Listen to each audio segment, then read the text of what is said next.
that we have to set the course right for our children so that the children choose the right path. So it is very, very timely.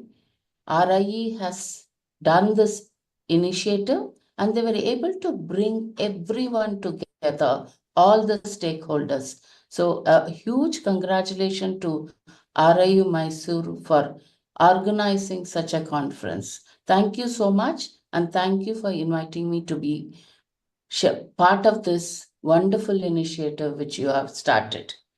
So when we look at school to work transition in India, because career guidance is what? It is transitioning from school to work. When a child transitions from school to work, the child requires various additional abilities as well. So before I start and get into the details, I would like you all to see this video and then I will start my session.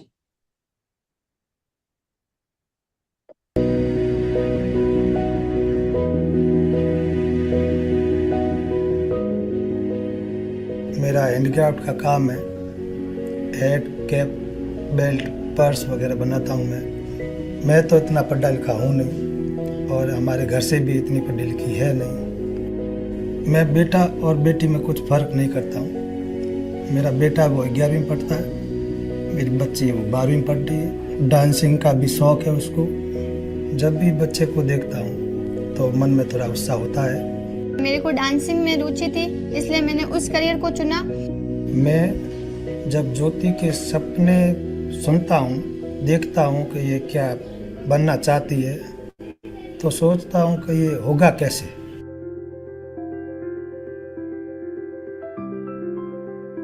बच्चों को खुद को ज़्यादा नहीं मालूम होता कि हमें जीवन में क्या बनना है, कहाँ जाना है, किस तरह से क्या करना है। किसी बच्चे को आप अगर 8वीं 9वीं कक्षा में इस बात का ज्ञान दे देंगे, कहाँ से उसे चलना है, कहाँ उसे पहुँचना है और उसे क्या क्या चाहिए होगा, ये रास्ता अगर उसे मालूम है तो अधिकांश बच्चे जो हैं वो ये रास्ता तय कर लेते हैं। ऐसे में यूनिसेफ और गवर्नमेंट ऑफ राजस्थान ने मिलकर के Rajiv Gandhi career guidance portal नाम से एक सेवा शुरू हुई, जिससे मैं कहूँगा कि बहुत बड़े स्तर तक बच्चे लाभान्वित हो रहे हैं। यहाँ छात्र unique ID, student unique ID मांग रहा है ना, इसमें हमने क्या डालना है? जो स्टूडेंट है उसकी छात्र रजिस्टर संख्या, SR संख्या। पात्र एक सिंगल क्लिक पर बच्चे कहीं भी बैठ करके मोबाइल से, लैपटॉप से, अपने स्कूल के कंप्यूटर से ये जान पाते हैं। उच्च शिक्षा अगर उन्हें प्राप्त करनी है, हायर एजुकेशन अगर उन्हें लेना है, तो उन्हें कौन सा स्ट्रीम चुनना चाहिए, कौन सा उनके इंटरेस्ट की चीज़ों में उन्हें आगे बढ़ाने की जानकारी उन्हें मिल सकती है। वहाँ किस तरह से वो उस अपने हॉबी को, अपनी रुचि को ही अपनी जीविका बना सकते हैं, अपनी जीवनवृत्ति बना सकते हैं। ये सारी बातों में सार्थकता पैदा कर दी Rajiv Gandhi career guidance portal ने। राजीव गांधी करियर पोर्टल के बारे में मुझे मेरे शिक्षकों से जानकारी प्राप्त हुई। उसमें बताया गया कि हमें अगर करियर के बारे में अगर जानकारी चाहिए तो हम शाला दर्पण आईडी और SR नंबर प्लस कोड लगाकर लॉगिन कर सकते हैं। इसके अंदर हमें 460 से भी अधिक करियर के बारे में जानकारी प्राप्त होती है और 1000 से अधिक वोकेशनल कोर्स के बारे में जानकारी प्राप्त होती है। 955 से अधिक छात्रवृत्ति के बारे में जानकारी प्राप्त होती है। 6400 से अधिक कॉलेजेस के बारे में हमें जानकारी प्राप्त होती है। अर्श की पढ़ाई के लिए मैं यहाँ बाढ़ में रह रही हूँ। सरकारी स्कूल से अर्श पढ़ रहा है। अर्श खुद ही अपने करियर बनाने के लिए आगे बढ़ना चाहता है। I want to do MBBS. I want to become a doctor. After getting knowledge from Rajiv Gandhi Career Portal, I think that I should also share this with my fellow mates so they also can get benefit from that. राज्य सरकार ने और UNICEF ने मिलकर के ये जो जिम्मेदारी उठाई है, ये बहुत अहम है। राजीव गांधी कैरियर पोर्टल पे 700 कैरियर विकल्प आपको मिलेंगे। 10,000 से ज़्यादा कॉलेजेस के बारे में आपको घर बैठे जानकारी मिलेगी और बिल्कुल सटीक जानकारी मिलेगी। कोई भी बच्चा जो है वो बेपरवाही से या अज्ञानता के, इग्नोरेंस के कारण वो अपने मार्ग से भटके नहीं। मुझे अच्छा लगता है ये सब देखकर कि मेरी बेटी आगे बढ़ रही है, मेरा बेटा भी आगे बढ़ रहा है, मुझे खुशी मिल रही है। यूनिसेफ स्कूल टीचर सरकार का मैं धन्यवाद करता हूँ जो बच्चों को सही दिशा सही मार्ग बता रहे हैं। राजीव गांधी करियर पोर्टल के अंतर्गत मनपसंद करियर चुनने में सहायता प्राप्त हुई। I would like to thank Government of Rajasthan and UNICEF who introduced the Rajiv Gandhi Career Portal for a student like me and many others, which help the students to choose career with an ease.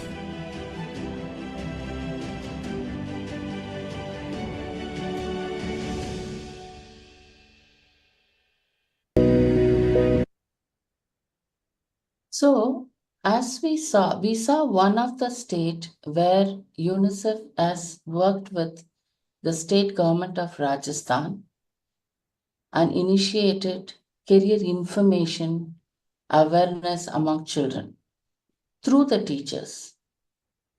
Digital content has been provided as well as physical content was also provided to these children.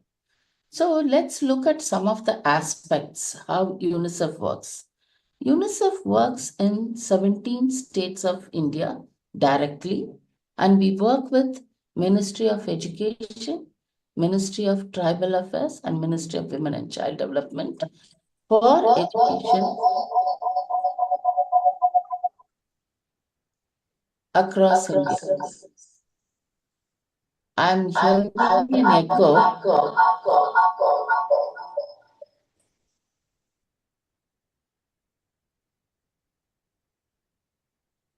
No, you can continue.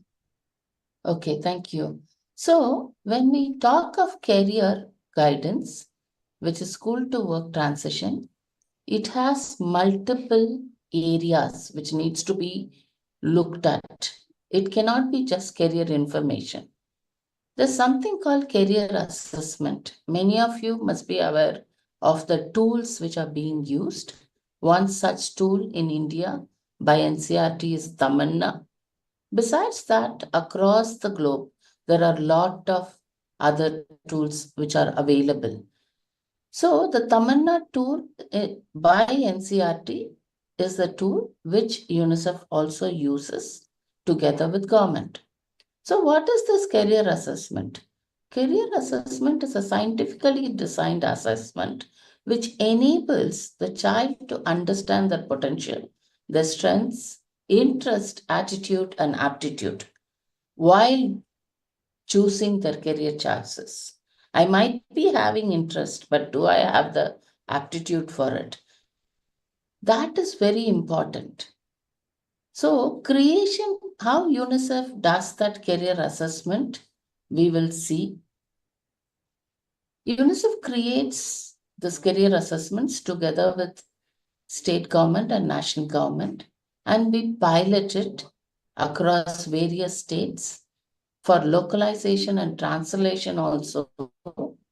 And we do this dissemination of these tools, both digitized as well as pen and paper, because not every school in India is still away from the digital access. That all of us know. Not every school has digital infrastructure. So we are still using the blended approach. This dissemination of career assessment tools is embedded with the teacher capacity building and orientations. Technology application is also developed wherever feasible, and teacher guides are getting prepared now together with NCERT and PASSIVE. That's about career assessment. The career portal or the career cards or career informations. It is not just telling the child, you have to become a doctor, you have to become an engineer, you have to become a teacher or policeman. Wherever you go, when you ask the children, what do you want to become in your life, children will be able to speak about the careers which they are aware. What they see in the environment in which they are in, that's what the child will be able to speak about it. And we all know when a child is not able to acquire the required marks or the admission test, then the child gets highly disappointed. To avoid that, it is important that we have to provide the alternatives also to children. So it have to be a comprehensive, right-based development approach designed to assist students in understanding informed educational and occupational choices. One more thing I would like to stress here is it have to be gender neutral. We should not be bringing in gender biases when we are talking about career choices to students. Every child should be given the equal opportunity to progress in their life in whichever chosen career.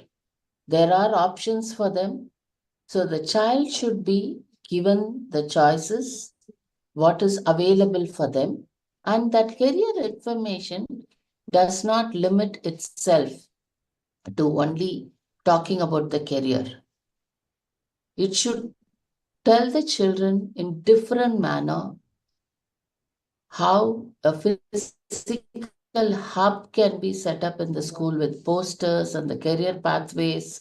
In our experience working across 17 states, we saw beautiful approaches being brought out by every state uniquely in relation to their topography and geography and their economy as well. So that is very important. What is that we are enabling our children? But we should not restrict them only to that. We also should show them what is available in India as well as outside of India for those children. And we involve parents as well. Yesterday, the Honorable Vice Chancellor also spoke about how important it is to include parents in this important conversation. So UNICEF works together with parents through the career melas or career fairs, we call them. Eminent personalities are invited into schools and it becomes part of the school activity timetable. That's when the parents are also invited to understand what are the options which are available. Another part of this approach is career counseling. What is the difference between career guidance and career counseling? Career guidance is information. Career counseling is an intensive service which focuses on providing customized support to that one individual child based on their abilities, interests, skills, and knowledge. So UNICEF is working with government. Way back in 2023, there was a conference held, facilitated together with UNICEF, Ministry of Education, and various stakeholders, which included industry experts as well. So we had private sector partners. There was a brainstorming session which was held, an half-a-day brainstorming session, thinking about how do we bring in this career guidance. We have been working on this from 2014 across all the states in India in RMSA, but career guidance is much before that. It has been done sporadically, but systemically how this can be done was discussed, and Government of India, thanks to Ministry of Education, came up with the guidelines of recruiting career counselors across the country. And we are still working together with government on capacity building, and we are providing the technical support. So this is also very important. A teacher cannot do everything. The teacher needs support. And another information which is very important in this approach is career intervention. The internships, thanks to NEP, it talks about career class to be exposed to various skills and get the opportunity of internship and mentoring as well as getting apprenticeship. The Vidyanjali Karyakram, which has been started by Ministry of Education is also another excellent example of this. So under this, with Ministry of Education, Department of School Education and Literacy, 500 career cards have been designed. It is available in the website, Department of School Education and Literacy. If you put Navigating Life After School, you will find 2 volumes of books available for students, which has 500 career cards. Why 500? The Ministry of Employment and Labor has identified 500 career choices in India. These are called NCS. We have aligned our career card with what ministry has recognized. So these 500 career cards has various information. I've just put one as an example. We made it simple. This was done together with NCERT, PSSIB. It talks about what is that career, what are the competencies which are required, what are the courses, what is the entry pathway, and where can they study, and how much will that course cost, and for which, what are the scholarships available, what are the loans which are available, where after the study, where the child can work, which are the government institutes, which are the private institutes, distance learning, online courses, as well as we have given to encourage them, got permission from people who said, okay, you can use my name and give my example. So a person who's already working in this role is also being given. And some of them even allowed their LinkedIn profile to be shared. So there are different approaches which are being taken, because a child might want to study, but they may not have the means to pay the fees. So it is important that the child is aware of the scholarships and the loan facilities which are available. This is just an example, but every state picked up what are the government institutes within the state as well. This is for national level which has been done.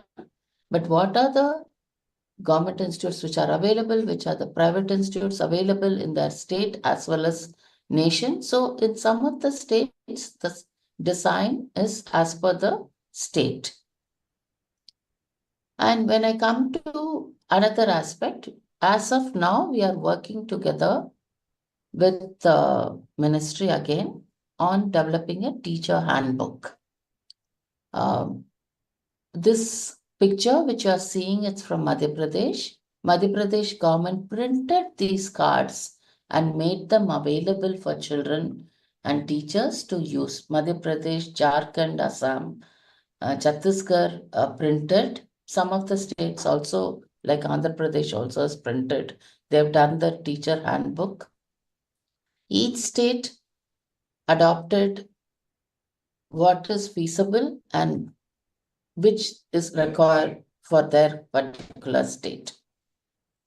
The Tamanna aptitude test I was talking about, it is available at NCERT's website, and NCERT is also digitizing this content. It looks at language aptitude, verbal reasoning, spatial aptitude, abstract reasoning, mechanical reasoning, numerical aptitude, and perceptual aptitude. And when I look at career guidance, I picturize this in this manner. Counseling and mentorship service at school where the child is studying. Along with that, the employability skills are also very, very important. How do I prepare my CV? How do I present myself? What are the communication skills? That is core. You know, the World Economic Forum did a survey in 2023 across the major employers of the world. And the major employers said, we are not looking for only the technical capacity. We want people who can work together with wider group, who can communicate well, who can adopt easily to the environment, who has digital skills. None of them said, I want an expert in science, I want an expert in mathematics, I want an expert. That subject knowledge is important. We are not saying it is not important. Subject knowledge is very, very, very important. That is the core. But together with that, you need skills of communication. You need skills of working together with people. And you need to know empathy. That's what makes you who you are. And you should understand the environment and you should have the digital skills. So it have to be a comprehensive. NEP talks about it. NEP talks about life skills mainstreaming. Especially in adolescence, India has the highest adolescent population. Adolescents go through a second window period of brain development. In that second window period of brain development, it is essential the skills which are needed for future life, which are called executive functioning skills, gets consolidated for them, because when the frontal cortex opens, at that period, a child, an adolescent goes through physical changes as well. That's when they are trying to understand who am I. And there is a lot of hormonal changes as well. So there's peer pressure. How are we going to be supporting those children? It is important life skills, the executive functioning skills are also given to children. And because these are skills which have to be internalized, these are not something you just learn. It's not just a knowledge. It is something of you, what you will achieve together with others, how you will negotiate, what is your leadership skills, how do you communicate. All of that is very, very important. So you provide all of that in children. Then children, when they graduate, they should be given the opportunity for services supporting self-employment. You all might have heard of the school innovation challenge, which has been initiated by Ministry of Education together with Atal Innovation Mission across India. AICT is also supporting this and UNICEF is partner, where the entrepreneurship skills are being encouraged. Children, while they are learning their science and maths, they come up with solutions. I was deeply touched when I visited states. One of the example is from Andhra Pradesh. When I saw grade 9th students coming together and creating a paddy dryer. And this paddy dryer idea came to these children because the father, who's a farmer, was very sad when, due to rain, all his crop, the paddy which he was drying, got wet. He said, now this will go to waste. That's when the children, she came back to school and discussed this among children. They came up with the idea of paddy drying. These are industrial ideas, but the ideas are coming from children. A bionic arm, a rail safety. Recently, I saw in one of the state in Chhattisgarh, children have found, they were able to create a robotic machine which will do this the sewage cleaning. Because we read in newspapers, due to while doing the manual cleaning of the sewages, people die. So that shows the empathy of these children. And for me, that shows the Future India has empathy and they are able to come up with solutions for the problems around us.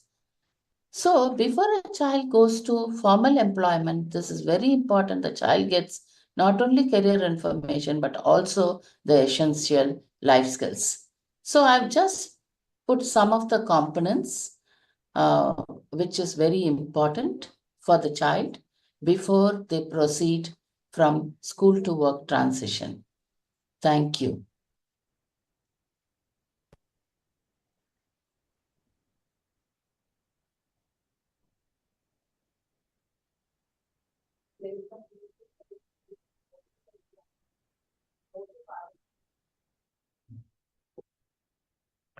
Thank you, Dr. Parmila, for giving a perspective of the UNICEF, what they have been doing in the area of when it's come to transition from school to the work life.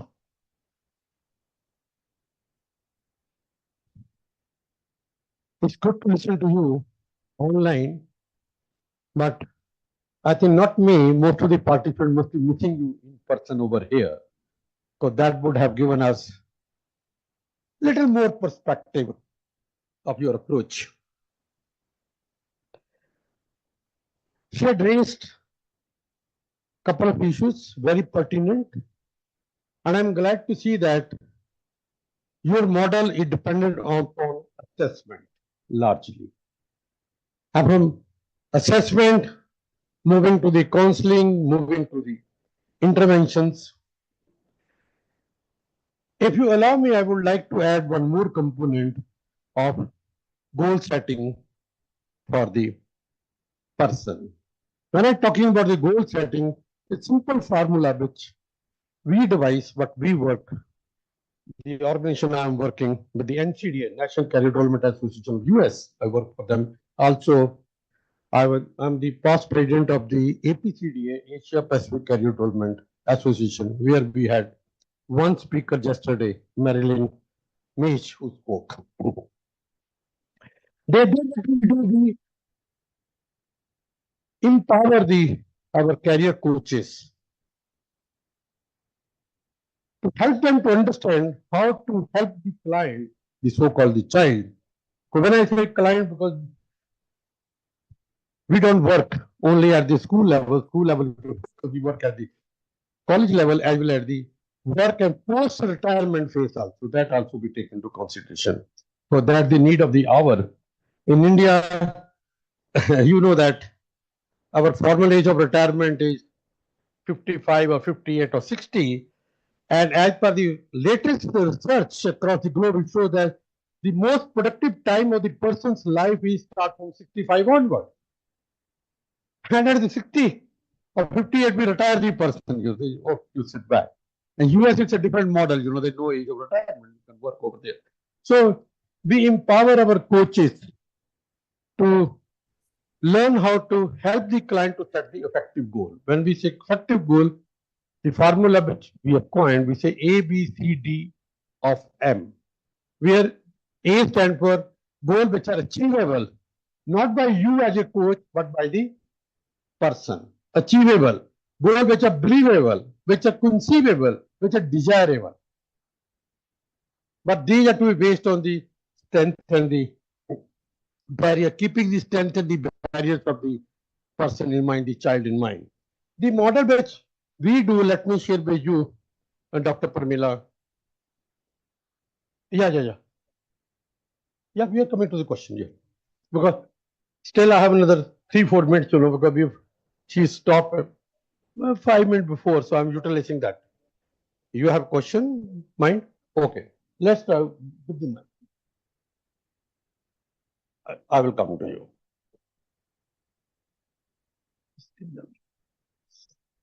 First over here. Oh, maybe if Gideon, you don't mind if you come over here. Dr. Pramila, thank you for that presentation. This is Gideon Arulmani from the Promise Foundation. I just have some very fundamental questions about the UNICEF conceptualization of career guidance. The first is, when you say school to work transition, which age group are you talking about? Because by law, It's only after 18 that work comes into the picture. So when you say school to work transition, which age group is this? Or is it a misnomer that you're misusing this phrase? The second is you spoke about assessment. Now, after you do the assessment, do you have a standardized occupational list to which you can match the findings of the assessment? So supposing you find that the child has language ability, you need an equally, driven by the same theory, you need an occupational list. So if you find out that I have linguistic ability or spatial ability, how do you do the matching in your model? Thank you. Yeah. Thank you. Formula 2.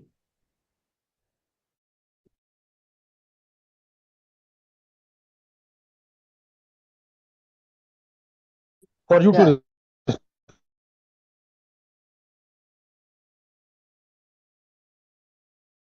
that for a child, they cannot get into labor. UNICEF works against child labor in India. I have explained that we are not pushing them into work. We are giving them guidance, work transition. And I explained what UNICEF does in India, which is career guidance, and in which career assessment is part of it. We have this 500 cards, and as per the NCERT's Tamanna tool, together with NCERT, if you are familiar with Tamanna tool, the Tamanna tool also provides how it have to be connected. In career counseling, Chadha sir also spoke about goal setting. We do that as well. Because when the teachers are working with children, they work with the children on goal setting. Thank you so much, sir, for that. I'm sorry if that is missed when I was talking. And for you, Mr. Gideon, we do have that set of things. That is what the digitization I was speaking about. Because we cannot leave it in the hands of the teacher. They are already overburdened. And for the counselors, so a digitized solution is also being worked out by NCERT, where with experts across India who are experts in assessment, along with the national testing agency. So they have pool of experts in the field, and all of them come together, and we are mapping. This is Tamanna tool has 120 queries, and it has 7 areas. So how the permutation, combination, the probability can be worked out for every child is also being done. When a child takes the test and the test gives the results, how a teacher, the test takes the child to the career options, which is appropriate for that child, then the teacher guides the child. So that's the guidebook which I was talking about, which NCERT BSSV is developing together with experts from various walks of life, and we are also together with them. I hope I've answered. Thank you, Pramila. There another, please. Go ahead. Yeah, just use your mic, please.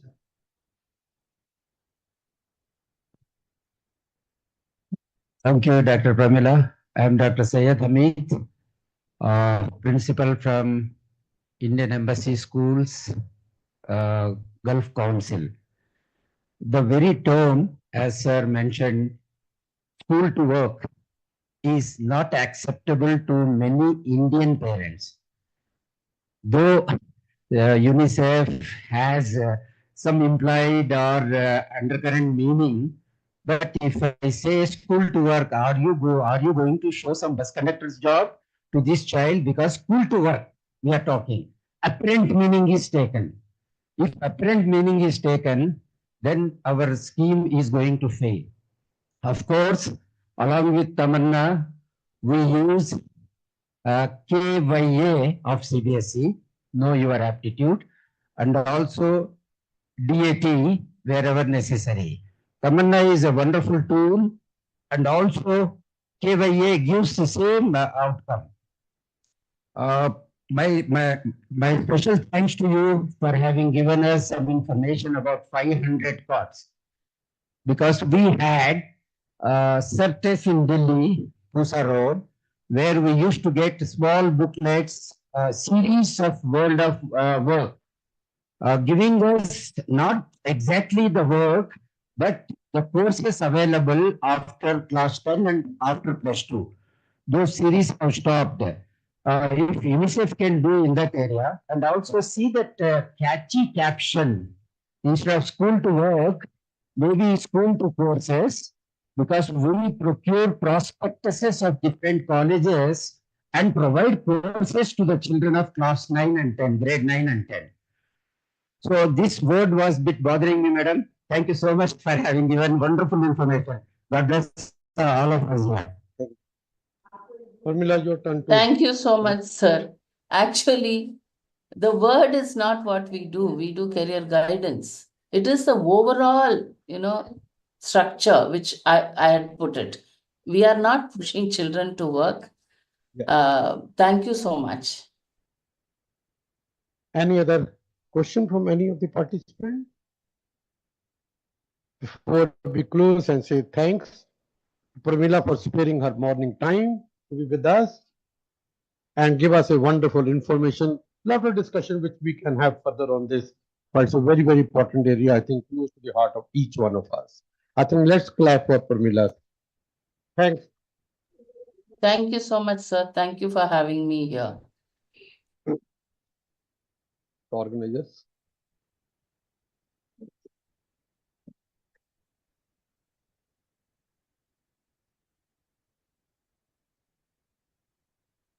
You want to say something, Joe?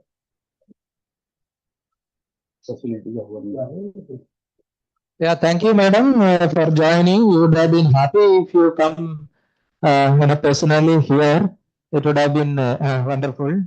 Anyway, at least you could join from your busy schedule with the Ministry of Tribal Affairs. Anyway, we hope that we will be able to see you soon at this institute. Thank you so much. Thank you so much, sir.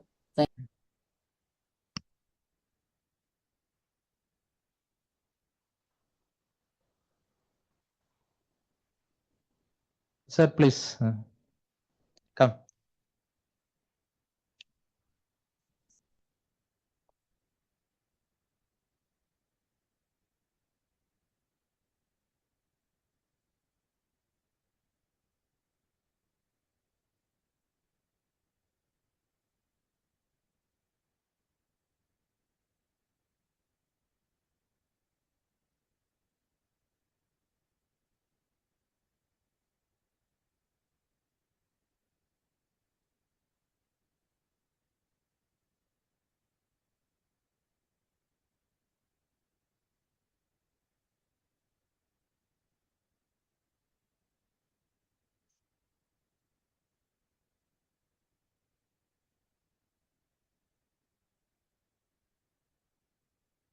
I request our guest speaker, Dr. C. Virender sir, and the chairperson Arun Mittal sir, be here in the dais.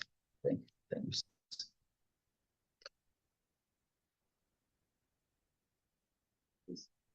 you.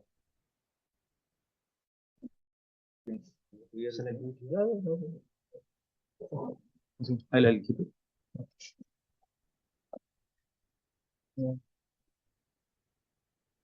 Just a minute, sir.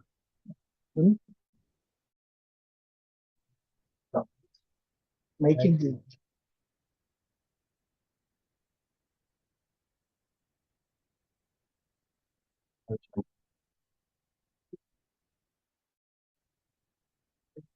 A warm welcome to all. It's my privilege to introduce the guest speaker of the second session, Dr. C. Virender, MD. He graciously accepted our invitation to join us today. One of the great critics of the country said, whenever we are going through the literature of Tagore, we are realizing the journey of a great person. After reading through this elaborated biodata. Dr. C. Virendra sir, he has completed his MSc from Kakatiya University and a certificate course he has completed from Barcelona, Spain. He also completed his MPhil and PhD. Apart from that, MSc Physics from Osmania University and PG diplomas from various institutions. And he served as the MD and counseling psychologist of UNE Counseling Center, ex-consultant psychologist, member anti-suicide committee, appointed as psychologist for courts of authority of government of Telangana, and so on. And he has already presented nearly 16 papers in the national and international conferences. He has published nearly 12 books, and he is the chief editor of the International Journal of Sports Psychology and Sports Sciences. He received awards, also invitation from Taiwan, Vietnam, Philippines, Thailand, Indonesia, Bahrain, Sri Lanka, Japan, etc. But a surprising thing, he is a person, he has trained more than 5 lakh students of the country. And he also taken classes regarding marital harmony, stress and anxiety, converting them to strength for 50K professionals and 60K parents. Definitely he deserves a big clap from the audience. Sir, thank you very much for accepting our invitation to be here with us. On behalf of this program, I am congratulating you and also inviting you to this session. Thank you, sir.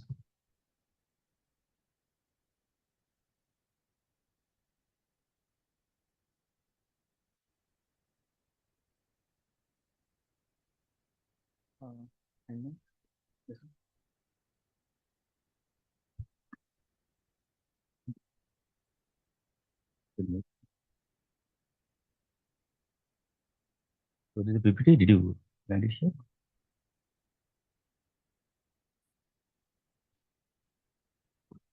So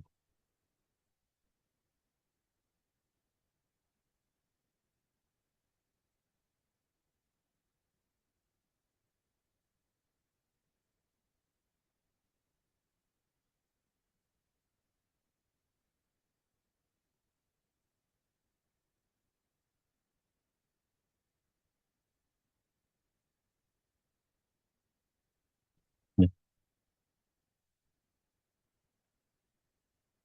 Yeah, you can open. Yeah. Good morning to everybody. Are all sleepy? Can you give me a trust that you are not sleeping? Good morning to everybody.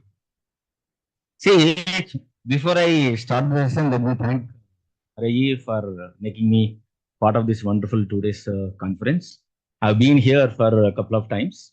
I must really thank Srikant Principal and also the especially Anil Kumar for inviting me to this wonderful national conference.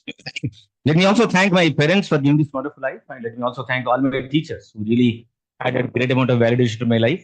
Let me thank my wife, kids, and friends and family for your continuous emotional support.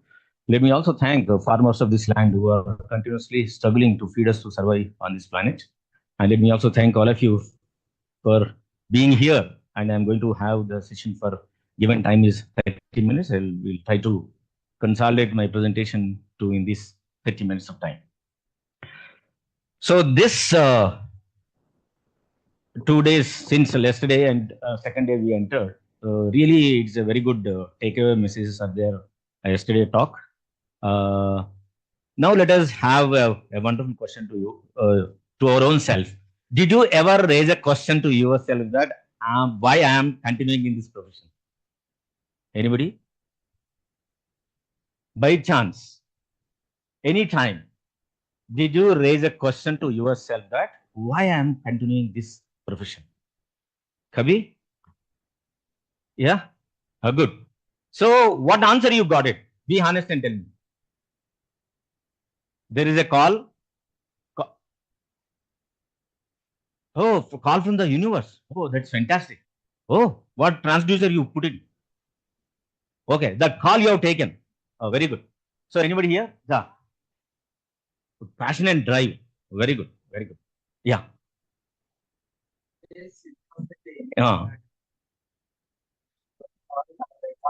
Very good.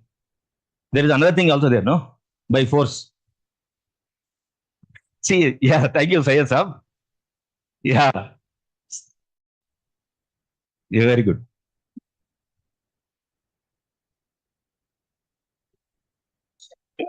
Yeah. Yeah. Very good. Yeah, I am into this profession, practice. Yeah, please. Unconditional love for children. Oh, you got from nature or from yourself? Your children. Okay. But whereas I'm in this profession, see, actually, I started my career as teaching IIT students who are preparing for IITs and this NEET examination. I finished my PhD in physics. Later, I challenged myself that what for I am continuing this profession. Now I'm exactly 60 years. I changed my profession at the age of 40. Till 40, after my PhD to this 40, I have private junior colleges and coaching centers in Hyderabad. And you know pretty well, giving coaching to the students who are aspiring for IITs, how much money you get very huge money. So at that time, I've been to Taiwan in 2002 for a PDF invitation from the Taiwan government. I was there for 7-8 months. Then I back to Hyderabad. During the period, there was a SARS pandemic was going on in the South Asian countries. Then I stopped going back to Taiwan. Then there is a question has emerged. Do I need to continue as a teaching physics, or is there any other options are there, and what for I am doing this? During that period, there were a lot of suicides were there in Telangana and Andhra Pradesh. You know, it was a combined state at the time. So that was actually the call which really changed the perspective. Then I am into this profession. Now this profession is out of my absolute choice, which really entered into myself. See, this You and Me was established in 2006. Since then, we are continuously being, into giving career guidance as well as to the giving the mental health support system. And also we have been given various number of awareness programs and campaigns against the suicides. My campaigns against suicide were specifically in two areas. One is stopping the suicide of farmers. Second is stop the suicides from the students area. So now we have connected in these 20 years, we have connected around 10 countries across the globe. We continuously meeting virtually from our office, You and Me. We have 2-3 branches in Hyderabad, which basically give us the support system for the people who are suffering with the mental health issues, relationship issues, and the wife and husband conflicts. These are the areas where we generally support, apart from giving the career guidance. Yeah, these are the generation, whenever you talk about the career guidance. So we basically challenge the people, their economical and the social status. What for really the career guidance is required? Is really career guidance only to follow the passionate course which they have been aspiring since a long time, or really for a livelihood? So based on the need of the family and based on the intellectual abilities and also the nature of the person, we basically help the children to aspire. Do you know the difference between this alpha generation or the post millennials and the X generation? What we call, I am from X generation. In X and Y generation, pretty well at the time there was no choice. There is no choice for which course you need to choose. There is only one thing, target is that if I do this course, whether I will be able to get a job or not. But now this alpha generation is not in that stance. Now majority of the children now, they are in the middle class. So now they are opting for the choices which they really wanted to get. No doubt that majority of the career choice has been designed by their parents, but still there are a lot of case studies I just wanted to share with you in the coming slide. And this post millennials have, because they're born in tech world and their morning changes from 9 to 12. They get up at 9 o'clock, sleep at least minimum 12 o'clock. So majority are confident, ambitious, and achievement oriented. They are not like us, the generation XY generation. They may be people who are born in XY generation. They're always looking for how to settle, how to get money to live, how to get the salary, consistent money, so that our family and myself can be live comfortably. And also, they have, as yesterday also many people keep talking about that the span of attention was very less, and also now they are consuming a lot of virtual content, and also that is also causing a lot of disturbance in their attention span. The another major important thing you can understand is post millennials and alpha generation are now ready to reach out to a psychologist. That is the biggest thing you can see. Anybody know that why this alpha generation started talking about the psychotherapy psychologist? By chance? What could be the reason? What changed them? Their parents are not in a position to reach out to a psychologist. Still, it is a taboo. Reaching out psychologists, only insane people will reach the psychologist for the therapy or for anything. Then why sudden change in the post millennials or alpha generation that they are ready to go for a psychologist? Any inputs from you?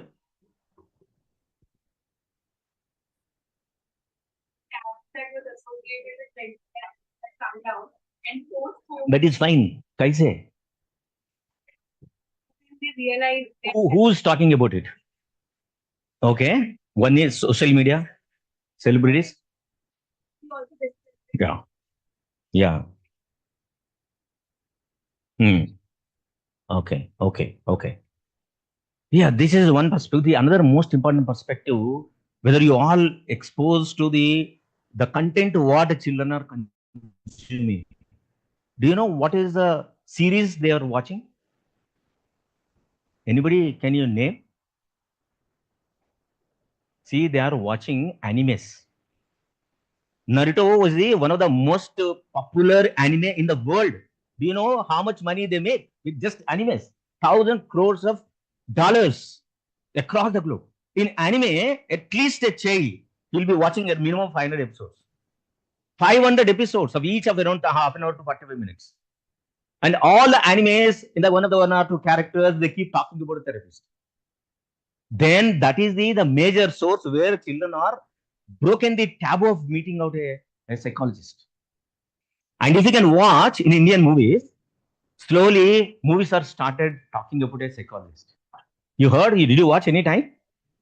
You can see any of the movies, even in our local Telugu language movies also, at least one, every year 100 movies are released. Out of 100 movies, at least 60% of the movies talk about either psychiatrist or a psychologist or a student of psychology. Heroine may be studying psychology in a college randomly, right? So with this, all these things, slowly it is entering into the minds of the people. Oh, psychologist, oh, we can meet. It's okay.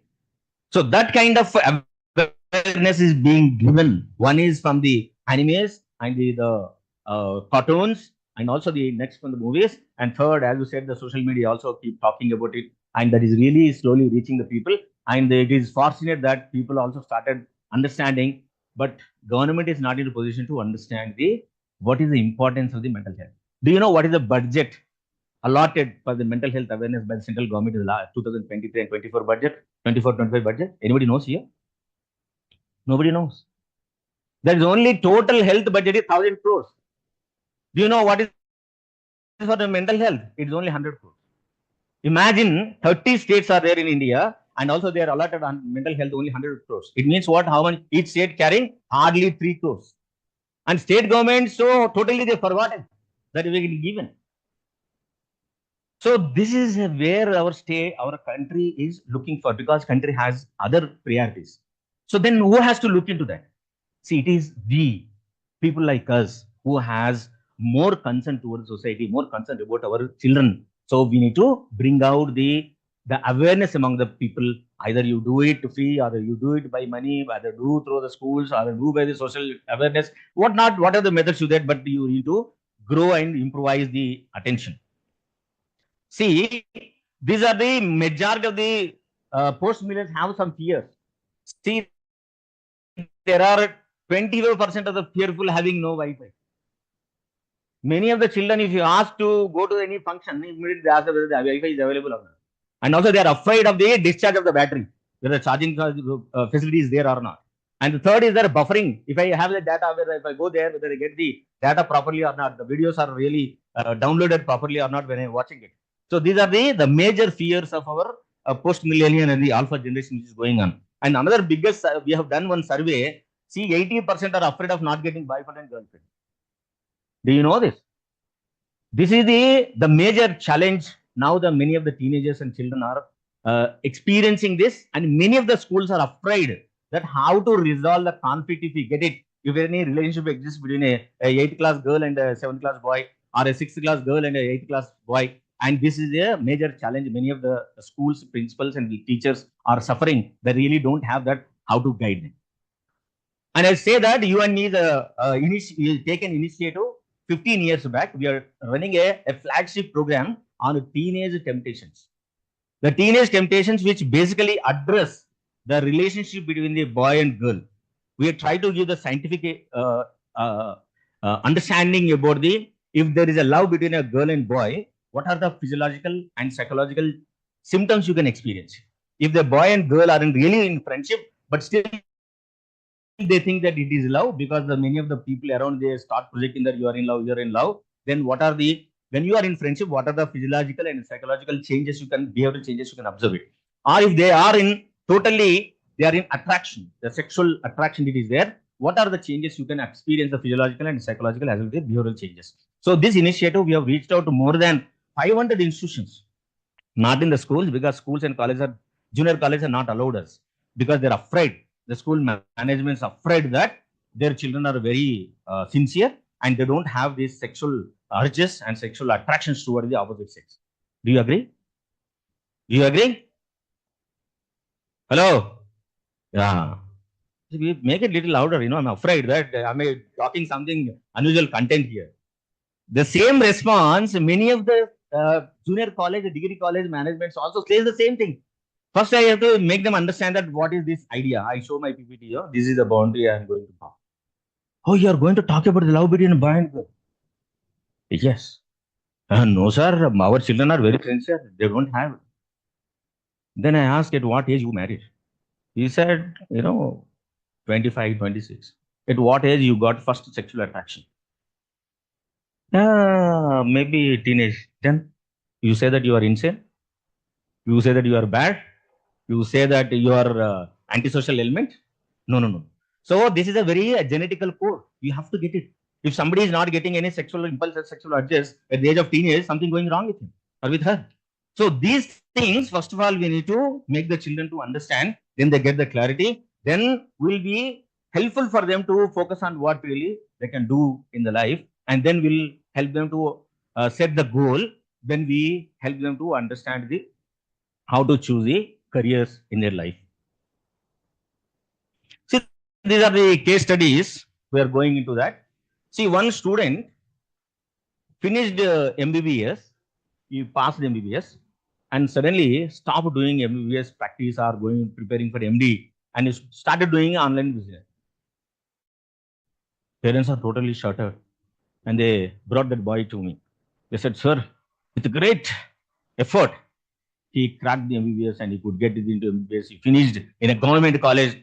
Now this fellow doesn't want to do the MBBS and he wanted to do business online.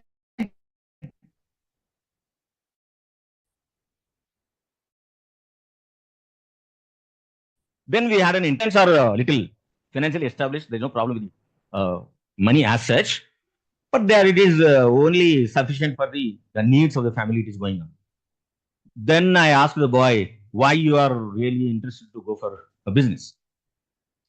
He said, see, after finishing my MBBS, I was posted in various hospitals. Then I am interacting with the patients, interacting with the attendants. It was there for almost 1 year. Then I realized that this is not going to be my cup of tea. I did not have much empathy towards anybody. If somebody is feeling bad, I always think that why this fellow is feeling so bad, why this fellow is coming and vomiting, is all pain on me. So this was the feeling which is going on inside.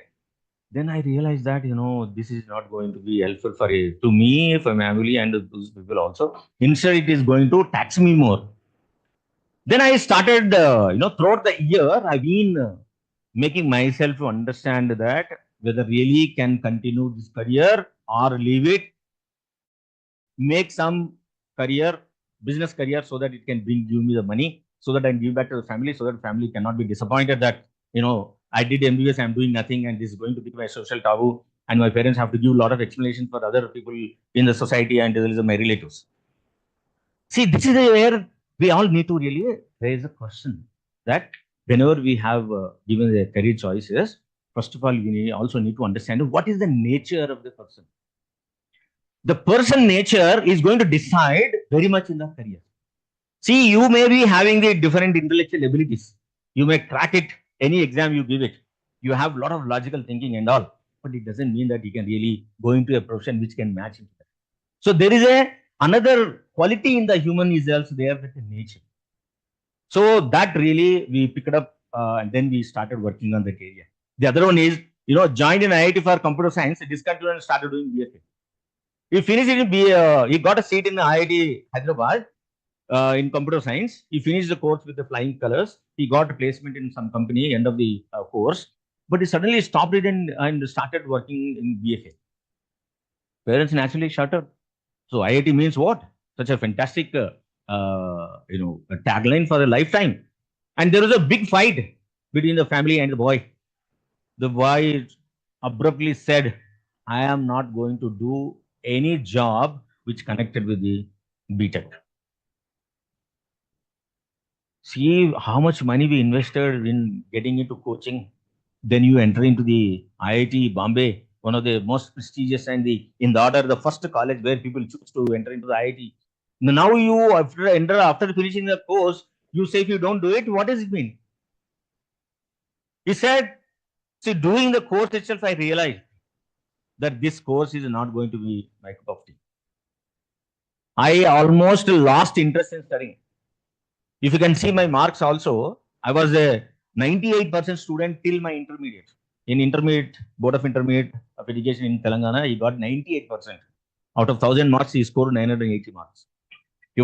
His name photo was displayed in the college.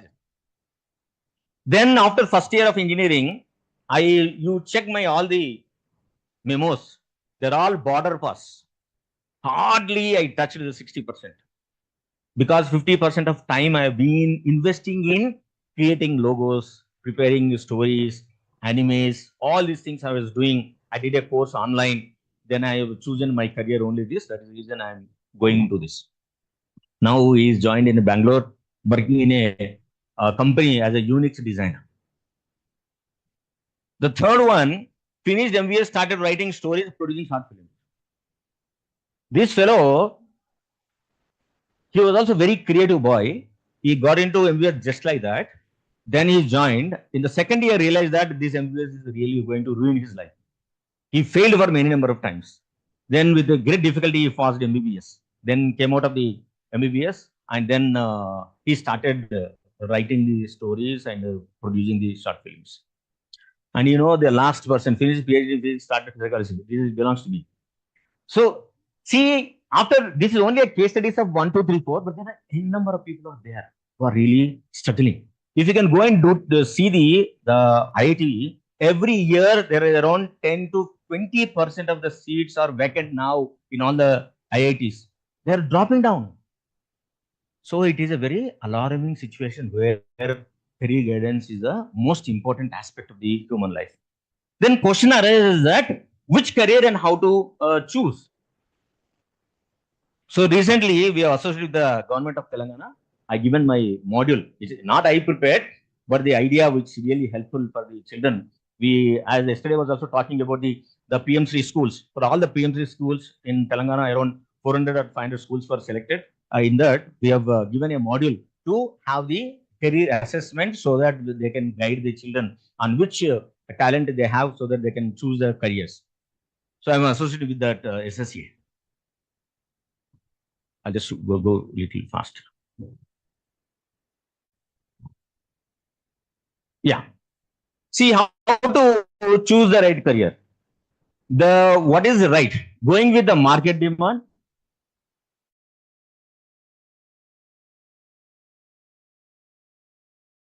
or going with the inner voice demand, going with the future thought demand, going with the family profession demand going with the conventional course demand. These are as well as career guidance. Why the issue came? Their family, around 25 to 30 people are in medical profession. For the past 100 years, their family is continuing only the medical profession. Then there is a challenge for the parents because both the doctors, their child, only one child, girl, wanted to go for archaeology. It is big shock for the whole family members. So there was a lot of halla went in the whole family members. They started, influencing the child. They try to show a lot of things and experiments and examples that if you can go to the medical profession, how the future going to be, how financial stable you will be, how much honor you are going to get, how much respect you are going to get, all the things. But the girl was very, very serious and standing on herself that she wanted to go for archaeology. That's the first and new subject for the whole family. Archaeology? We know architecture. What is this archaeology? Then they started, exploring all the things and they came to us. Then we had a deep conversation. Then we have a session for the parents and also online with their, grandparents and all the doctors of the family to make them understand that how important it is to make her accept the choice what she's taken and what are the insights the girl is having about archaeology and why she is really interested to choose this archaeology. What is her inside call, which is making her to go and choose the archaeology, which is rare and which is very, very niche area and very, very focused area. And it took a lot of time with great pain.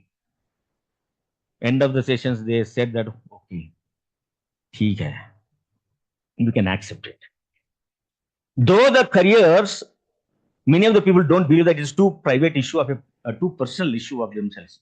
Because as we eat, as we sleep, how it satisfies us, and the careers also which we choose, which can really make us feel very happy, and also it make us become very productive. See, people spend more time planning their vacations than their career. And also, vacations are special. Shouldn't your career be so special too? But unfortunately, we are not ready to invest any money in choosing the career choices and career options. Do you know, in general in our society, I'm just talking about the Telugu states. Can anybody guess who are the people are going to guide the children for their careers? Milk vendors. No, milk vendors, vegetable vendors. And also if you are traveling in a train, your co-passengers, everybody will, give the career guidance. 2 years back, I was traveling from Hyderabad to Vijayawada. One boy and one passenger are having a conversation. The passenger asked the boy, what you are studying? He said, I finished my intermediate, I wrote MCERT. This is a common entrance test for the medical and engineering. Oh, you wrote MCERT? Yeah. And which course you wanted to take? He said, which branch? He said, I'm going to take civil. He said, civil? Yes, civil. Civil engineer don't have any career much. You don't get a job. You are going to end up with nothing. That fellow is suggesting this. He said, is it really?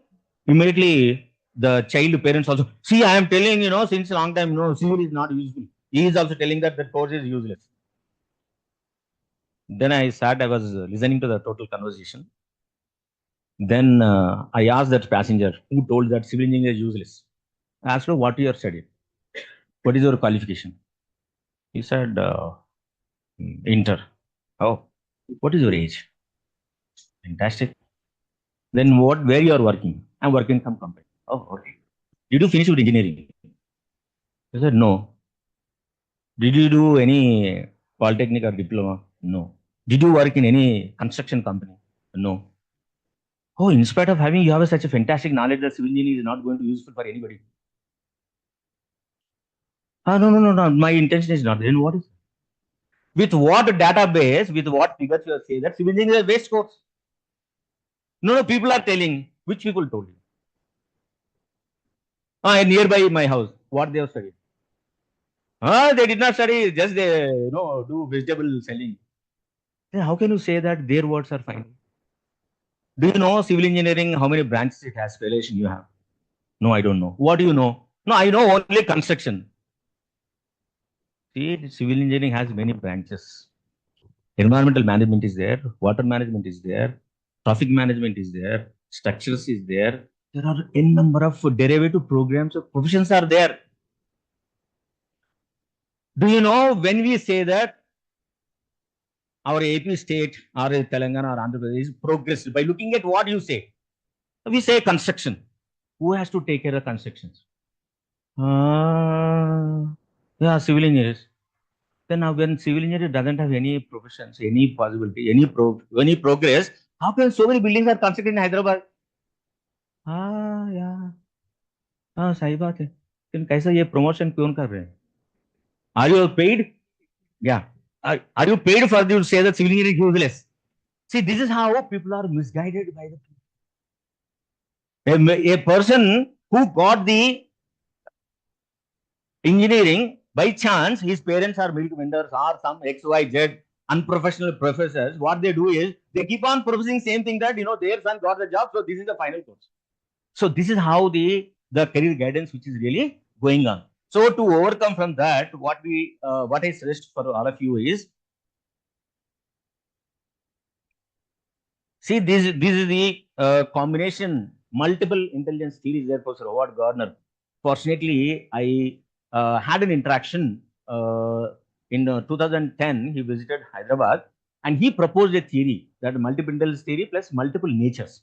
There are two, by combination of these multiple intelligence and multiple natures can give you the most probable idea that which course and which choice of the course can they take it, so that they can really do it passionate for the lifetime.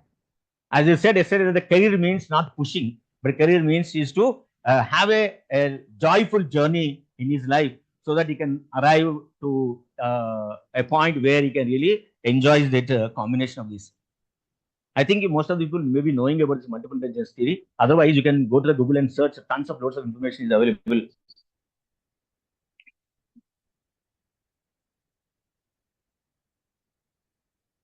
See, these are the multiple natures, protective nature, educative nature, administrative nature, creative nature, healing nature, entertaining nature, providing nature, entrepreneurial nature, adventurous nature.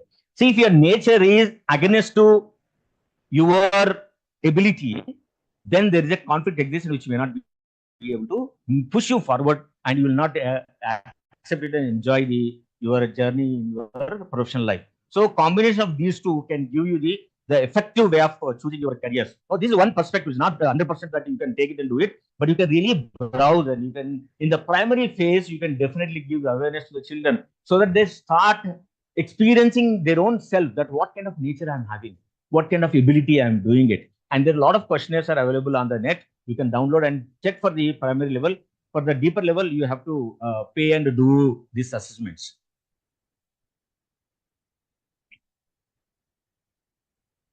And the brief introduction about all these things are given in the abstract books, which is given for you. And I think you can go through that, you can understand better.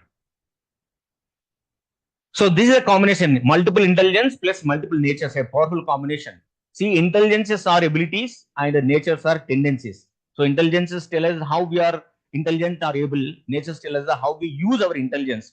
So combined application of multiple natures and multiple intelligence provide a comprehensive model and tool for understanding people nature, and that can definitely help you to progress in your life.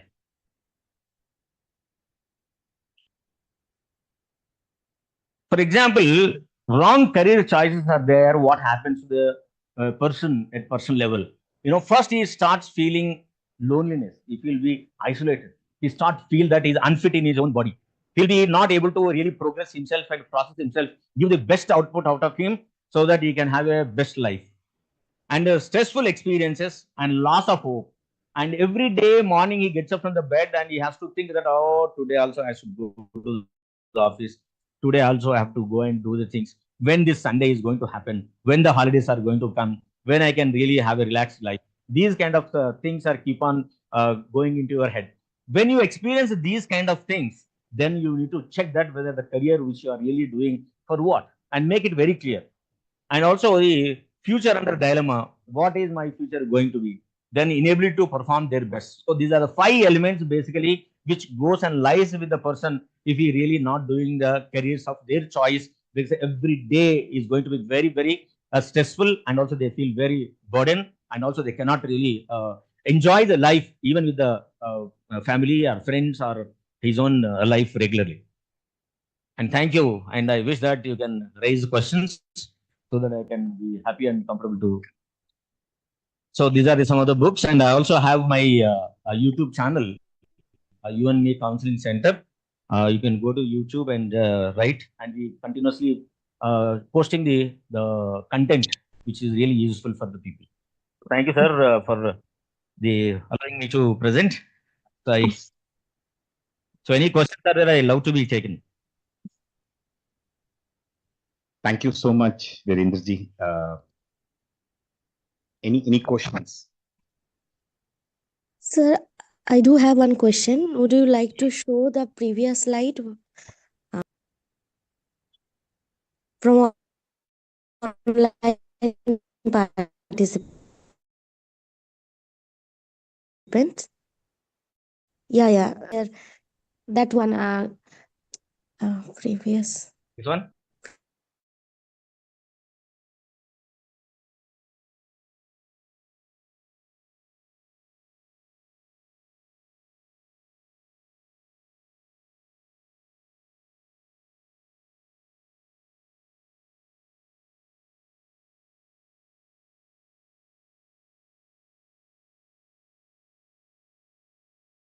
Right career. So there are several points you have mentioned. So what is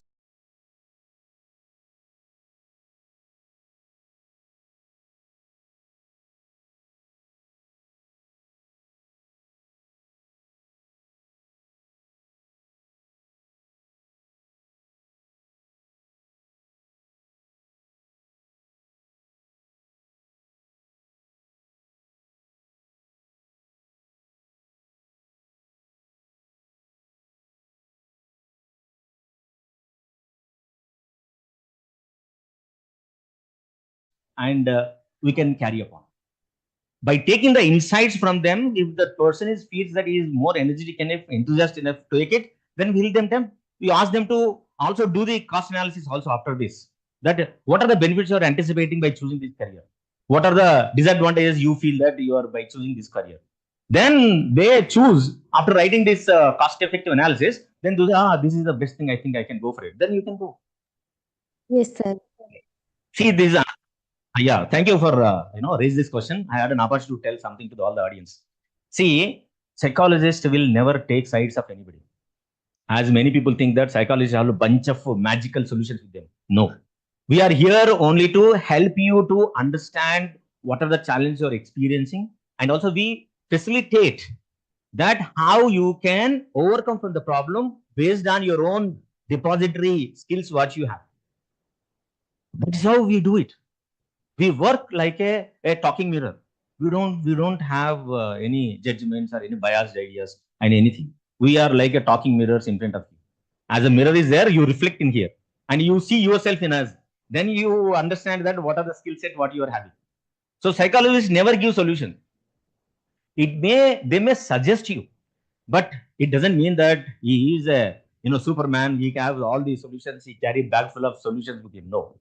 We help them with the interaction, with the conversation. We definitely help them to connect with the resources which are already there. Because we strongly believe that every human being is born intelligent. And because of the crisis and the stress, he may forget that he has a skill set in his deposit, in his chest. Then what we do, we help them to reach out to the chest. Then they help them to find out the solutions for it. Then they come out and they feel good and they carry with that decisions what they've taken. Yeah. Can you move to the next question, please? Yeah, please. Very nice talk. Thank you for such an engaging talk. Yeah. This is something that is going to, I think you'll hopefully appreciate, because you touched upon it by giving an example of the person in the train where you actually talk about the data aspect of it. So you gave an example in the beginning where you said that the current generation is influenced through various mediums where you talked about Naruto and stuff. From what I understand and what I've talked to people about, I just have very few data points where I ask them. So I can see Naruto being reached out to many, say that it's making thousands of crores and it's like influencing a lot of generation. What is the data that tells you like what is the major population percentage that looks into the across the age group?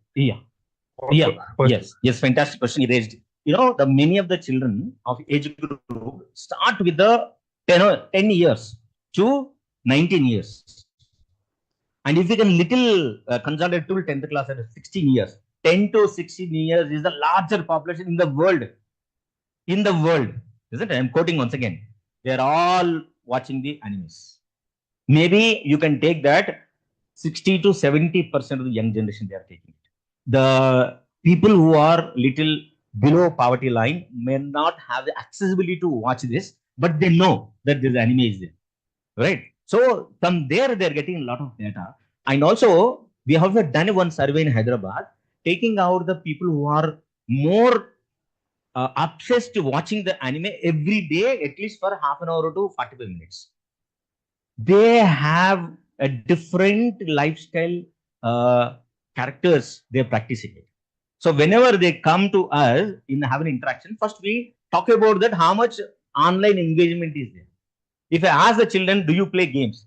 Many children says, yes, I play games. What game you play? I play Free Fire. See, what is a Free Fire? Do you know? It's an online game.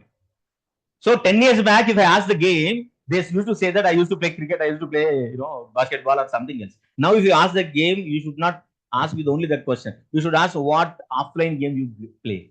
What game on the ground you play. These questions you need to be very specific, otherwise, you will be misguided. So many of the children are engaging themselves more than 3 hours every day. If the parents are little more conscious and they put some lock and time and have a democratic setup, then they may be restricted to 1 hour or 1.5 hours. Otherwise, they are 3 to 4 hours. Yeah. Just a follow up for that, a quick one, just one thing. So isn't that true for pretty much any technology breakthrough? Because at the time when radio came about, people were like engaged with radio. Yeah. The point when TV came about, like they will destroy the generation and then everyone will be hooked on TV. Well, I was one. Yeah. But then eventually, like true with internet, true with AI. But then I think it's how a society will progress and how society will change. Really, you raised a very thought-provoking question. I have an answer for this because we've been doing it. See, it is stupid to say that children are not to handle the mobile and watch the television. No way. What we can do, we can definitely create the clubs in the schools that about the digital or screen exposure clubs. The club has to decide that how much amount of the time we need, as a children, we need to invest. How much time, what are the series we can watch so that will be helpful for our progress personally as well as the professionally also. So these kind of awareness clubs we create in the schools, I think they come out with one model and definitely that can be implemented. This is where we can approach. As the teachers or everybody is there, unfortunately we don't have these clubs. We may be having some science clubs, but now the need of the hour is what?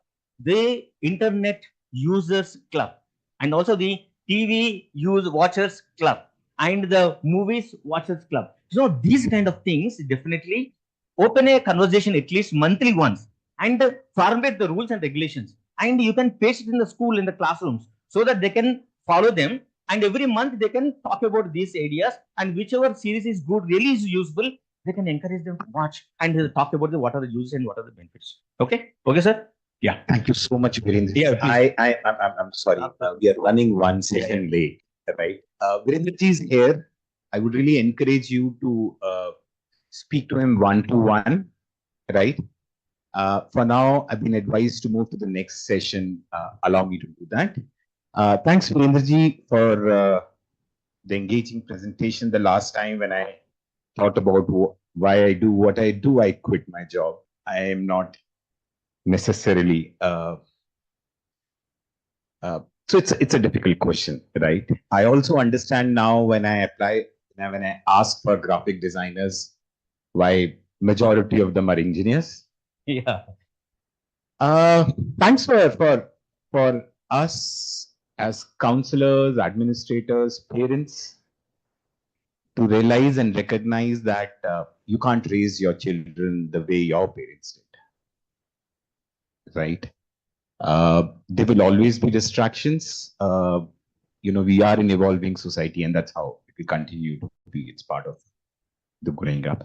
Thank you so much, Yendraji. Thank you so much. We'll move on to the next session. Thank you once again for your wonderful attention. You can have an interaction. And anyhow, I'm staying till evening in the tea break or any time. I'm open to conversation. Thank you very much. Thank you, sir. Sir has been associated with us since a long time. We would like to express our gratitude with a small felicitation. I would request Sri Arun Mittal sir to felicitate Dr. Virendra. Yo. Yeah.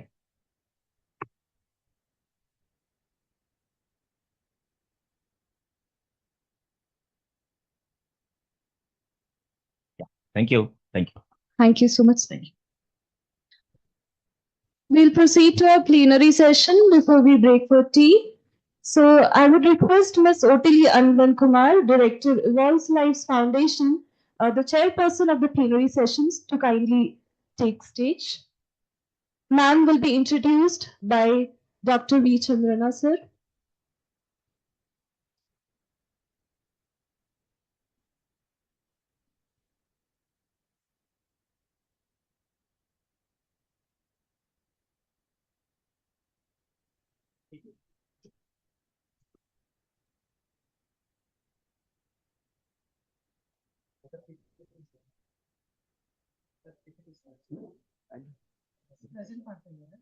No, now I think Mata introduce after.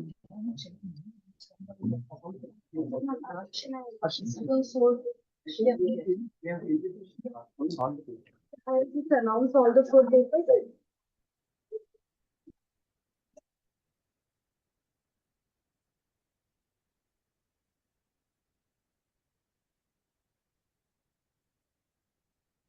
I would like to announce all the 4 presentations. I would request the speakers to kindly come on the stage. The first presentation is by Jiva. Paper is titled Jiva, a Non-Western Approach to Career Guidance for the Preparation of Future Ready Workforce. Ryan Miranda, sir. The second session will be by Career Guidance and Counseling Programs for Students in Higher Secondary Schools of Kerala, Dr. Azim CM. Sir, are you available online? Have you joined? Okay, sir, please.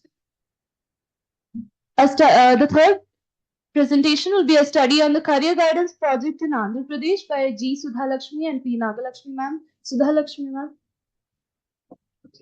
And the fourth one is Innovative Practices and Experiences in School-Based Career Development Program for Students, a comprehensive case study of the Union Territory of Puducherry by Mr. N. Dinakar and Ms. M. Helen Rani. I think they are joined online. Helen Rani ma'am, are you there online? Okay, maybe later they will join us soon. We'll continue with the plenary session. I would like to request Chandrana sir to introduce our chairperson.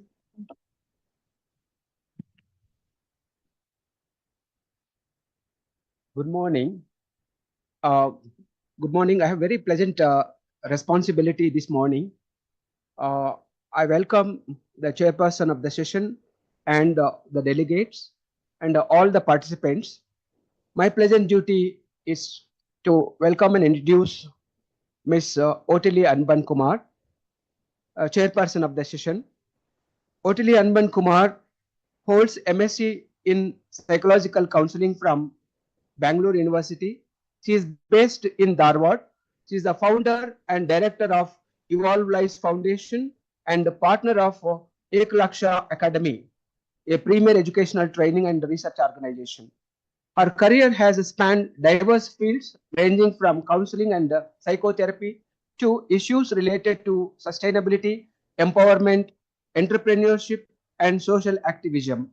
She conducts workshops for students, corporates, and organizations on mental health and well-being, communication skills, leadership, enhancing emotional intelligence, six thinking hats and posts. She has been a state government appointed governing council member of Karnataka Medical College and Research Institute, government empaneled citizen advisor for the Hubli Dharwad Smart City Project, IIT Dharwad's IC committee member, Hubli Dharwad's Biodiversity Managing Committee member, and on the advisory board of several leading institutions. She has made significant contributions to women and children empowerment. She is the recipient of several district and state awards, including primary Karnataka Women Achievers Award for Leadership. OTLE takes a multi-pronged approach for holistic and sustainable development. Madam, I welcome you for this plenary session, and I hope all the participants and delegates will be participating and delivering the session. I wish that the session will go smoothly.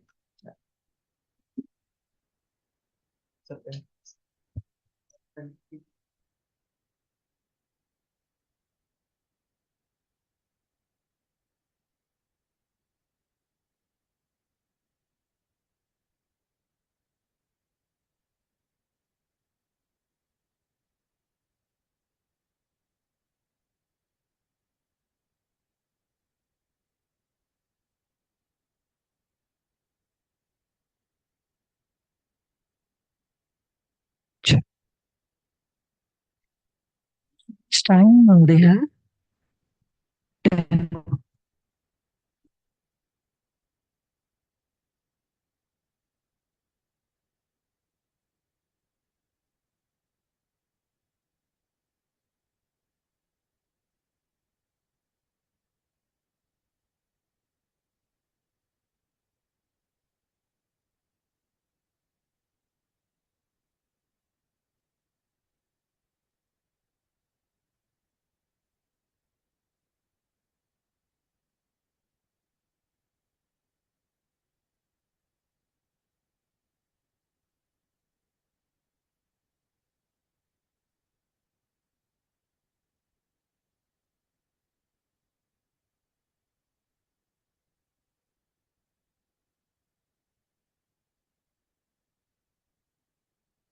So good morning, everyone.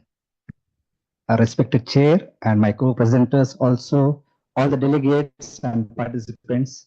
Also, a special thanks to RI Mysore for giving this opportunity to present about Jiva. As you can see on the screen, a non-Western approach to career guidance for the preparation of a future-ready workforce. So let me begin with introduction. Over the last few years, India has made important policy decisions, as we know, pertaining to workforce. For example, Skill India. However, persisting discrepancies in person course fit and person job fit affect the optimization of this initiative in the long run.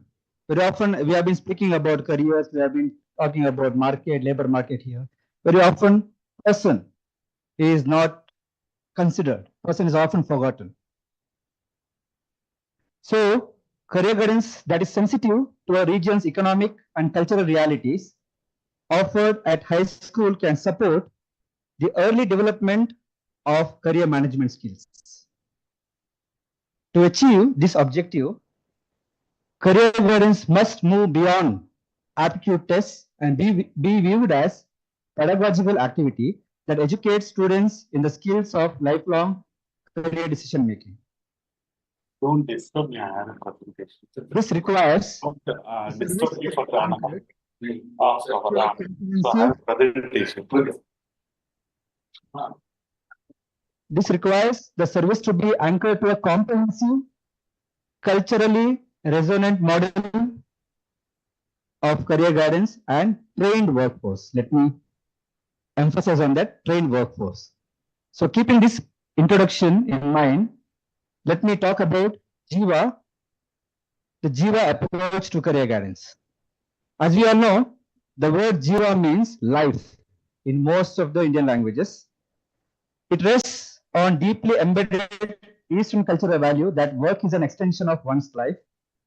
And Jiva is an outcome from a large national survey and also followed by a national consultation on career psychology. Jiva takes the values-based approach. We have been seeing here Eastern cultural values, and we also take cultural and also values-based approach. And here are the values, and as you can see in the logo, these values are embedded. So let me begin with the first one, that is career development, a spiral or a ladder. So development is not always about going up. We have been telling our children, try for best, be the best. And that competition is very, very stressful. So we are also telling them in the career guidance program, in the Jiva program, stepping back may be also part of going forward. Take a pause, think about it, and also competition should be within. Second principle or the value that we speak in the program with students is about decision making, the tick mark. You can see the logo, the tick mark is given there in a V. You can see the tick mark. Just because an opportunity exists, should it be taken? Jiva teaches the young person to assess and evaluate before saying yes to a career. And the third principle here is the Jiva green and blue colors. These colors, all of us know where we see these colors. Environment.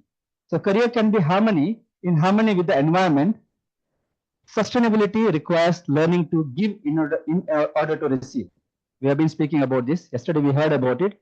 So giving back is very important. As you are receiving, children should be taught how to give it back to the society. And the changing and the unchanged. We have been talking about yesterday, AI and all the technology, and everything is changing, you are saying. And as the world is changing, how are you going to cope with this changing world of work, technology? So we tell students in the workshop that world may change, but there is something that is stable in you. Use that to navigate with the changing world of work. So these are the cultural values that are there in Jiva program.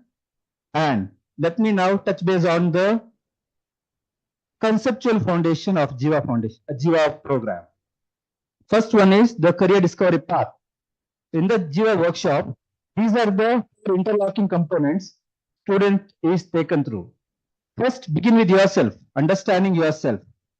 Then understand the world of work. Third step is develop career alternatives. And fourth step is career preparation. So let me talk about the understanding yourself component now. And let's see what is the model that we use in the Jiva program. Here is the model that we talk about when we say about a person, what person should know. Here you can see interests in one side, another side you can see aptitudes on the screen. A person can have high interest for something, but for the same activity, person may have lower aptitude. Now let's say a child is very much interested to become a chartered accountant, but not so good with numbers. Will that person be successful? This question is asked.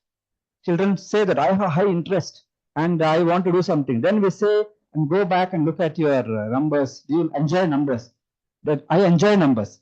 Let me look at your marks and let's see. How good are you? Do you understand what is taught in the school? No, I can't understand. So then we say, think about it. Also, another possibility for a person to have high aptitude, high talent is there, but lower interest. This is also possible. Where a person may be very good with numbers, but may not be liking a career in mathematics. So how to go about now? So in the Jiva program, we take a approach where both interest and aptitudes can blend at some point. There's an overlap. For sure, in our lives, there are some activities where we enjoy those activities. At the same time, we are good at that.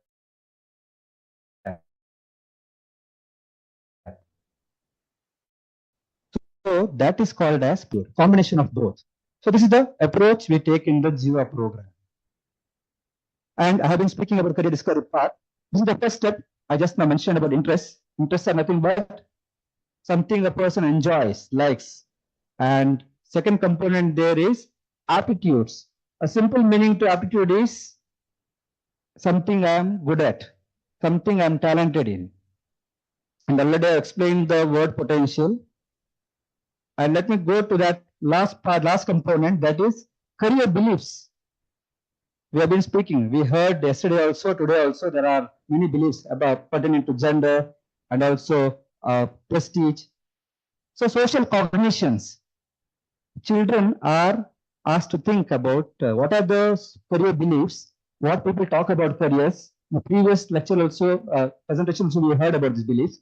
And now those beliefs are there. Child has to sit and think whether it is going to affect his or her career choices or is it going to help. So this is done in the classroom. This is the first step. Second step is understanding the world of work. Now in this step, students are helped, facilitated to interrogate a career by asking these questions to a career. What is the career name? What is the career definition? What is the career task and path? We have often seen in the workshops, the children choose careers just looking at the career name.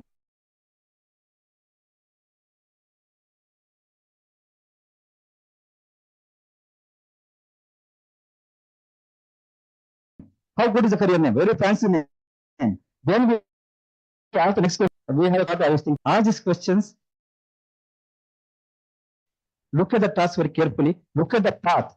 They have only 1 or 2 years to study for that career. But when we look at the career path from the dictionary and our career information cards, then they say, okay, I have to study till 8-9 years. This is something I don't want to do. So we ask them to question each career. This is the first part in the understanding world of work. The second part is education information, eligibility, qualification.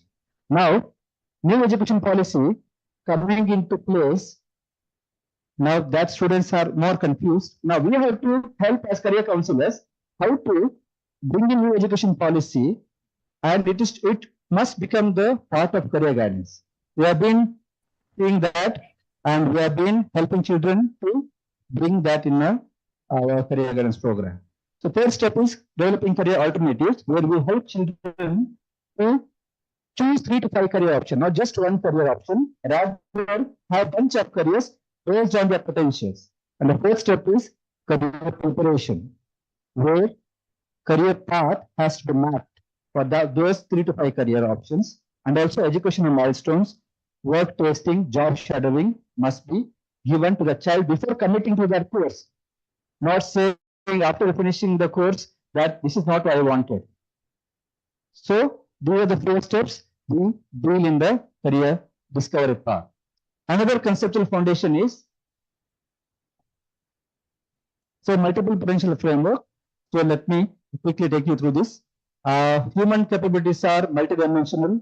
So we use the theory of multiple intelligences, and also we have adapted that, and we have referred to that as multiple potential framework. And we use this in our GEO program, and we say that all children are talented in some way, and all children must be celebrated. And this is the approach. I know that I am running short of time. So this is the approach we take. We take the mixed method approach, where we blend both qualitative as well as quantitative both, and embed within the multiple potential framework. And you can see on the screen how we do it. There is a comprehensive student information protocol for the quantitative, and for the qualitative we have guided interview, and counselors are trained how to conduct these interviews and use these tools, and to come up with a potential profile. These are the components we use in the kit. So you can see, have a look at it, and we have the full kit in the stall there. I will not take you through. So I can explain when you come there. So let me take you to the next component there. It is a activity-based and student-led approach. So when I say activity-based, here I have a picture to show that students are looking at a material, that's learning card, and the facilitator gives instruction how to use for that particular activity. They come back to the main whole group and they present, and then learnings are made note in the worksheets. Now, Jiva program, in the Jiva program, we have parent involvement also. Parents are very important. We have been saying parents are the influencers in child's career decision making. So, Jiva program will begin with the parent session. Also, it can conclude with the similar interaction with parents. Parents are welcome to join any other counseling activities that we do in the Jiva program. So, here are the some evidences, also outcomes of the Jiva program. You can see this graph. So we had done this intervention, this study after we did the Jiva intervention. The graph, as you can see, the blue bars there is the experimental group where we did a pre-intervention, and you can see the mean score was 4.91, and after the program, it has shot up to 9.56. That means career preparation status of these children have remarkably gone higher after taking this program, whereas the purple colored bars are the children who are control group, whom actually we did not give the program initially, and we saw no much difference in their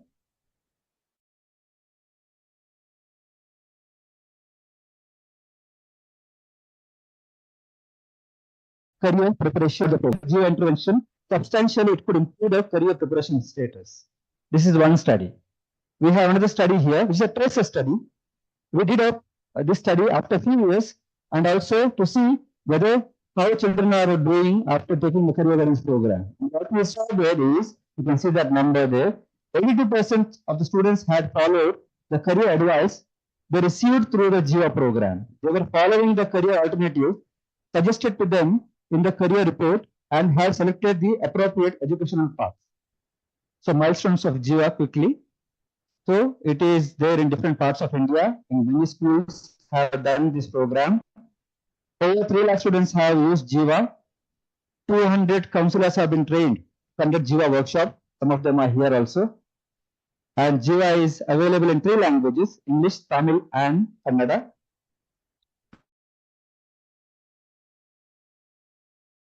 "28 other countries have adopted Jiva through UN and child's feedback after the Jiva program. Jiva workshop was helpful. I have chosen my path. With this, let me conclude my presentation. Thank you so much. I'm happy to take questions if time is there or afterwards. Sure. Okay, thank you.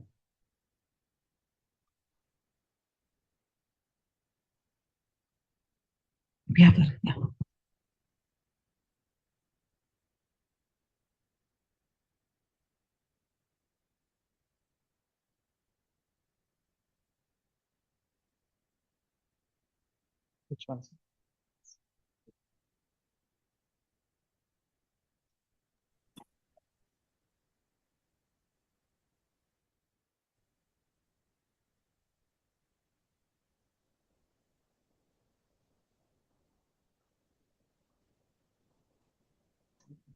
Yes.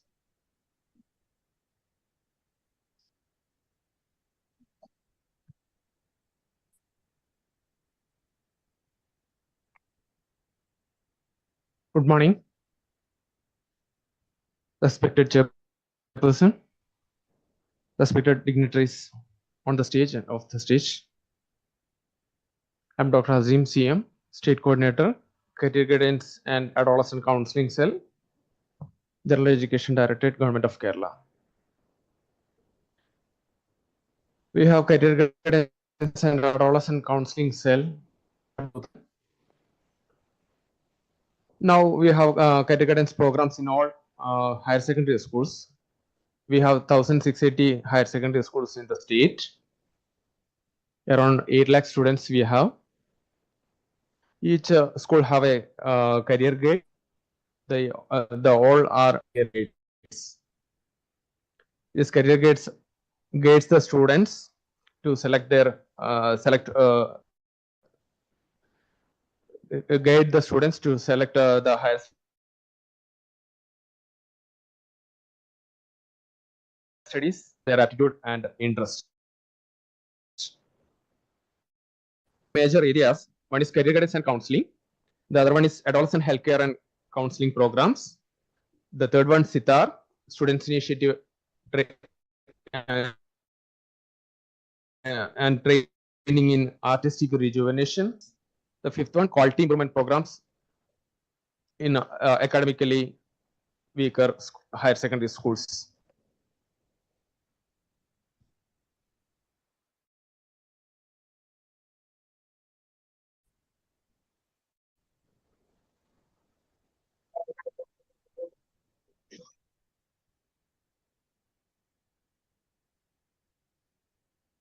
School level,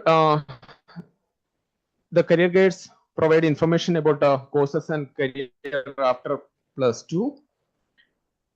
And career planning session is compulsory for a mandatory session they provided in all higher secondary schools. And we celebrated August 1st as a career day. In that day, special assembly is constituted in each school. The principal talk about the importance of career planning, and all teachers deliver about the courses and careers after +2 in their own subject.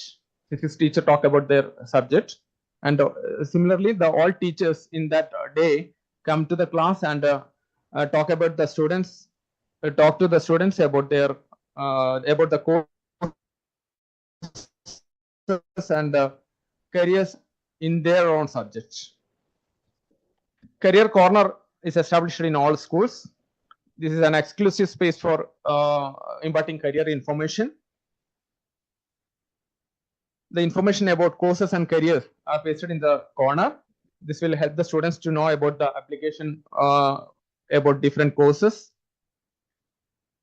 Yojana, like some magazines, are provided by the directorate to all the schools for providing in the career corner. Pathfinder is one of the program conducted by the State Career Guidance Cell. That orientation program is mainly for the civil service aspirants. The program is conducted with the support of the State Civil Service Academy. So we are giving orientation in school level, district level, and 5 days orientation for the students selected from each district. And some trainings are provided for the career guides. 3 days residential training is mandatory for all career guides. Normally, the career guides are selected by the principals of the schools who have some passion in that career guidance. So, 3 days introductory training provided by the directorate, and 4 days training TOT program, and 5 days special training in career guides at a national level. Normally, we are conducting this program in RIE, this institute. 50 teachers selected from 50 teachers are selected in each year and sending here for 5 days orientation. These teachers are generally utilized for some introductory training and other as a master trainers.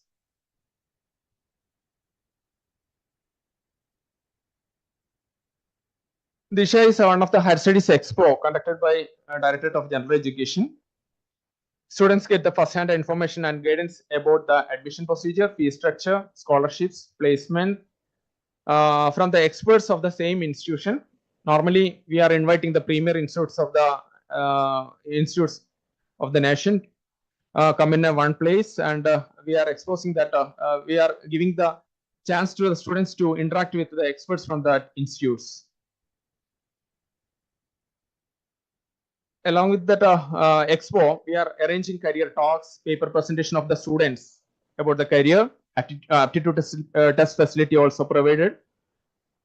This year, we have conducted mini Disha expo in all 41 education districts. We have 41 education districts in Kerala.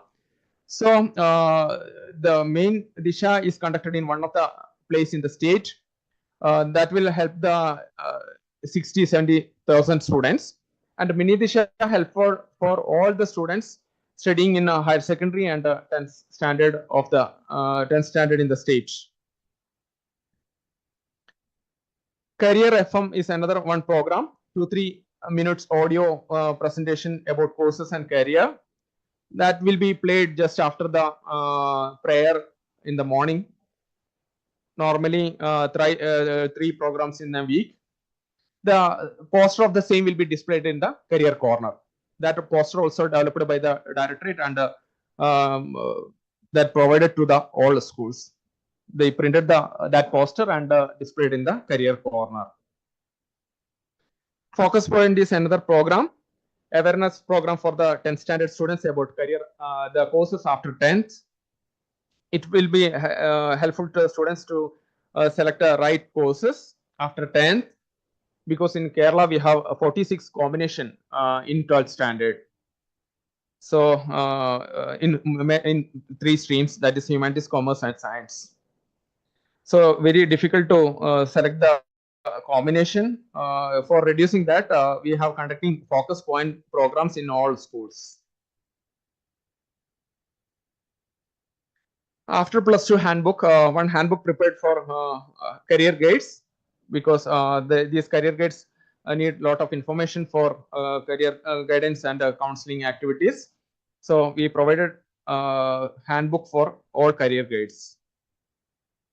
Sitar is another program, students initiative and training in artistic rejuvenation for nurturing the artistic talents of the students. Normally we are selecting film, media, design, dance, animation, photography, etc. in each year. The talented students are selected from district level, sent to the talented students are selected from the school, two students from each school, and giving one-day orientation in education districts or district level. Selection select the students for next level, and we are giving 4 days national level state level training, and sending the students to national level premier institute for 5 days orientation. Smile is another program for the promoting entrepreneurship among the students. With the support of KDs like government agencies, we are giving some orientation to the students. Camps are arranged for the students, interaction with the young entrepreneurs that will help the students to develop their ideas in and entrepreneurships. Kerala differential aptitude test we have. The students want to know about their aptitude. The teachers are helping to conduct a aptitude test, differential aptitude test. The facility is arranged by the department, online aptitude test, and it is conducted in a free of cost. That will be helpful for the students. Normally, this program is conducted through 250 nodal schools, 250 nodal teachers we have. They are trained for conducting cadet aptitude test. Along with that, counseling also, they have trained in that area. Now we have developing a career portal with the support of UNICEF.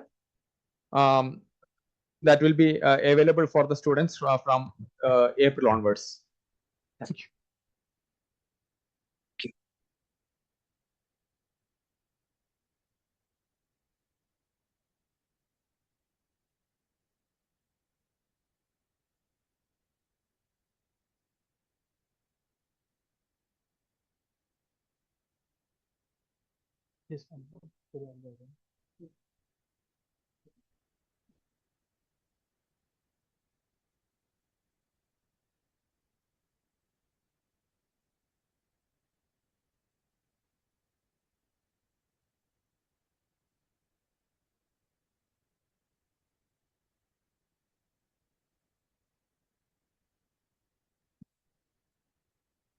Good morning, everyone, respected chairperson and respected dignitaries and all the people present here.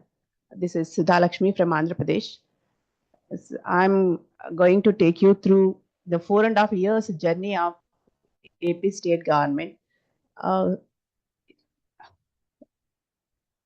The programs took up under this career guidance program, and content development, teacher training and everything.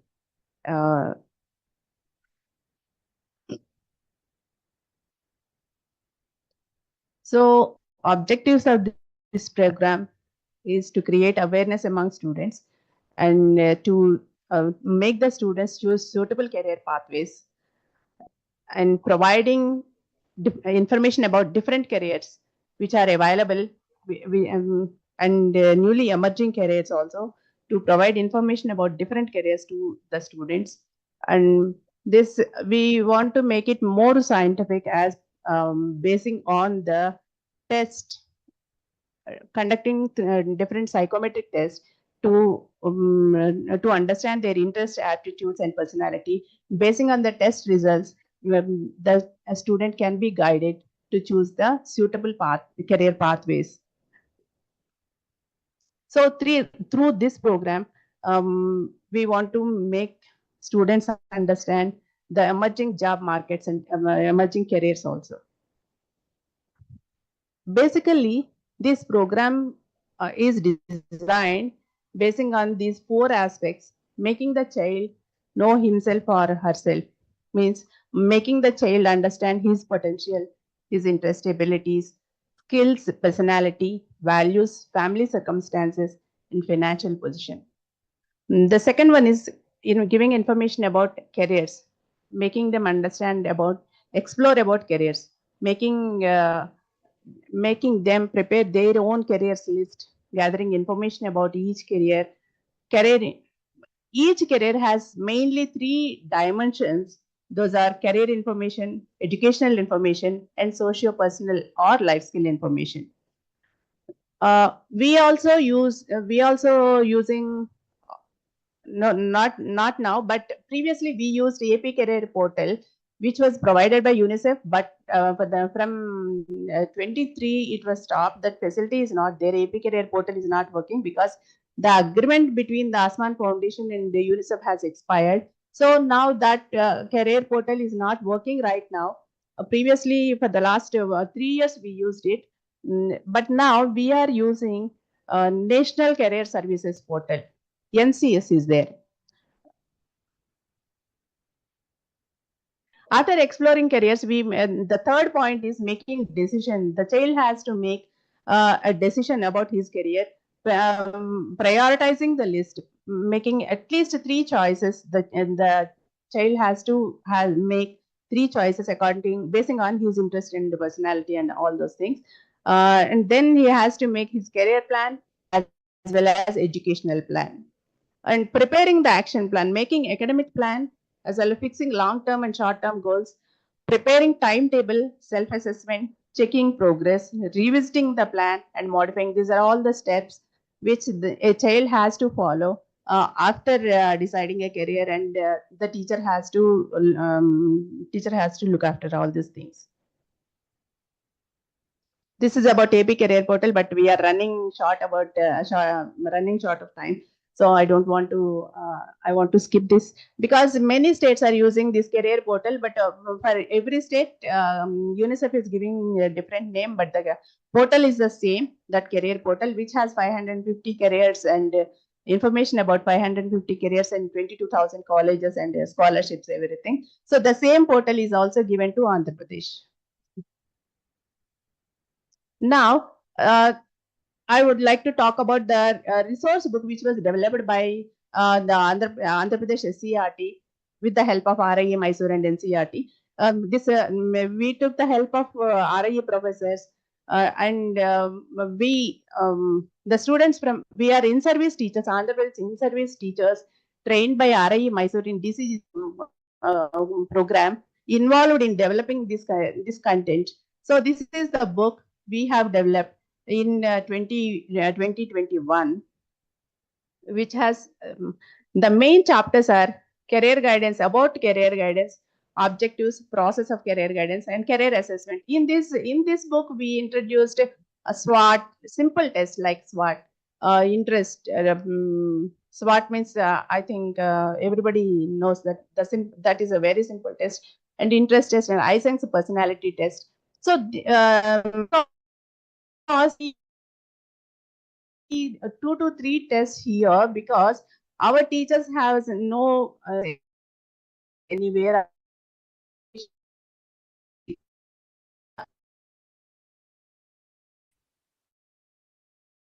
with subject knowledge and minimum knowledge about career guidance should be given a basic training. So that's why to help our teachers, we prepared this resource book. So in this, we in the third chapter, we gave dimensions of career information, occupational, educational, personal, and career exploration activities we gave. These activities are very much helpful. Career corner, survey, self-awareness, job analysis, planned visit. Means this is a new activity we can do near any industry or any institution like that. They can show different different careers there, and they can discuss about discuss with those people, those employees about the careers. So this is an interactive visits. These visits provide interaction with different employees there in the plant. Like that, job shadowing, try a trade, elocution, poster making, vocational dress up, model conversation, my first resume, job card, and career day. Career day we also conducted in the month of February 22 a career day throughout the state. We implemented this program in 6,500 schools nearly in Andhra Pradesh in 22, sir. This is, and the fifth chapter is introduction of career selection, every student, role of stakeholders, and about entrance exams in Andhra Pradesh. Along with that, we gave information about nearly 66 careers. We gave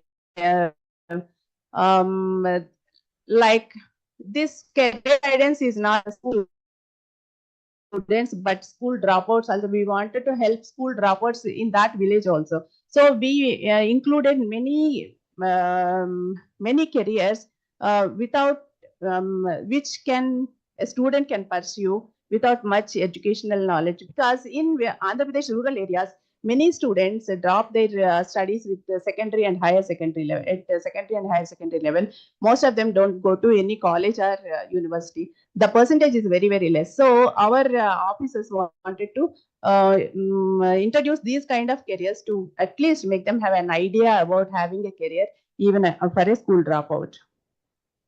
So this is the student activity book. So in this student activity, the same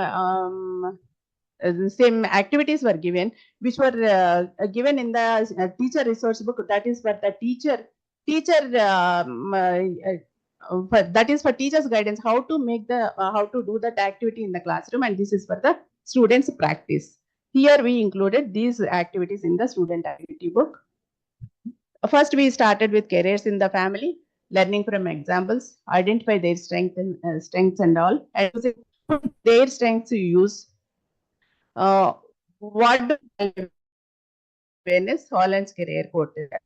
We gave activities in the 4 sections. This book we supplied to 8.11 lakh in Andhra Pradesh, and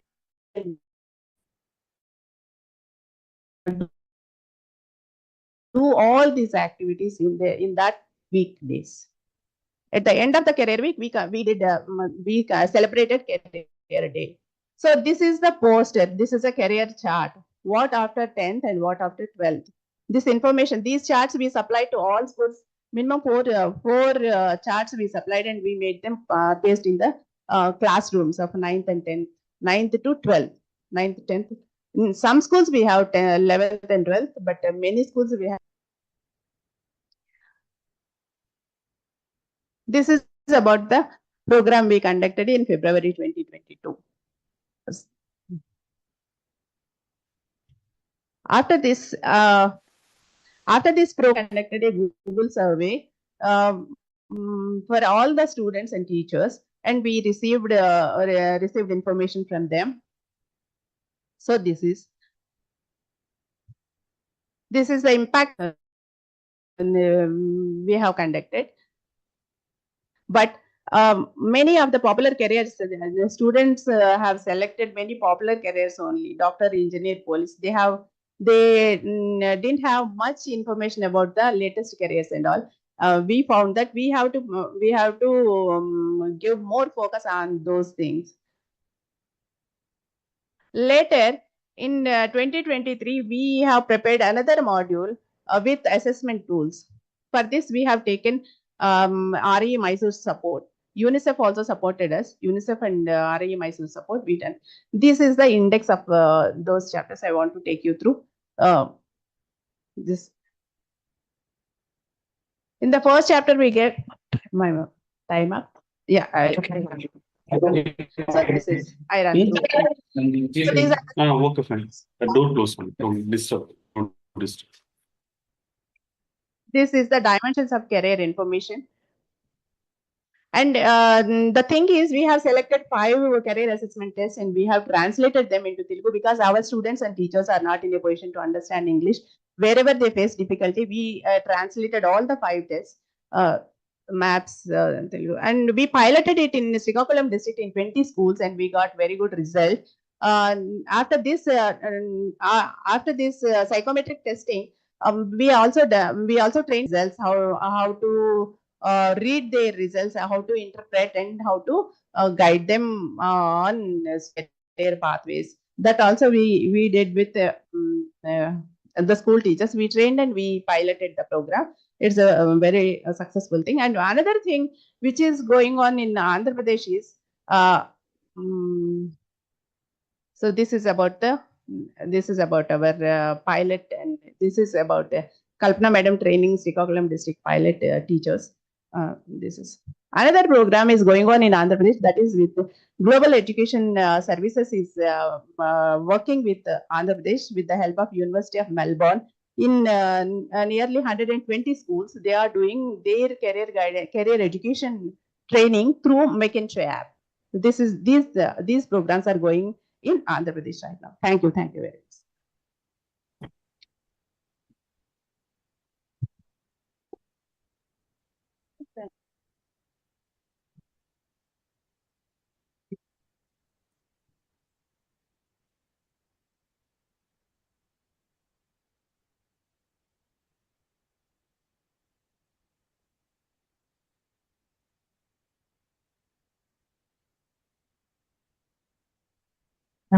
The presentation, which will be online. Yeah. Right? Am I audible, ma'am? Yes, you're audible, sir. Yeah. Thank you so much, ma'am. I think respected chairman, ma'am, shall I share presentation or? Yes, please. Yeah. Thank you, ma'am. Thank you so much.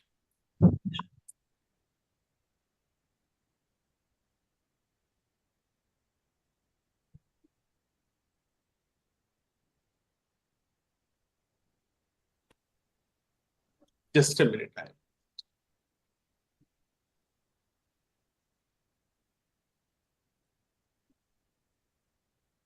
Is it visible, ma'am?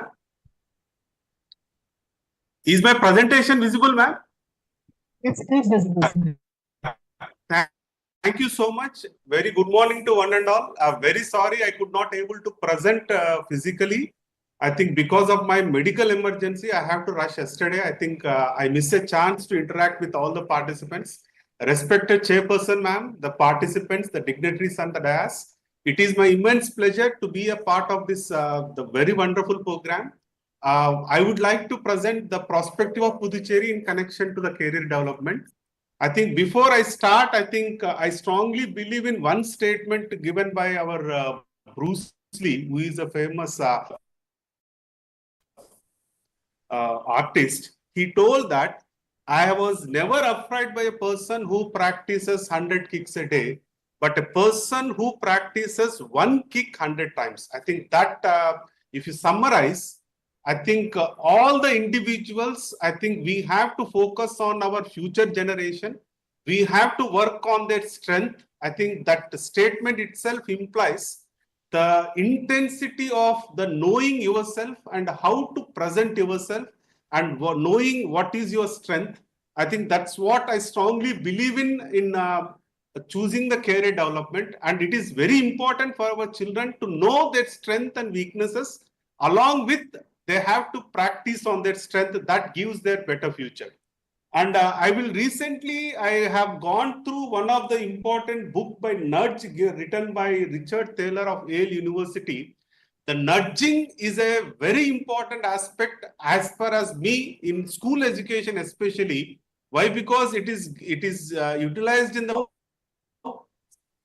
what activities that we have to so that there will, especially in schools,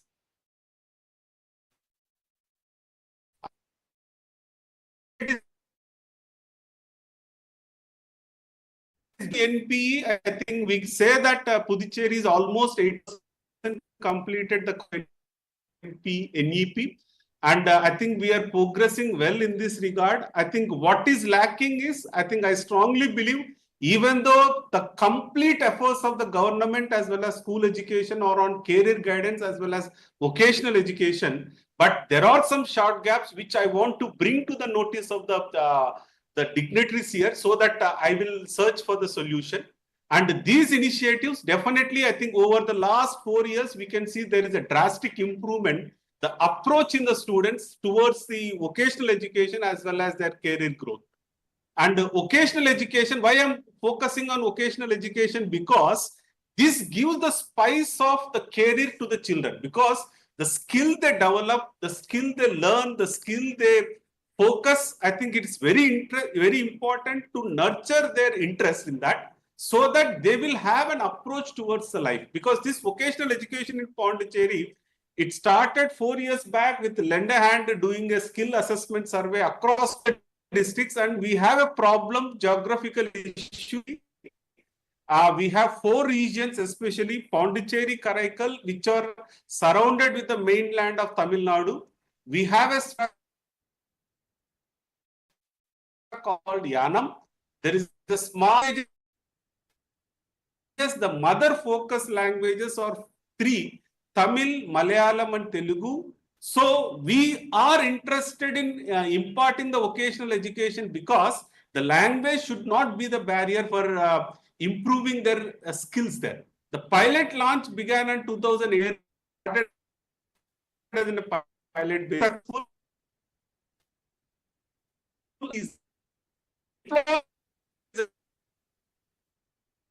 A big issue. We have a good number of industries, and we try to up this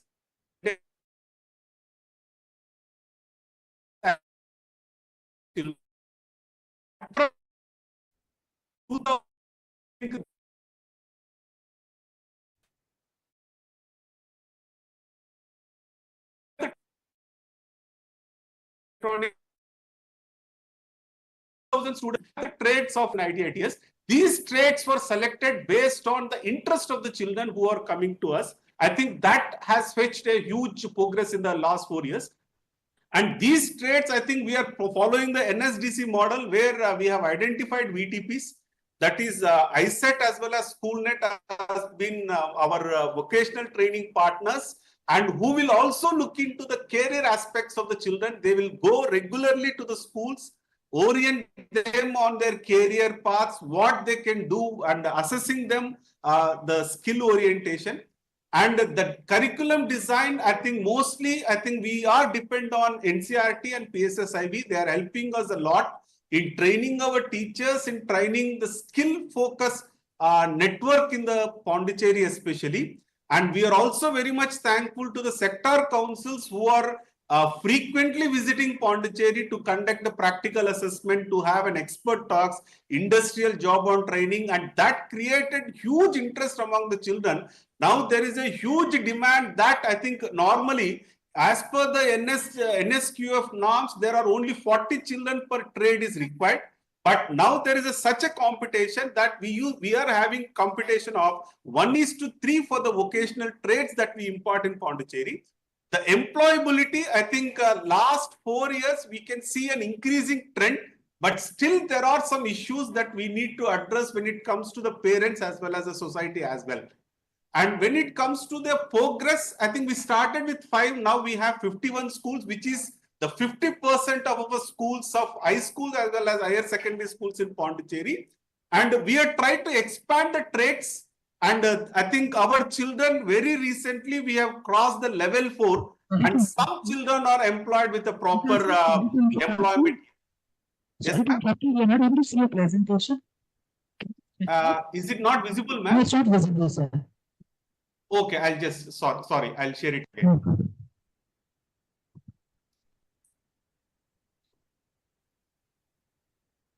now? Yes, we can see it. Yeah.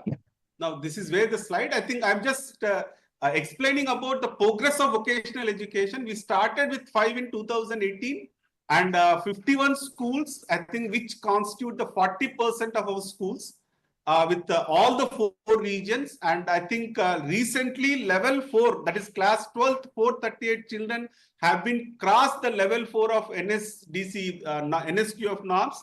And I think they are decently employed in the industry as per the training there.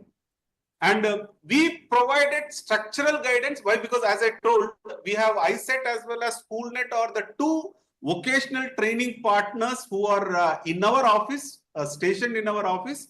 They visit the schools very frequently, explaining as well as guiding the children regarding the career, knowing their interest, how best they can approach to their career by the skills which they assess during the education. And I think we are mostly concentrating on 9th to 12th. I think we have started pre-vocational from class 6th onwards. I think the results are yet to come. I think we have given an RFP in connection to know the assessment level of the children, especially when it comes to the career counseling.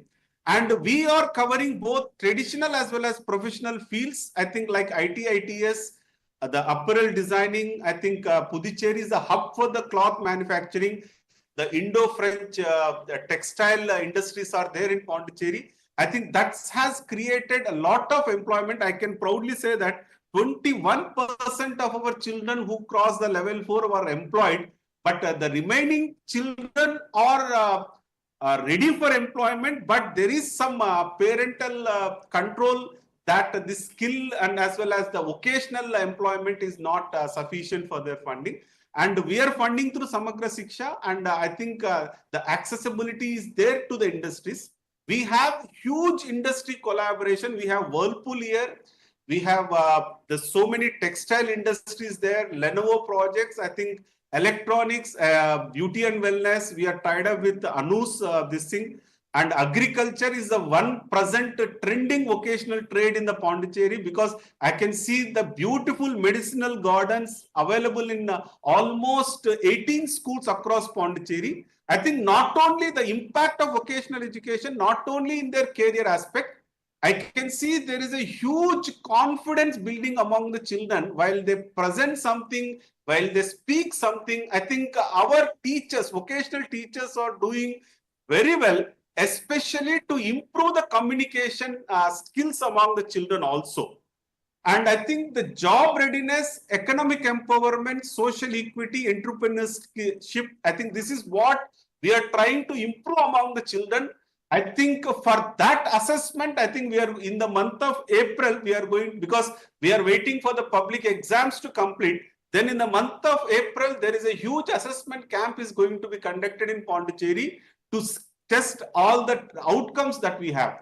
And recommendations, I think we are trying to reach out to the industry to the maximum level possible, and nearby industries available in Villipuram, Tindivanam, as well as the nearby industries. And I think the response is good, and we want our children to have more exposure.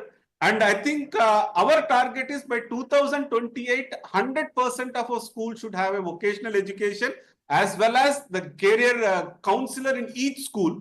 And we have a global NSQF recognition through VTP, and there are frequent trainer development programs are done. I think that has seen in how the confidence building among the children also. And challenges, I think I just wanted to give that the textbooks in the vocational trades is the one challenge which normally face. The second important challenge is there are different norms by NSDC as well as CBSE, because with the Ministry of Home Affairs letter, very recently we have converted all the schools to CBSE. Previously, we are affiliated to Tamil Nadu State Board, Kerala School Board, as well as AP School Board. Now, I think as per the MHA guidelines, we shifted to CBSE. And since we are in the transformation page, I think I'm looking for the pattern, how to correlate this NSDC pattern as well as CBSE, which we have been writing to PSSIB for their kind help. And integrating vocational education in CBSE with a different pattern is a big challenge to us. I think we are working on that. Then another thing, the continuation of the vocational training partner, I think we want to work with so many people. I think now we restricted to 2. I think by increasing the number of schools, by increasing the trade, I think we will invite the vocational training partners as well as MNCs to Pondicherry so that they can train our children and our children's future will be brighter. And there is a difference in vocational training in different states, which we faces previously because the Kerala model is different, AP model is different, and Tamil Nadu model of vocational training is different. And because of the geographical diversification which we have, we find it little difficult in coping up that. Now, I think after converting to CBSE, I hope, I think we will match it well. Extensive career guidance for girl children, I think that is the focus of our present government also. I think we are trying our level best to orient the girl children. And I think there are some challenges from the societal side also. I'll give one example. I think very last 2 years, HCL Tech B company has been approaching us to have. Yes, ma'am. Sorry to interrupt you. Your time is up. You can move towards. I'll just take 1 minute. I think this is the last slide, before slide, ma'am. So when HCL Tech B company has approached us, I think we have done an extensive publicity in the schools. And let me tell you that I am proud to say that more than 50 children were selected for the Tech B company, where they are giving the job along with the chance to study the BSc also in the Shastra University. But there is an objection from the parent side that the job as well as courses cannot go. And out of 50, I could see only 5 children can join the HCL Tech B company, which they employed in HCL. Then another thing, the technical higher secondary, we have a very good technical higher secondary school, which was affiliated to Tamil Nadu State Board previously. Now the future of the technical school is in big dilemma. Then the present career growth, and now we are collaborated with Johor Corporation for training all our children in IT related this thing. I hope that will be coming with, come out with the wonders. And I think now the challenge is every parent wanted their children to go to engineering, medicine and management without skill. Now that what the Puducherry experience, I can tell you that by giving them the skill training, by giving them the proper orientation, their confidence and skill will improve. And that has increased the pass percentage as well as confidence among the children also. And I'll just try to conclude. I think we are 90% filling up the NEP components. And we are also collaborated with our industry department in PM Vishwakarma, which is, I think now the exhibition is going on Pondicherry, where our Honorable Lieutenant Governor has inaugurated in the morning. I hope these our skill-oriented and career-oriented efforts will bring colors in the children's life and their future should be prosperous too. Thank you for this opportunity. I think I'll be very thankful to all RIE Mysore as well as NCERT for giving me this opportunity. Thank you, ma'am. Thank you for the.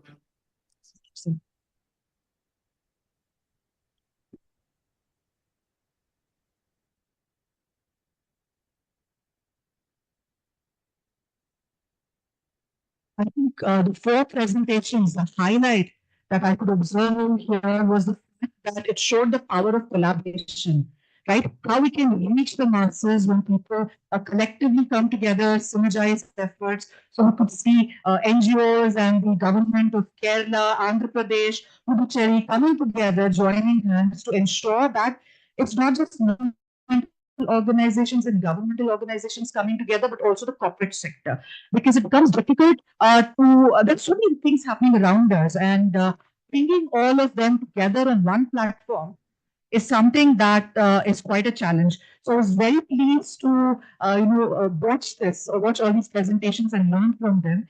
Jiva's something that I could observe, which was a highlight, was that it is focusing on the Eastern value-based approach, right? So ensuring that in the culture that they are, how do they self-explore, assess, and then they also evolve, because change is constant. So they are made to understand about the holistic approach, and they're preparing them for both personal and professional life. A very an approach that is very individualistic and also a collectivistic.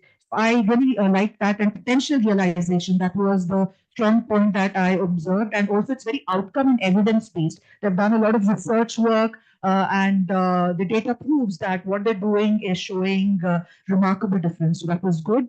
Now moving on to what the government of Kerala is doing. I think one of the highlights that I could observe was that you have a single window system. I think that makes a lot of difference because since I coordinate with several government agencies, one of the challenges that we face is that we confuse who proposes red tapeism, and then you have to wait for meetings. Even to meet the DC commissioner at the district level itself, it becomes difficult than meeting the minister. So they have a single window system. I think it makes the process less challenging for anybody who would want to become a part of the system. So if it's really working well, I applaud that system. That's something that I think every other government should also look at. And also the fact that you're looking at it from a macro level, and you have, again, a collaborative approach where all the corporates have been involved, right? And you've used the power of media.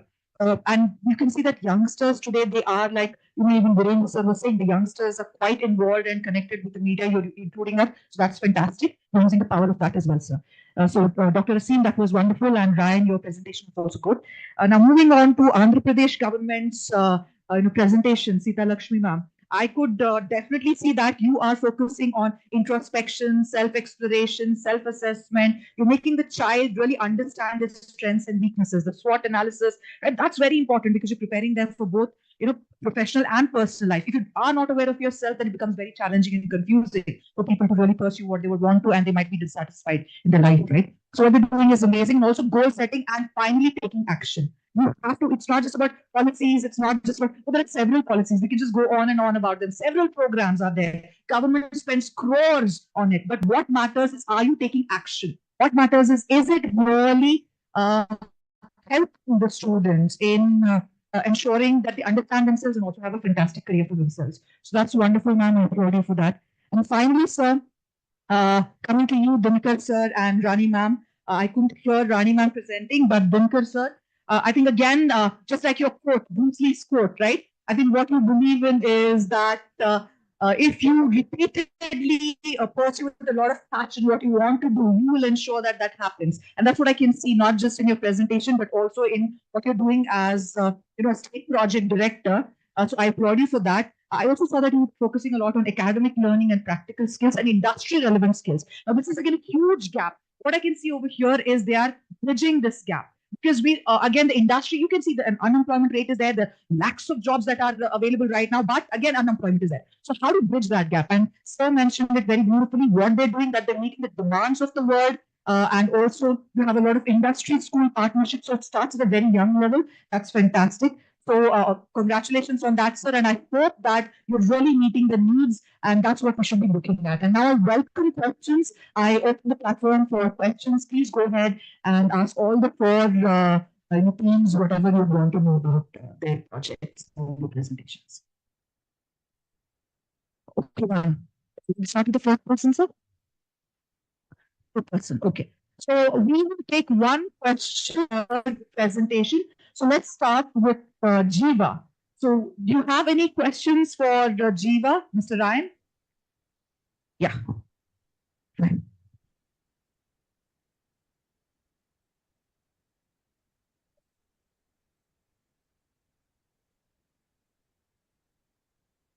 Sir, my question is that you have told about the last pillar of understanding yourself, that is the career belief. If I want to know the career belief, or if I want to introspect the career belief of the students, is it possible to know at a single time, at a single point of time? Because it is longitudinal in nature.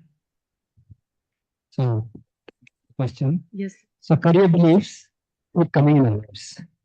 So, as you know, every time career beliefs can come on our life, and you need to be careful about it.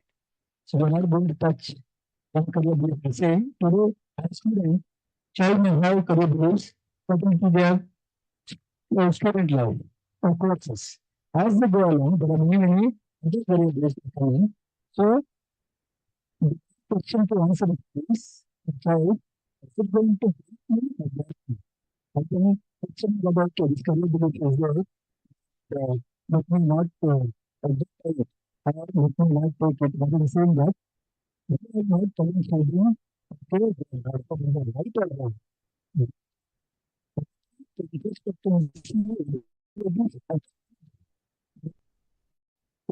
can come anytime when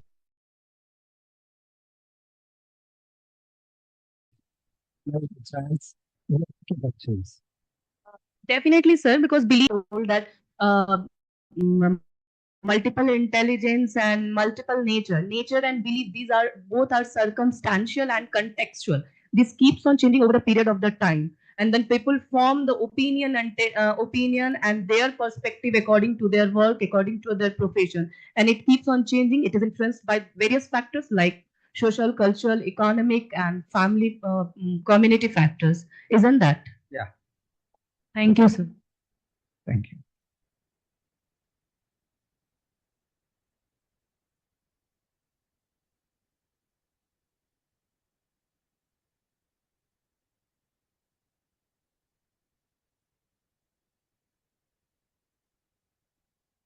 Ma'am from Andhra Pradesh. That's really a wonderful presentation that a glimpse of it. What I want to know exactly is there any possibility to implement career guidance program in all the schools in AP or especially in Srikakulam district? Please. Yes, not only Srikakulam district, sir, from government is planning to implement it in all government high schools under all managements. So this is going to come from June onwards because government also appointed 56 counselors right now, 2 per district. So they are going to take up the program and they'll train, and once again they come to schools and they take up the program. Oh, thank you. Yeah, go ahead. Very quickly to Dr. Azim, the aptitude test that you've developed, the KDAP, have you published it? Have you published it, sir? No, already that's analyzed in Kerala, and we have conducted the. You have not published yet. Yeah. It'll be good if you publish. Okay. Then you get much more credibility. Okay. And if you're looking for a place to publish, you can publish in our journal. Okay. Okay, thank you, sir. Talk about it. Okay.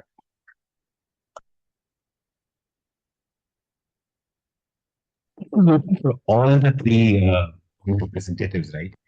How are you measuring the success of these programs? Sir, we cannot measure the success in any quantity like numbers, but what government's idea is to make the child think about career. First of all, we have to, because we have so much, Andhra Pradesh is basically a rural background state. So we want to introduce career thinking among children first. Success we cannot measure right now. They have to pass out, they have to complete their education, and they have to get into their career. So it takes a long time. We have to pack them. We have to monitor their progress in their careers. So that at school level, it doesn't happen. It takes 5 to 6 years. Madam, can I answer that question? I think the success part, I think we have a life example. I have seen the smile and joyful among the children. The level of confidence they get by skilling part, because the more they do, the joyness they get it, the interest with which they come to the school. These are all I strongly feel these are all the success parameters where you can reflect on the children, sir. Yeah, true, sir. That is there. The confidence building is happening. And one feedback after completing 2022 program in our schools, the girl children who saw this module, and they said that at least in Andhra Pradesh, some areas are high in child marriages. Even if we get marriage after 10th, we have a career to get in. So that's the feedback we got from students, the confidence that program gave them. That's wonderful. Now, do you have any questions for Mr. Dinakaran? Yes. Please go ahead. Any questions for Mr. Dinakar? Regarding Puducherry, or I'm sure you should be having a, because we're looking at how the government sector is collaborating with the private and the NGOs, sector. So if you have any questions which you always had on your mind, you can go ahead and ask the last question that we'll take. Okay. So that was a wonderful, I think, presentation, and we could see that all of you are doing a fantastic job. But please make sure, I think from an NGO sector also, I would like to request, because I'm facing challenges when I want to do a couple of things with the government. I hope nobody faces those challenges. And also, and bring that up, I have a very valid point to make, but we have to ensure that whatever you presented, they are being implemented in collaboration with people who are also measuring the success. Yeah, and they're replicating what has been shown to be successful. So I wish all of you all the best, and thank you. Thank you, everyone.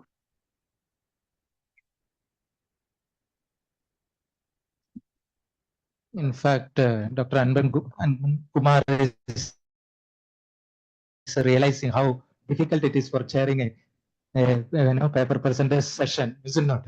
How to control. I enjoyed that is one side we could see, but the other side also, is it not? Why we are, I am sorry, because we couldn't take much questions. We are already, late 1:40 afternoon. Panel discussion also, we thought, we can something, productive we can, discuss during that time, particularly, the experts' suggestions. That's how somehow if people can, adjust with us, then we can have it. Otherwise, I don't think so. It is going to happen also. That's what my Murray. Anyway, I think all of them have, presented. Congratulations. And we have again, our screening committee has decided that these presentations has to be in plenary session. Anyway, congratulations to all of you. Thank you. I am sorry that we don't have any presentation. Okay, only for Madam chairing. Okay, please. Yeah, that's all.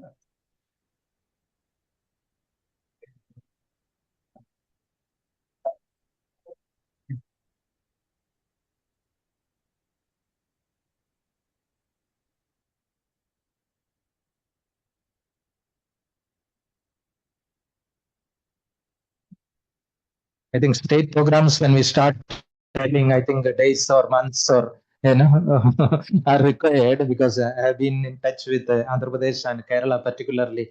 They used to have a career exhibition, career mela. It is wonderful. 4 to 5 days programs, 40 to 60,000 people. Means students range. All the secondary school. We have video also. I think I can tell Asim to. Even we represent there. They will invite only government institutions, not from any other institutions. Okay. Like that, wonderful things are happening in our state, but we don't, much give publicity. That is one thing. Is it not? What we do, we are not able to disseminate also. Their aptitude test, again, RI has also contributed, and this online, sir, that's what they have not published. Okay. Thank you very much. And now tea, I do not know how to tell you people 2 minutes. Can you take a tea? I do not know. Okay. Anyway, parallel session, now it will start. One session will be in this hall, and the others are in our nearby rooms. What we want is that equal proportion of participants. Anyway, presenters will be there, but along with our participants, please join in different rooms. Thank you very much, and let us again keep up the time.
A very good afternoon to one and all present here. I apologize for the delay that has happened to begin the session. For this session, we have our chairperson, Professor Kalpana Venugopal. I take this opportunity to introduce Madam. I also request Ma'am to please take a chair on the dais. It is my privilege to introduce my guide. Professor Kalpana Venugopal is serving in the Department of Education and she holds key position in our institutes related to administration. Madam is the Dean of Instruction and also the in-charge principal. Madam was heading the Department of Extension Education before this. Ma'am is specialized in the area of educational psychology and has over 2 decades of experience at RI Mysore NCERT. Madam has also done her DLit and a recipient of Fulbright Fellowship. We are privileged to have you today with us, ma'am, chairing this session. With Madam's permission, we will begin today's paper presentation.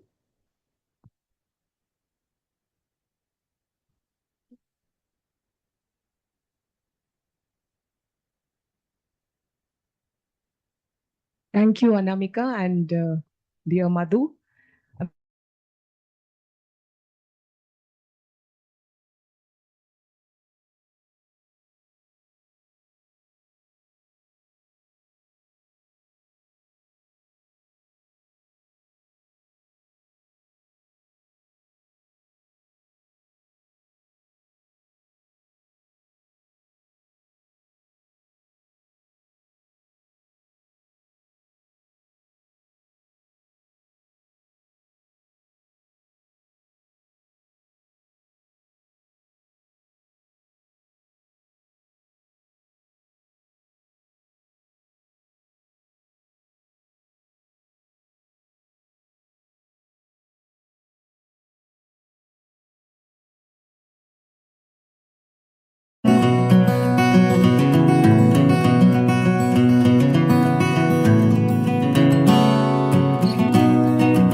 So first of all, I thank UNICEF for the support.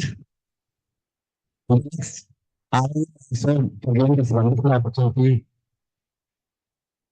and our dear Sri who has been a good guide for this entire program. And in the previous session, you have witnessed our AP-NCERT total the government initiatives. I can say that this is one initiative outcome of that program. So my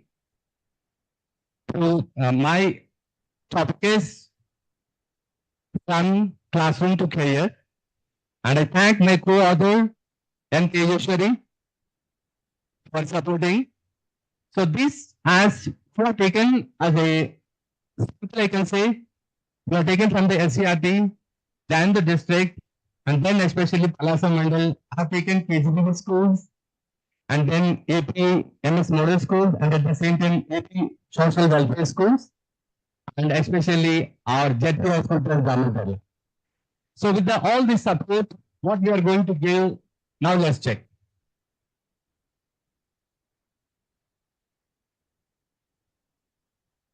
Yes. So as I told you,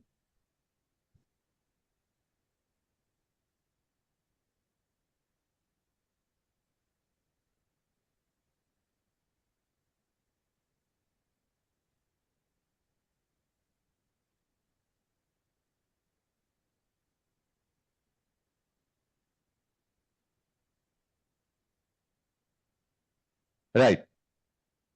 So keeping the view of this program, what we have done exactly is the first idea is creating awareness among students. Then the next part is exploration, career exploration. And then the third one is like goal setting and decision making. That's what I've done with the association with APMSs. And at the same time, we do develop whatever the social and social skills and soft skills with the children. And then finally, we also help our children with technology skills. And now the first idea is, if any program should begin or it should be done successfully, it all depends upon planning. So the first idea is we design the calendar for the year, like what we have done, the yearly planner. So we include various activities with the help of all the teachers, because it's a team effort. And then next, we design year-long programs, like what can be done in the month of January or February and finally. So what we do is, initially when children come and we take the sessions in the month of June or July, like know yourself and enhance yourself, we conduct one-on-one sessions with the help of POT. And then we do give this with the help of the Tamanna test and all, and especially the Holland test. This really help the children, like what they would like to do. So really children enjoy that while doing it, and they will be knowing what they're going to come. So the next idea is the important area is especially where our children love, and I told you that we have done this with the help of APMSs, that is NGO organization, and we have done as an initiative, we collect, and I can show you these cards. Okay, what we do usually is we conduct sessions in the schools, and that's all about goal setting, what next, and then decision making. So this is how you can find, and children really enjoy this, and we distribute these goal cards, and that's how we say like someday goal to now. So what goals you have when you join in our school, and then what are you going to do by the end of the 10th class. So these goal setting cards are really useful, and we distribute to all our 9th, 10th, and intermediate students. And then after that, the very important part where we focus on is life skills and soft skills. So we know that even we do campaign for the students, like joining our students, like we are going to conduct career guidance programs and soft skills in our schools. So we get n number of admissions in our schools. So this is how you can see the visual. Even we can do this activity like problem solving skills. So can all the students do the same activity without breaking their hands or legs? Is it possible? Can they turn the other way? Now let's see whether it's possible or not. So we give this kind of activities, and then we ask the children to do, and this will help them to solve the problems. And especially the focus will be on the life skills like thinking, social, and emotional skills.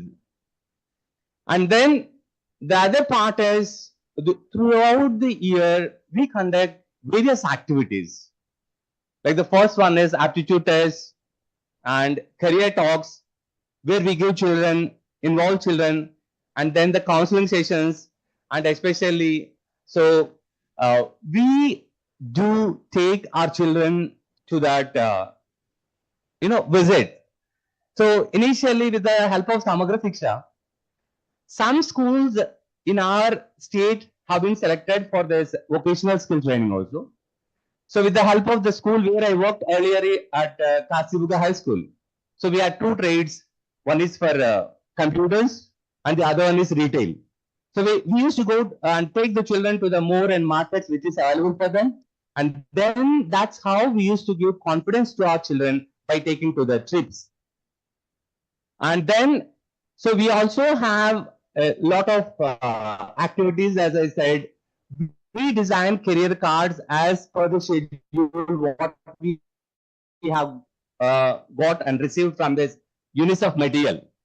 Like we got teacher module, and then based on that, we design various speaking cards for the children, and we enhance their communication skills, and we give confidence to the children. And the next part is especially to conclude the session. So the first one, as I told you, we supply the UNICEF cards, that books what we got from our Samagra Shiksha. And then also there is a student activity book that is really helping. And for this, before starting this, our DEO sir, he has conducted training to the teachers, Mr. Sri Thirumal Chaitanya Garu. And with that, I'm also one of the DRPs for that. So we try to work out in our schools, and it's really working well. That's the outcome, what you can see that. And that's how the activity books are helping.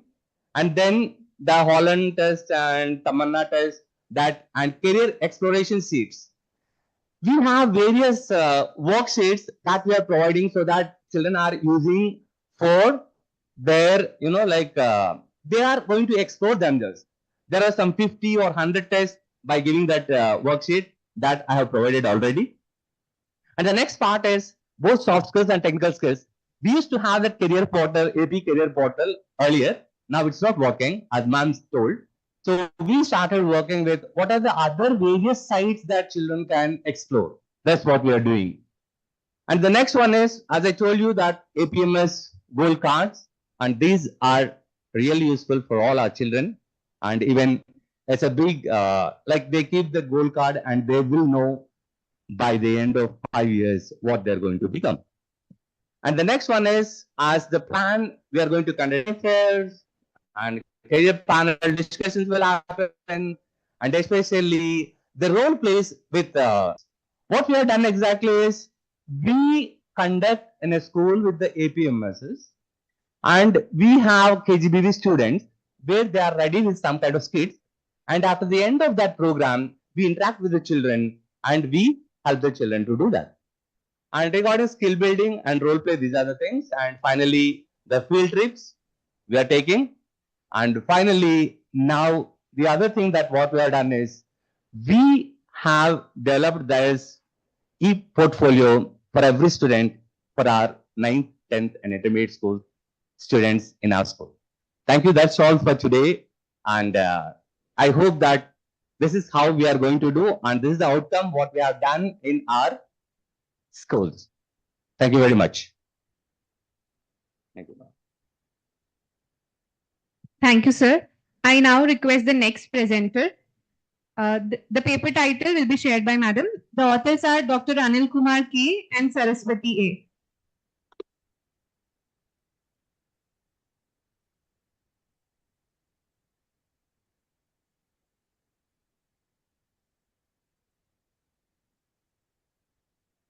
This one.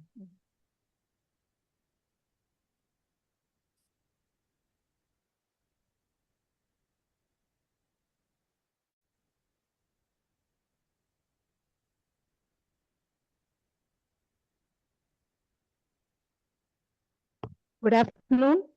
I'm glad to present the paper titled School-Based Career Development of Students, a systematic review of the doctoral thesis conducted in India, co-authored by Professor Anil Kumar, Regional Institute of Education, NCERT, Mysore, and myself, Saraswati, research scholar under the guidance of Professor Anil Kumar, Regional Institute of Education, NCERT, my school. So to start with, I just want to give a brief introduction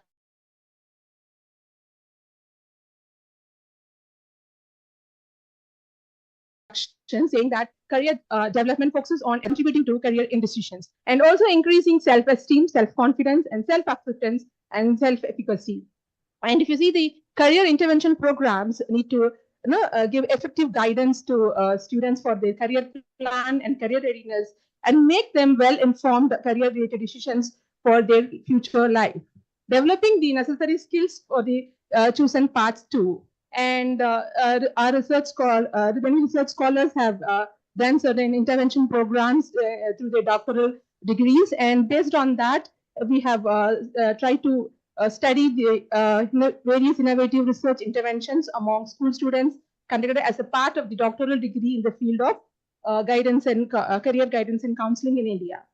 So the method we have adopted is like systematic review, where where systematically we collected the doctoral theses and reviewed, and this collection was based on the PRISMA protocol, and the database is Yodtanga Infobit database of UGC India, and it was assessed during the time November 12th to 20th, 2024, and we used 11 keywords related to the school-based career guidance and counseling interventions like career counseling, career guidance, career interventions, and so on.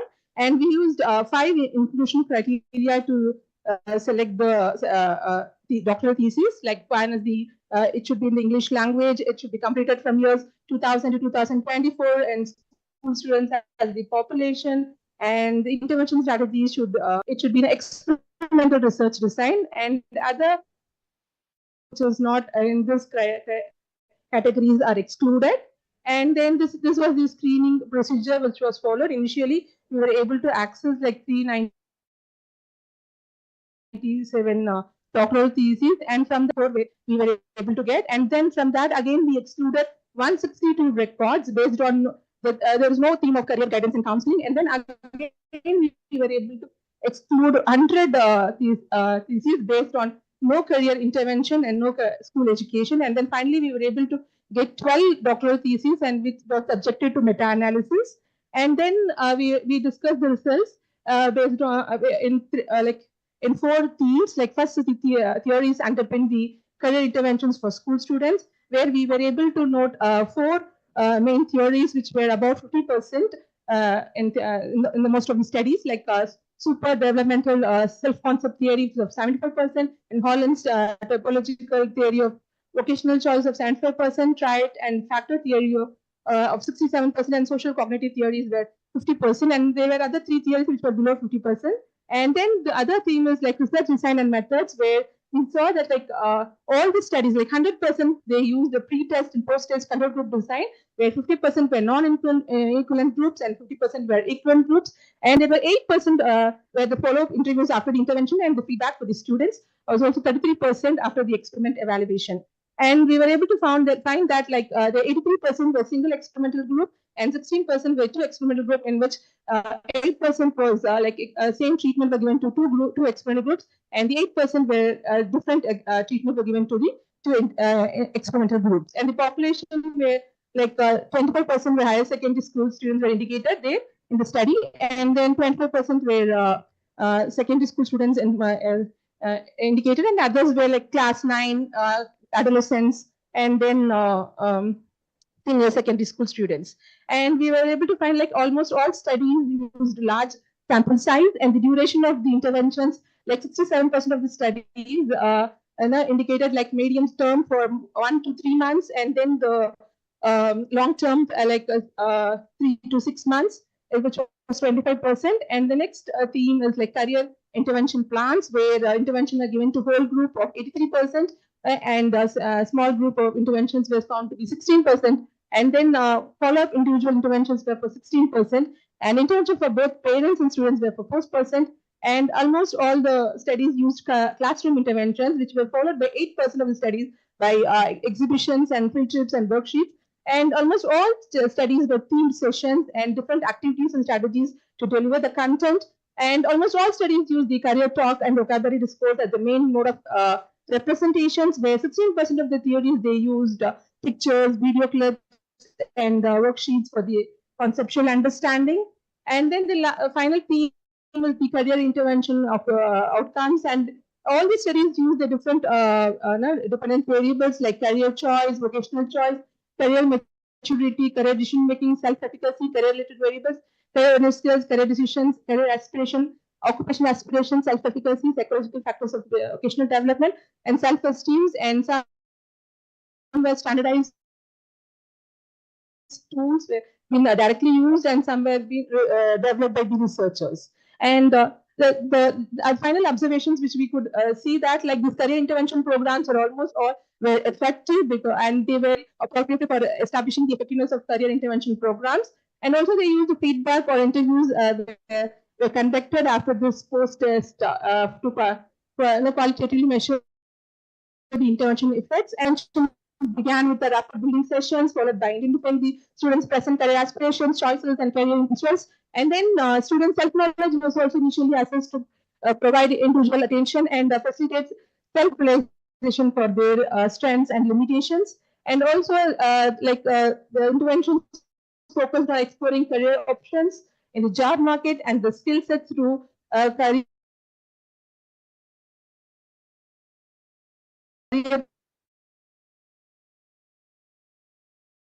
talks, and especially from experts, and as well as through workshops and exhibitions, and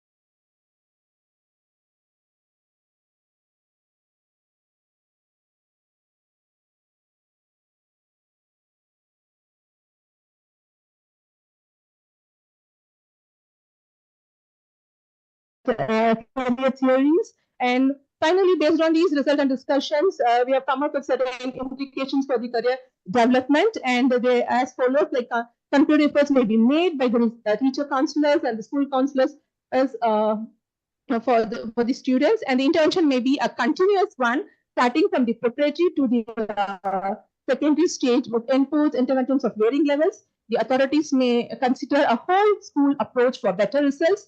Choosing various interventions may be based on one or more theories of career development rather than conducting it without any scientific basis.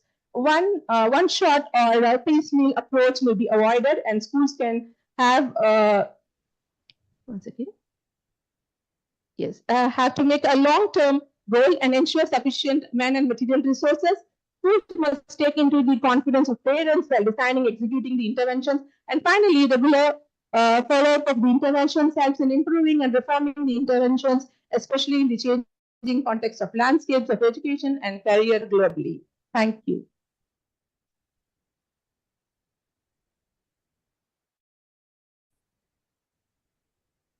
Thank you, ma'am. I now request Dr. Aparna for the presentation.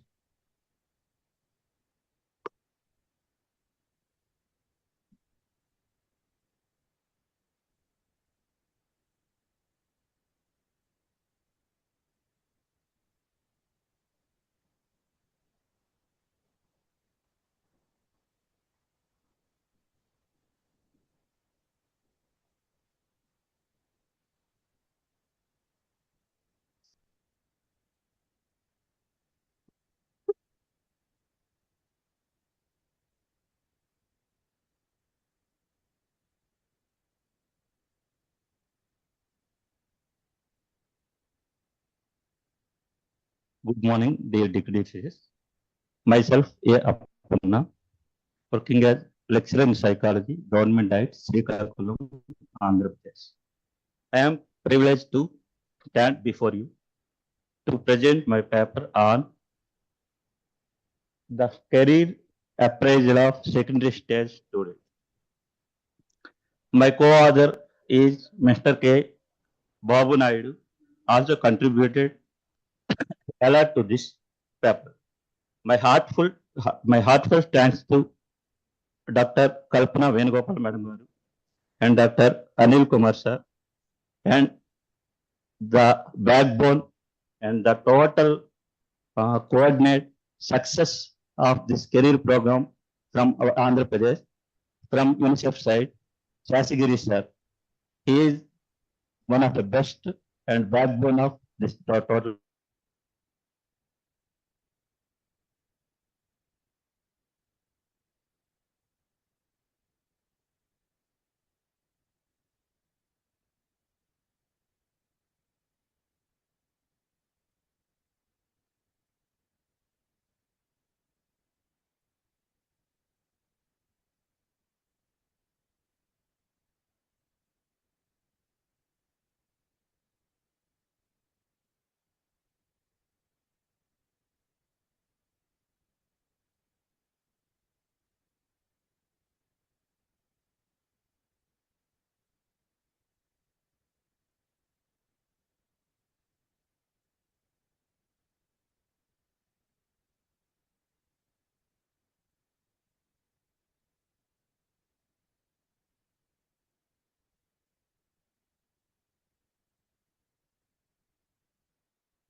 And in this stage, the counselor need main visualization is main in this stage. So next final phase is SDS. From all above three phases and fourth phase, SDS given some two-digit code of the final career of the student. So then we give instructions to next. What are the career options from this two-digit state? Next, our father, Mr. K. Babu Naidu, continue how to implement the five correlation of distance. Please welcome.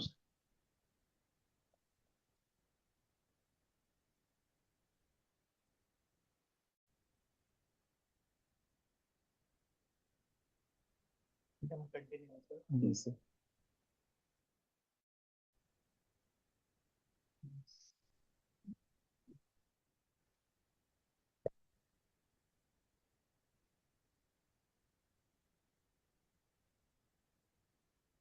Thank you, sir. Good afternoon, esteemed professors and distinguished guests and respected colleagues and dear participants. So apart from our colleague, so what are the key findings? So we find out after completion of the career counseling to the students from a Srikakulam district typically experience clarity about their career goals, better understanding to their of their strength and interests, improved decision-making skills, and greater sense of confidence in choosing career path. While parents often gain insight into the current jobs, learn how to effectively support their child towards informed decision about their future. What are the key findings? Means enhanced self-awareness of the students, reduced career indecision, so improved of the students' goal setting. So by this, they enhance their motivation. So developed searching skills, different job searching skills, and improve academic performance also. So what are the key findings for teachers means? So greater understanding of our student needs. So before that, somewhat less. So effective career guidance. So improved student-teacher relationship, professional development opportunity, and key finding for parents. Greater understanding of career options, effective support strategies, reduced anxiety about their child's future, improved communication with their child, awareness of their role in career planning also. So what are the implications for career development to students means? Also phase one teacher and student. So building a rapport, what our colleague already mentioned. So with student, appraisal of the cumulative profile, goal setting, termination and follow-up. So next implication for career development students, phase two. So along with the parent, build a rapport with their parent, caregiver to apprise about the cumulative information collected of his or her child. So in phase three, teacher, student, and parent strengthen the student's confidence in accepting and identifying career pathways, reinforce the responsibility of parent and in providing continuous support, conclude the session by preparing both parent and student to work a focused manner in attaining the goal. So finally, I want to conclude, career appraisal is an empowering tool that helps secondary stage students take charge of their academic and as well as professional journeys. So here are some pictorial evidences what we done in a pilot in Srikakulam district, Andhra Pradesh. This pictorial so Kalpana ma'am and Gopal ma'am is also there in our training class. Why is that? That's all panel. Thank you. So here I want to mention our donate rate. So ours is most populous nation. So almost nearer to 150 crores. So even though 150 crores of population are there, nearly 2 crores of youth is not ready to donate their rate. So if 2% donate their rate, we can arrest or we can arrest so many deaths in our nation. So I want to mention here one thing, not for publicity purpose, just create awareness. So far, I donate 52 times blood. Thank you. I thank the presenters. Now I call upon Ashima Mahajan to present a paper.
and DCGC 2022, New Delhi, NCERT.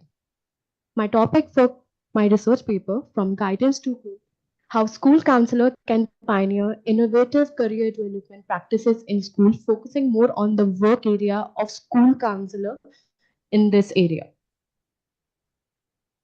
The content as I will be covering is about objectives, research design, methodology, key findings, results, and discussion and implication for career development of students at the end references. Objective for my research is to examine counselor role in shaping students' career pathway through the implementation of innovative and explorative initiatives that go beyond the traditional career guidance. Specific objectives are as follows: to analyze a range of perspectives regarding the effectiveness of initiatives and methodologies aiming towards enhancing the students' awareness of career options and paths. Secondly, to explore about the structural factors that can strengthen career guidance and counseling infrastructure within the educational setting. Third, to evaluate the efficacy of teams and activities that encourage students' career development.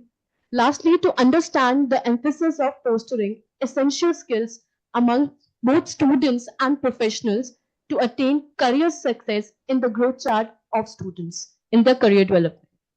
The target group was set to the 108 psychology professionals, which were from Delhi School CBSE board.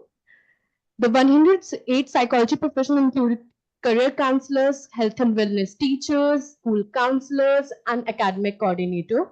I have taken 20 close-ended item-based based on 5-point Likert scale opinion-based survey through Google form. It has been circulated. Looking forward to reach the target group.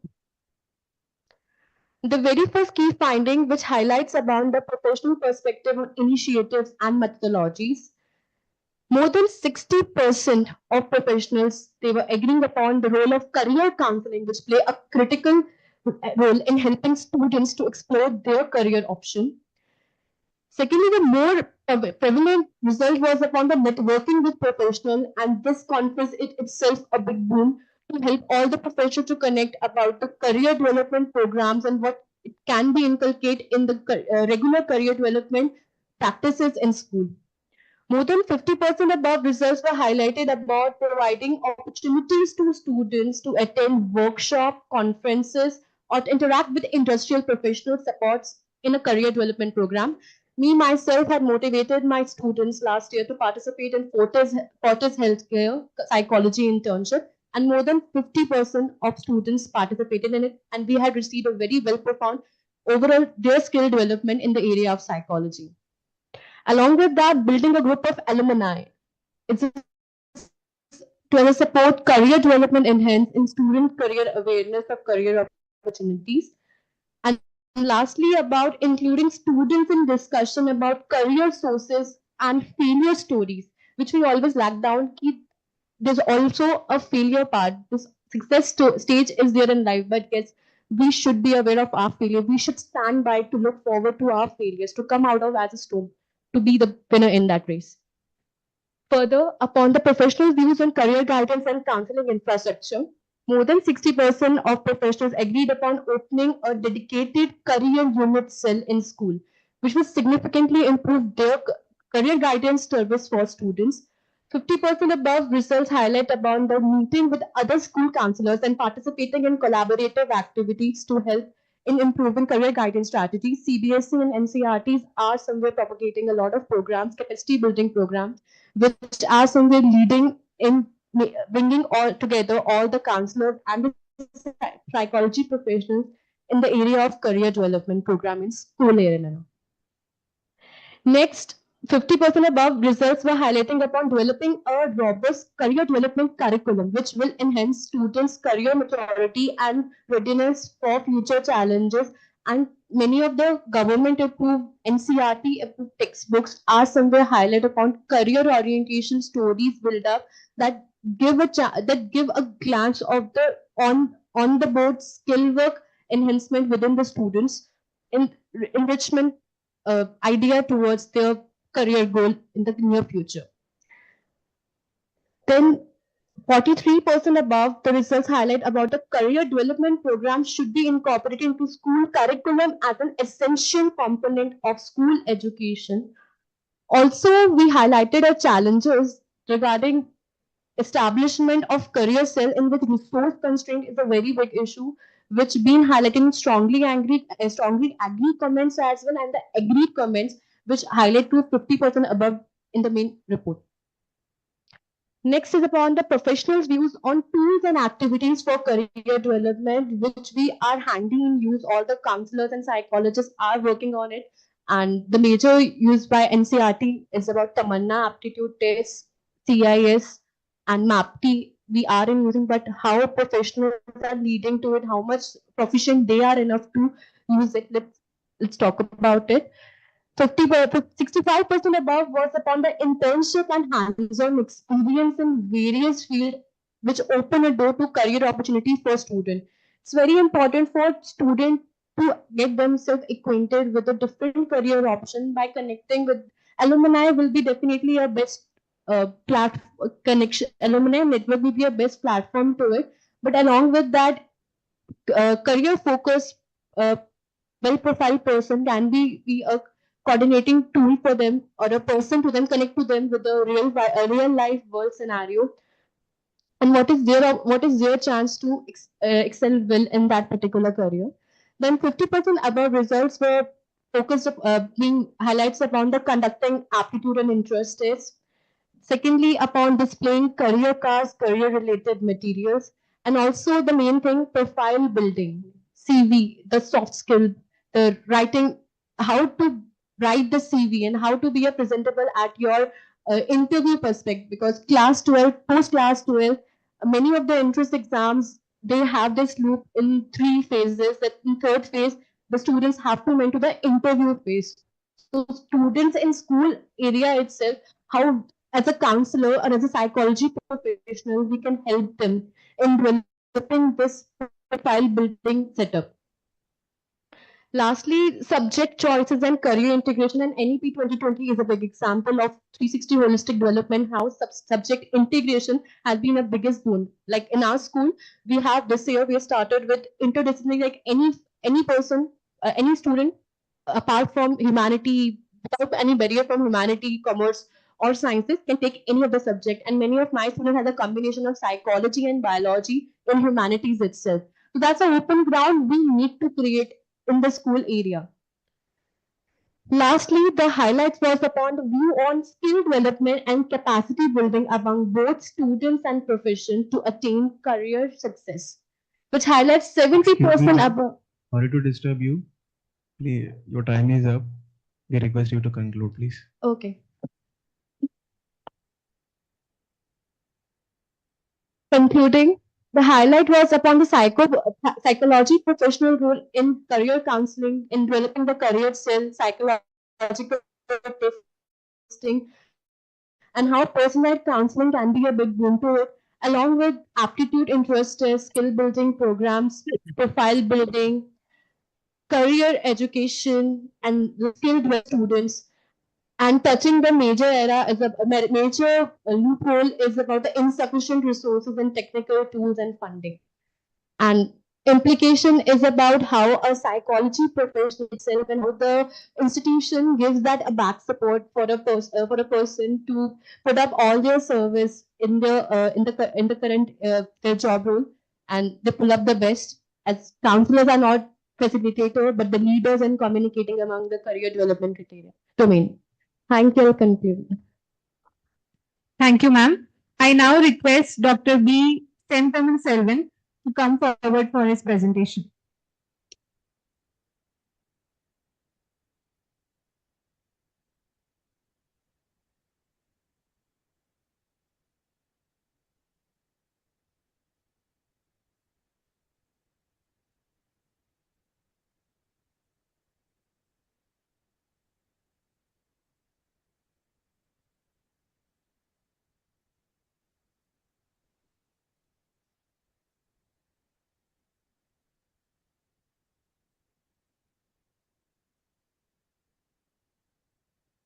Respected chairperson, respected experts of the career and guidance program and all the presenters.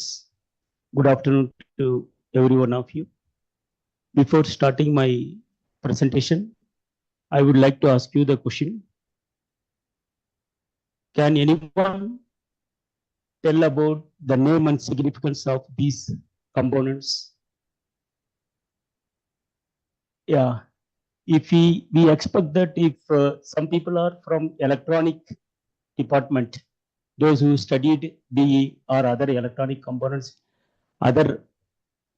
those who related to the electronic engineering, they could answer it. The first one is Arduino, Nano, and second one is sensors. But if you ask the same question to 7th and 8th class students, those who underwent ATL activities, they could easily tell those names of the components, because these ATL, Adult Tinkering Lab activities, that is the main thing. The government of India taken keen initiative to establish Adult Tinkering Lab in all the schools, wherever they are providing 1,200 square feet enclosed area. They are providing financial support around first phase itself 10 lakhs rupees. And in that 10 lakhs rupees, they procure and drone kits and other smart kits, so many other electronic components like capacitors, inductors, transformers, like that. So many kits. And also in the second phase, they are giving around 3 to 4 lakhs of rupees for resource persons. We can take the help of some experts from the field, and every week, Saturday, Sunday, we call the resource young children, 7th and 8th standard children. The main significance is because when we give exposure to the electronic components given for school children in the early stage itself, it will bring remarkable achievement in their future career opportunities in the field of electronics. It is one of the basic reasons to introduce Adult Tinkering Lab in the school system. From 2016 onwards, Adult Tinkering Lab through Adult Innovation Mission, AIM, okay, they are supporting to start, because to start this ATL lab, almost more than 15,000 schools in all over India. The main significance of starting this ATL lab is in future, in year 2030, our country should compete with other countries in the field of electronics, especially in this field like artificial intelligence and machine learning, robotics engineers, drone technology, and Internet of Things, and data science developers, cyber security analysts, quantum computing scientists, healthcare practitioner, renewable energy engineers, and digital marketing, virtual reality developers, and blockchain developers, robotic surgeons, and innovative technological teachers. Okay. So the teachers also, we should develop simultaneously along with the growing electronic industries. Then only we can sustain our life in future. So this is what, so this is the purpose. So we know I am coming from Jawahar Navodaya Vidyalaya, Bangalore Urban. Initially, I was working in Mysore. Recently, I got transferred to Bangalore Urban JNB. In our school, not only our school, totally there are 652 Jawahar Navodaya Vidyalayas all over India is there, and 25 another JNVs are under the progress. And each Navodaya, they will have this type of ATL system. So what we need here is only we have to give the requirement that we have one room of 1,200 square feet area. Then government sanction ATL lab to all the JNVs. So our JNVs are co-educational schools. We also follow 33% of seats should be given to girls, and ours is a residential school. Almost our JNV system is similar to Kendra Vidyalayas, like sister concern only, but ours is of rural based. 75% of the seats of JNV should be for rural based system, rural based children. The children who are talented, who are skilled, they will be given first priority. They have to write the examination in the during the 5th class JNVST, and if they get selected, only every Navodaya, every district, only one Navodaya is there. More than 6,000 to 7,000 children used to write the examination, but the government is selecting only 80 children. Only 80 children. And for those 80 children, they will be given modern quality education, CBSE education, same like Kendra Vidyalaya, what all the facilities they are getting. Similar facilities we are giving in our Navodaya system, which includes free boarding, lodging, uniform, every books, everything will be free. We also follow 3 language formulas, Hindi, English, and the local language. And one of the important point here is the during 9th standard, the 25% of the students. Excuse me, sir. Sorry to disturb. Please stick to the content, and we request you to conclude as your time is going. Okay. Thank you. So only 1 minute. So these are all the activities we are conducting in our school, and the children itself, they involve in the project developing. They whatever the projects which they developed, they will exhibit, and through these ATL activities, we want innovators, new scientists. So that is the main purpose of introduction of the ATL lab. My objectives of this study is effect of ATL activities in enhancing the future career opportunities of JNV students in the field of electronics, and comparison between 8th standard students of experimental group and control group. We have the 8th standard children we have taken. So from that 8th standard children, some set of around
enough time before lunch.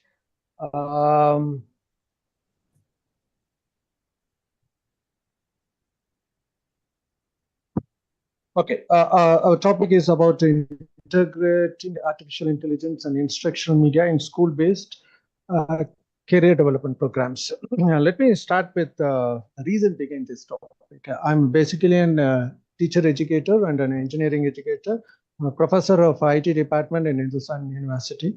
And that's how I picked this artificial intelligence, because we teach artificial intelligence, and when it comes to application side, we thought we can connect it with our study. So here it goes like this, okay, I'm not going to put up a lot of slides over here. In case if everybody is happy, they will be seeing that last slide. Thank you slide.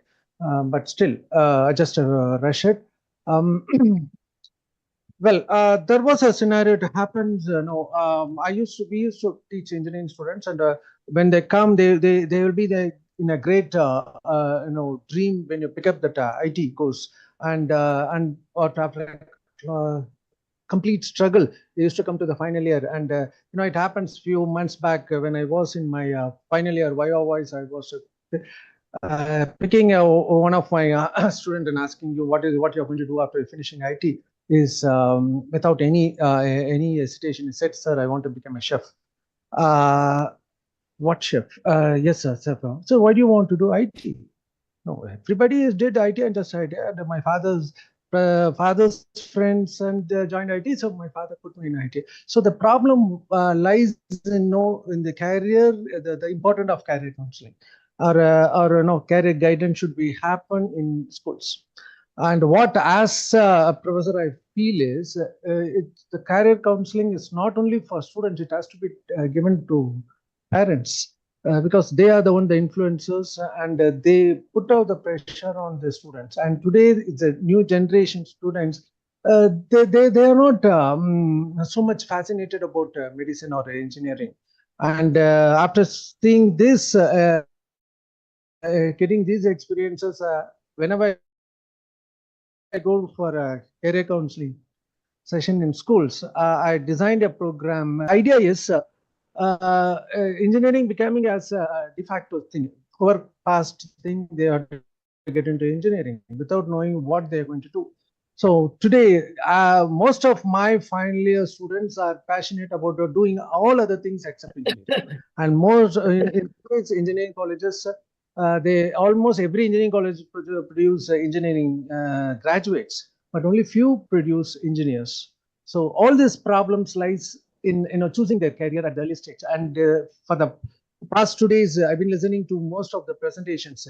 Beautifully, they come, and a lot of things they have been insisted. So the fundamentals should be start from the schools.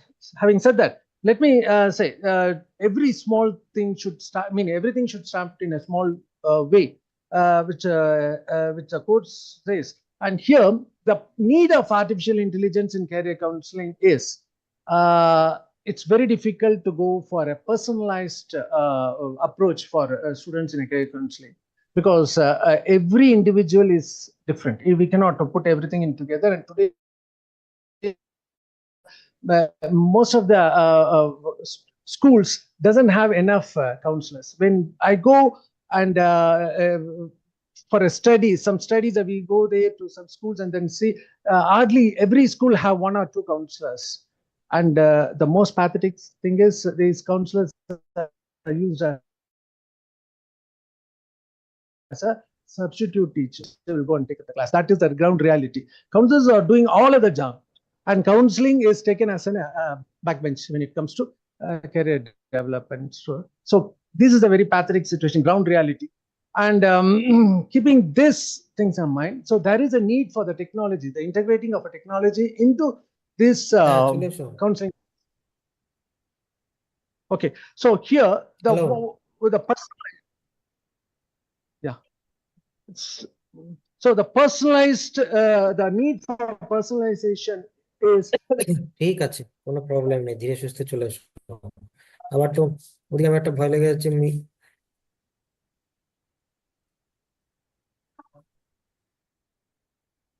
So, okay, and now the need.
Good afternoon, everybody. Yesterday and today, we had a lot of papers. All the papers were circulating around South India. So my study is on the northeastern Meghalaya, part of my research work. So the topic is impact of career guidance program for grade 9 students in East Khasi Hills district, Meghalaya. So the objectives were to identify the level of career awareness of the class 9 students, to identify the career potential of the class 9 students, and to find out the significant difference between the pre-test and post-test scores. The research design is opted for a single group quasi-experimental design with a sample of 805 students. 640 were girls of class 9 and remaining were boys. So totally I took 10 schools with a span of 54 kilometers range. Each school I spent 5 days. Each day I spent 3 hours. So the significance of the study is most of the Meghalayan students were first generation learners, lack of career guidance program, a need for a standardized program, and they need to know their potential. So 62 studies were reviewed globally. In that, very few studies were referred to the Indian contextual. No Indian study is directly connected to the career awareness program for school children, especially for tribal students. This is where the gap is. The process of the study has 3 phases. In phase 1, where the students' profile form were constructed and was evaluated. In phase 2, my interest profile and strength and accomplishment questionnaire. And this was from Jiva. I got the permission to use this. And the third phase, employing the career awareness questionnaire, a post-test. So each test 15. So after the students between the pre-test different 4 streams, high normal, the blue, the orange is the awareness. There was a huge, so there was a significant difference between the pre-test as well as the post-test. And as far as the potential, this is a key part. You can see the East Khasi Hills district condition. The linguistic interest, spatial interest, and the personal interest were equally high. And the analytical, logical, and the physical, mechanical was pretty low.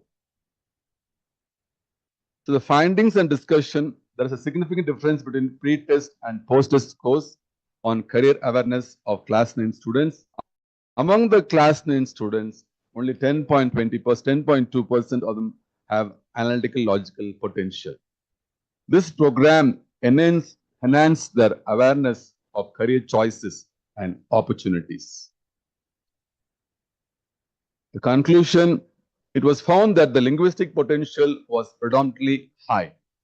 The level of career awareness after the post-test was higher in all categories.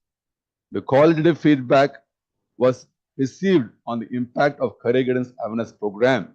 One of the principles of Holy Cross, this career guidance counseling has enlightened our students to face the aim in career.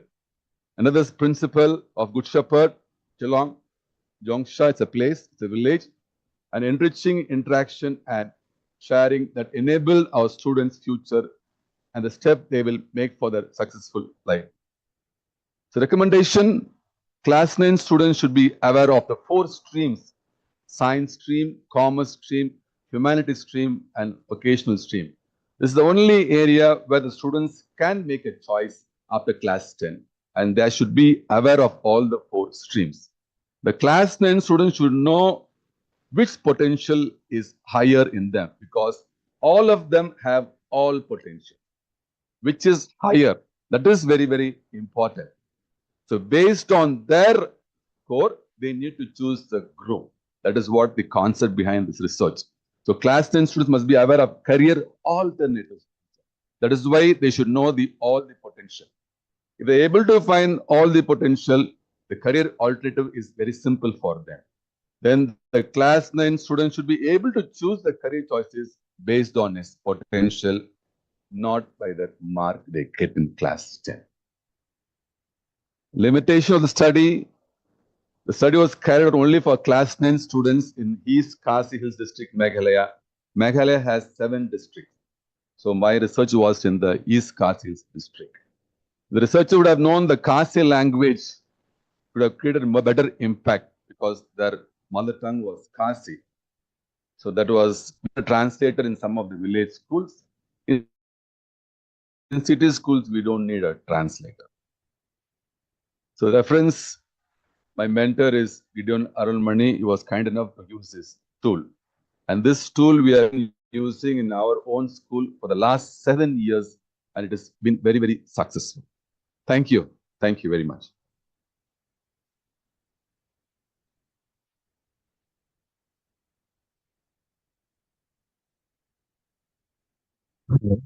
Yeah. Any questions from audience side? Anybody on online want to ask anything? Okay, sir. It was nice presentation, and your focus was on the students should be knowing their potential before choosing this career. Yes. When you are dividing into analytical, logical, all these things. So that tool you used was what was the interventions done in between your class, or what way you intervention? That pre-test you have done. Yes. Then there is a post-test. Between you told them first. We had a profile tool and SAQ tool. Then we give them the career card, which has for each potential we have 11 tools. Based on this, they can make choices. Do you have that copy of that career card or anything? Yeah. Interested in that one because you can see in the stall also the exhibition. Okay. Because actually, how you are pre-test, post-test, and this, how they identify this is my potential? Is it done by anyone, external person, or students themselves identify? Students themselves. Okay. So we spend 15 hours per week with the students to identify. Thank you.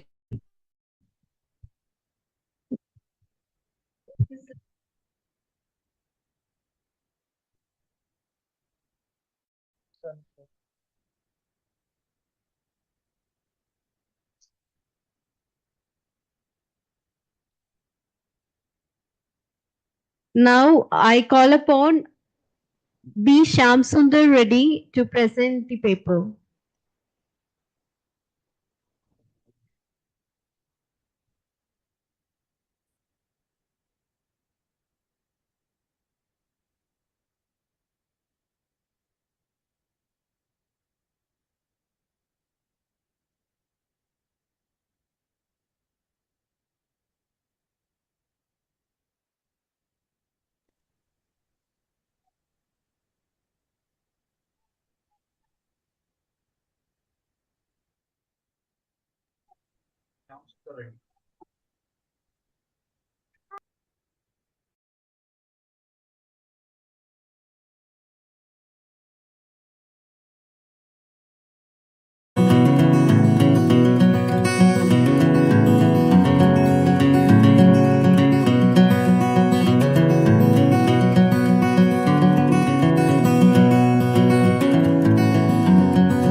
it is visible.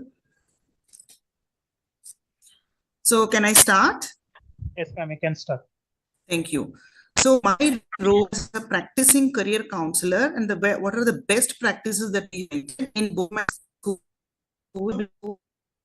and in Greenwood High. Next slide. So I want to start with one quote from Mark Twain. The two most important days in your life are the day you're born and the day you find out why. It happened to me also. In fact, I started working in a bank. I was with Tata Consulting Engineers. I was with Deutsche Bank and all those places. For 10 years, I was in corporate. Then I figured out this is not what I want to do. And then I've shifted careers and I am where I am now. So I just want to start with this quote. Next slide. So why do we need career counseling? According to a survey done by Gallup, 87% people are unhappy with their jobs. And I was one among those 87%. India is the capital of the student suicide in the world, not only in India. India has the youngest cohort in the world compared to other countries. Most of the other countries are having aging population, but we are having the maximum cohort of the youngsters in the world. And as you all know, almost 30% of even IIT engineers had no job offers last year. And most of this is one thing which really bothers me. Most of the merited emigrate abroad. I was just listening to the presentation by Navodaya school, and when they were proudly telling that most of them got into IIT, but after IIT they go out of India. Okay, that this is another brain drain is another problem. And so who stays back in India, everyone needs careers and not only the toppers. So there I want to share with you that it's changing. The startup culture is coming in here, and there are companies like Masters Union. Last week we had one session wherein they funded almost 1 lakh rupees to high school, for doing a startup. And these kids who actually won this grant of 1 lakh were very average students. They were not toppers. Next slide. So this is the reason why we need to have career counseling, because it's not only for the toppers. If all the toppers go out of India, who is going to be developing India here? So then how do we do it? How do we do this career counseling? So I don't know if many people in India, including parents and students, aren't aware of the concept of liberal arts education. Everybody knows that the Harvard is #1, but how many of them know that Harvard is also a liberal arts college? So many people think that liberal arts means humanities. It is not that. Liberal arts is one, and a lot of flexibility is allowed in from humanities, one from commerce, one from who's now accepted with 70% scholarship in University of Sydney, and she was a humanities in Sydney is economics, forensics, psychology, and data science. And she is from a humanities background.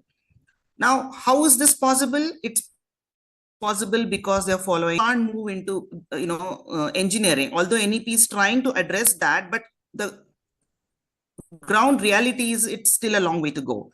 Okay, so I need to first bring in the concept of what is the meaning of liberal arts education in among students and among parents also, and the concept of what is a proper fit.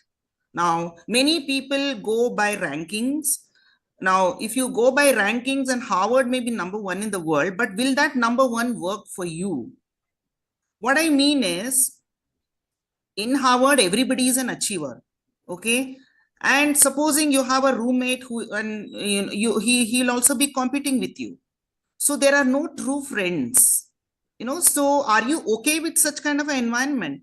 There are some children who thrive under such environments, but is it meant for everybody? So the concept of what is a proper fit, many of them aren't aware. They blindly follow the rankings. They go there and then realize. I had another student who went to college in US, paid 20 lakhs, average it's about 20 lakhs per year. And he was somewhere the college was somewhere near the border of US, near Canada. And the weather was so bad that he just couldn't handle it. it was -10 and all the other degrees. So he had to come back after 1 year, though it was a great school.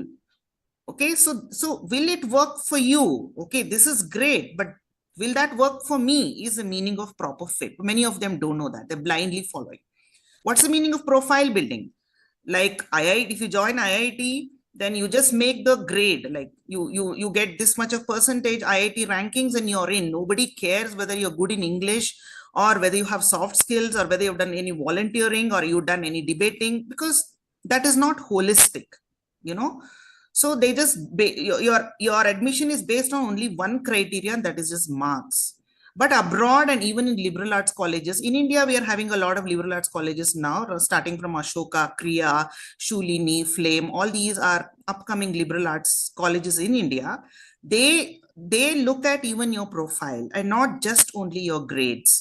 Okay, so you have to build up your profile right from class 9 onwards. I had another student, Sanjana Ramesh, in class 12, who was accepted in the US with 100% scholarship, and she had just 70% grades. And how did that happen?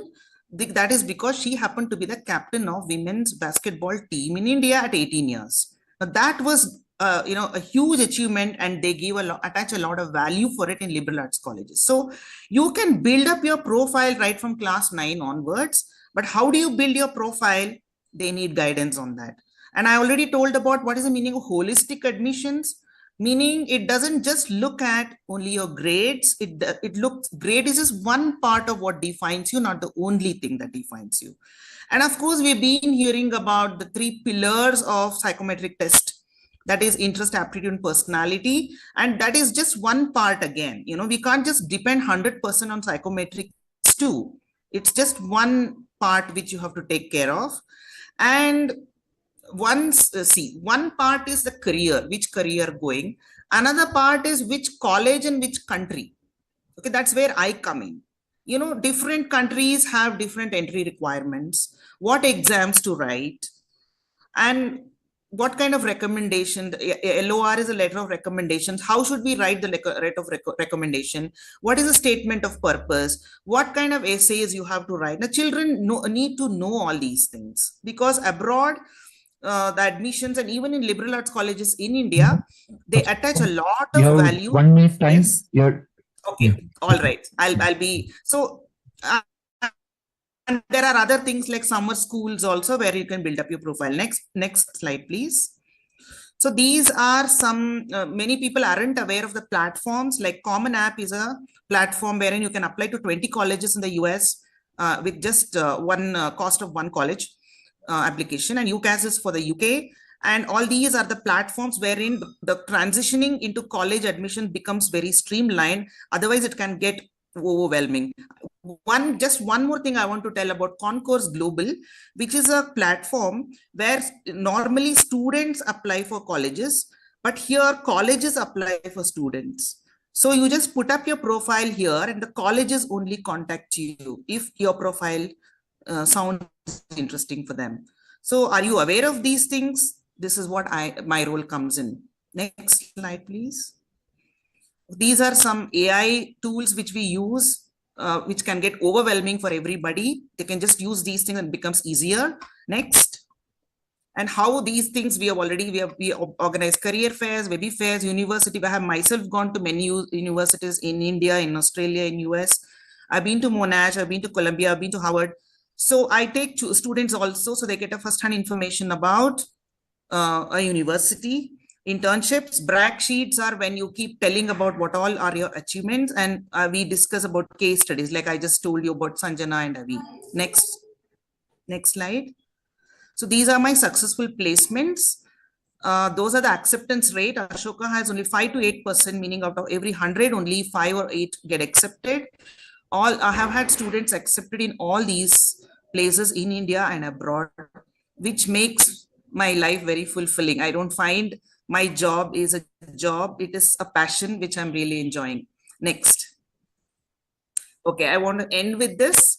Your job is not to do what your parents say, what your teachers say, what society says, but to figure out. Figure out is the key word here. To figure out what your heart calling is and be led by that. So my role is in helping children and parents to figure out where they're headed in life. Thank you so much. Any questions? Okay, ma'am. Audience, any question?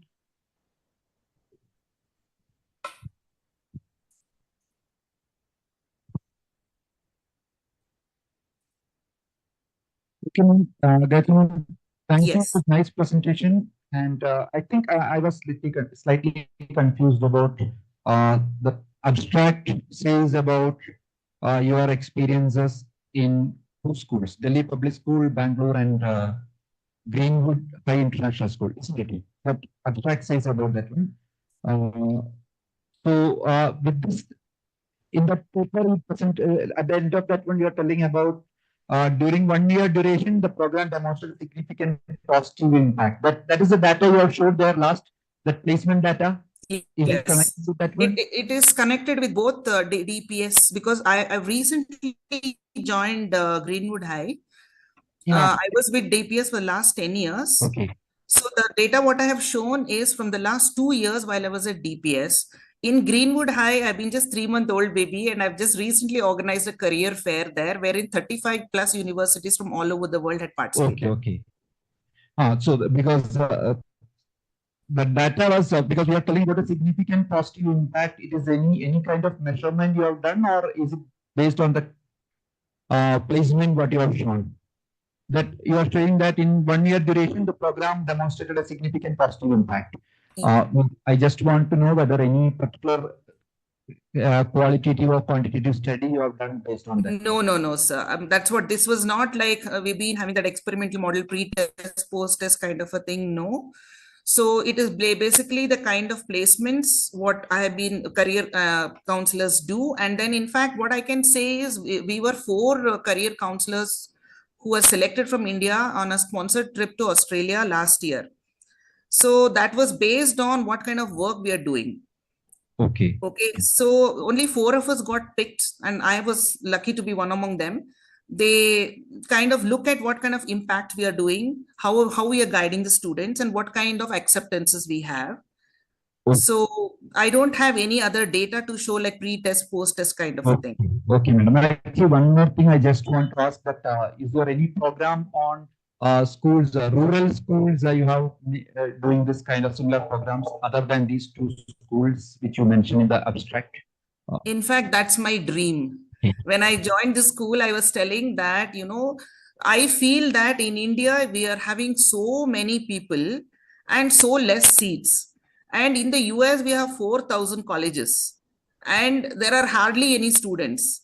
So how can we match this, and if there is some kind of CSR act, initiative, I would like to explore that, wherein there are so many merited students. If we can guide them the way we guide all these privileged students in international schools, they will actually be changing the life of a whole family. There are so many opportunities available, but then there is no awareness about profile building, and no awareness about, see, one part is career exploration, another part is college. That's why we are called as career and college counselors. So many colleges are there, and that itself can get overwhelming. So that is my dream, which is yet to be fulfilled. I would like to actually be in the journey of a rural child who can get accepted in some international university with scholarship. That's my goal. Thank you, ma'am. All the best. Thank you. Thank you so much. Thank you, ma'am. Now, I would like to request Professor Anil Kumar sir to present the paper.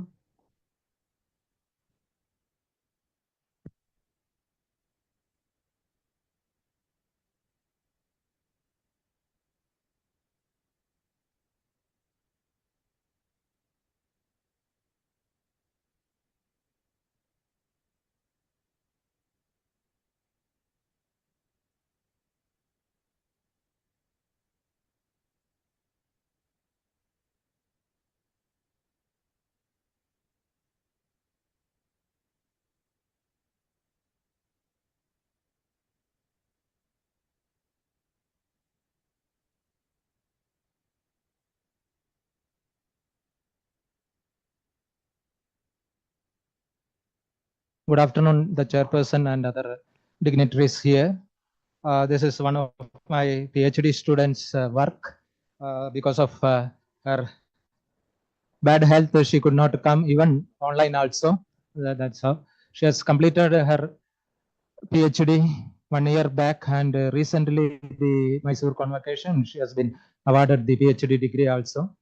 So the title of this presentation is Effectiveness of a Career Intervention Program on Secondary School Students' Career Maturity. I would like to tell the audience that she doesn't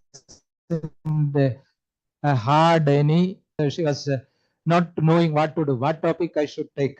So somehow I suggested, after that she made an in-depth interventions also. That's how she could materialize her presentation. Is introduction, importance of career maturity, career intervention. We'll be focusing that part more. As you all know that career choice is important, a major component, a major decision to be taken in our life. It is not a one-shot affair. A lot of planning it has to go, and again adolescents require guidance. Without guidance, it is very difficult. As we say that guidance, it is guidance only. Guidance means empowering the individual by himself or herself, because that's why I disagree with coaching. Coaching, who take initiative? All right, you need not answer it. Career maturity is an individual's readiness to make informed career decisions. As we have got a CRITES model for career maturity, as well as Super also has been developed the career maturity. In India, we have got an Indian model for career maturity, which CRITES have developed. We have translated into Hindi and English. It is job CRITES was first one coined this term. Otherwise, earlier it was called vocational maturity. So certain studies were done, and she has analyzed at India and abroad. So basically, interventions are classified: work-based, advice-based, advising-based, introductory, curriculum-based also. There are literature says that. I will just skip that. This need also will say skip. Aim and objective the study to develop a career intervention program for secondary school students, to study the effectiveness of the career intervention program on career maturity of the secondary school students on different measures: attitude, self-appraisal, occupational information, goal setting, planning, problem solving. These are all the dimensions of the career maturity tool developed by CRITES. There will be a significant hypothesis higher career maturity scores on the experimental students compared to the control group students after career intervention program for different measures of career maturity. The group she has selected is the MDRS schools, Morarji Desai schools in Mysore as well as in Bangalore. Bangalore schools selected as the experimental group. So secondary students of 9th standard has been selected. I hope you know that Morarji Desai school setup, how it is. So it is a quasi-experimental design. Again, non-equivalent pre-test, post-test design was selected. Sample 9th standard students from 2 MDRS located in Bangalore and Mysore. MDRS Chamrajpet, Bangalore was selected as experimental group, and MDRS Mysore was selected as control group. The independent variables selected is a career intervention program. Dependent variable is career maturity. So again, the 6 dimensions of career maturity scale was considered as measure for career maturity. You can see that Indian adoption of career maturity, I have already told, CMI of CRITES developed by Nirmala Gupta.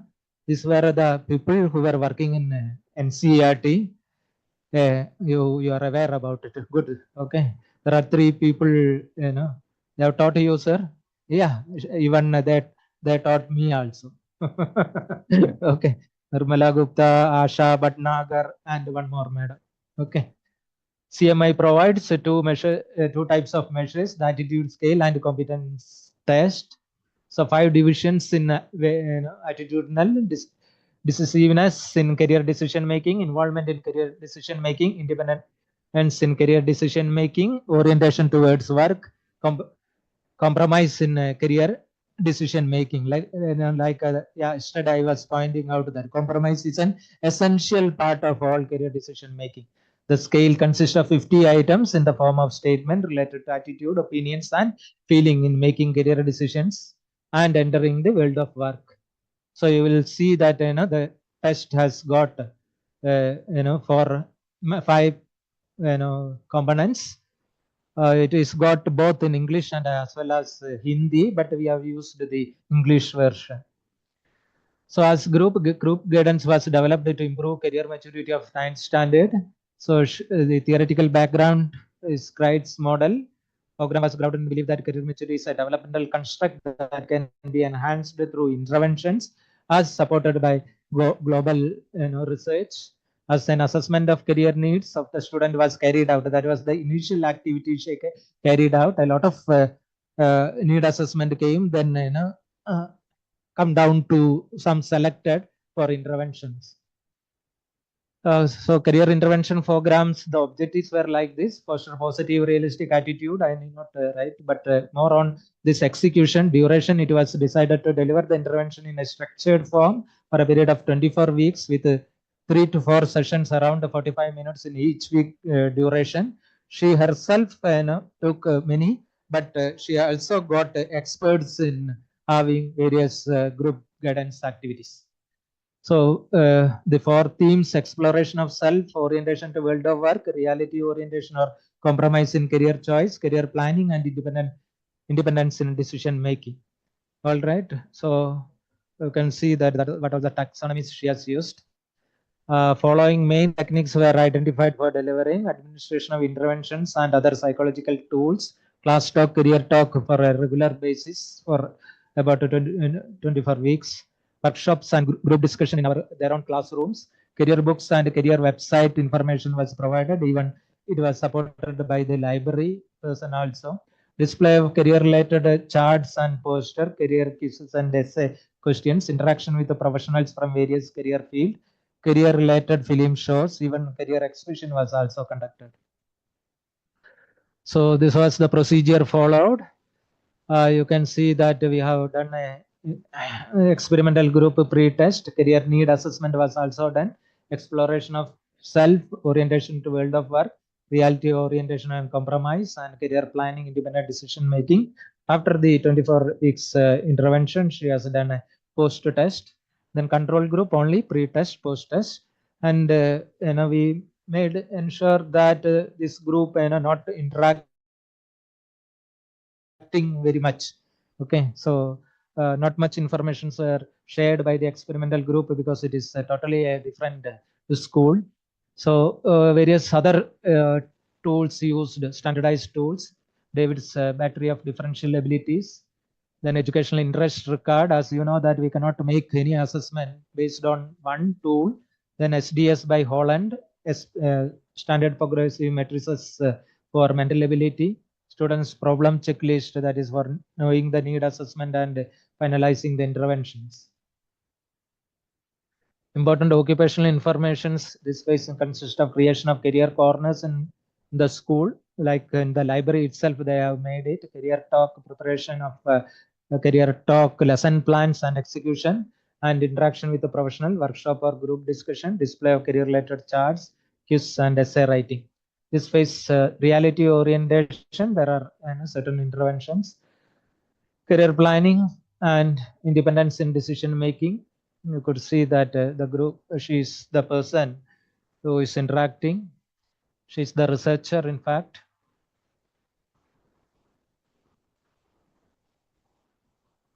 RPM tool is there in their hand.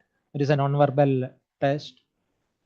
It is the outside experts she brought to interact with the students.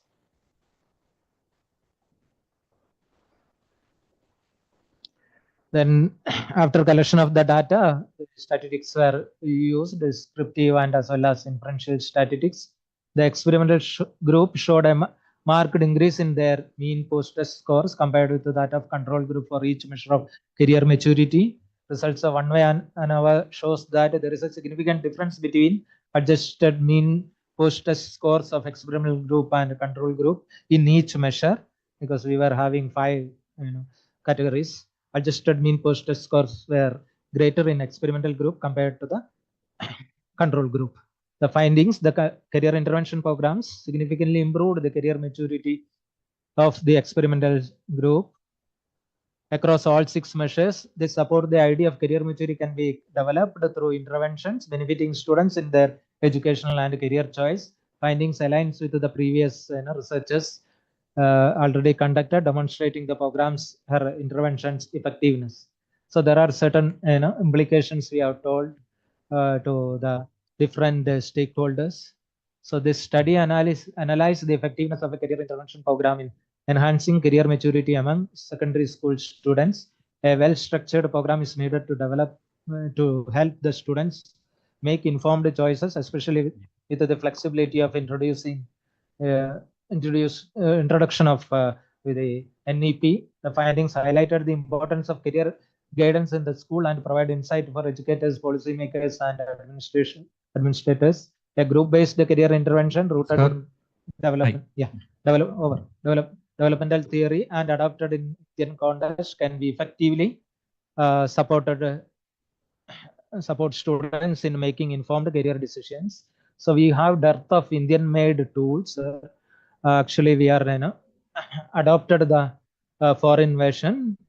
Anyway, as her finding shows that if intervention for a longer time will make their career maturity in a better manner, and we could see that it is sustaining also, but sustained efforts are to be provided by the school authorities. One time, as a researcher, she can only have one time, but that cannot be ensuring that the maturity levels further nurture. Thank you, sir. Thank you, sir. Any questions from the audience?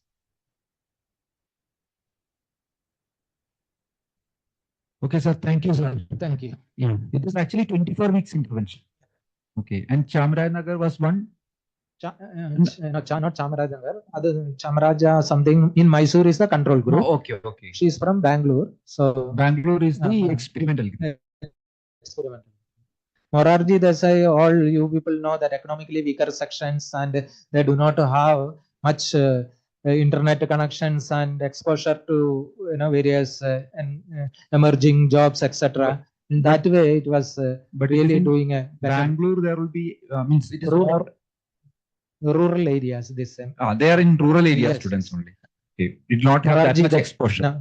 No, students are in Morarji Desai school, but they are staying in their residential schools. I think. Morarji Desai schools are but like our JNVs. Yeah, but even then, means we have seen Bangalore JNV and Chamarajanagar JNV is entirely different in the many things. So similar kind may be there. But this population itself is economically background students, so that way they are benefited much through their interventions also. Their intervention. Thank you, sir. Anything, yes, sir? Yes, thank you. Thank you. Thank you, sir. Now, I would like to call upon Meenakshi P.K. and Indu H for the presentation.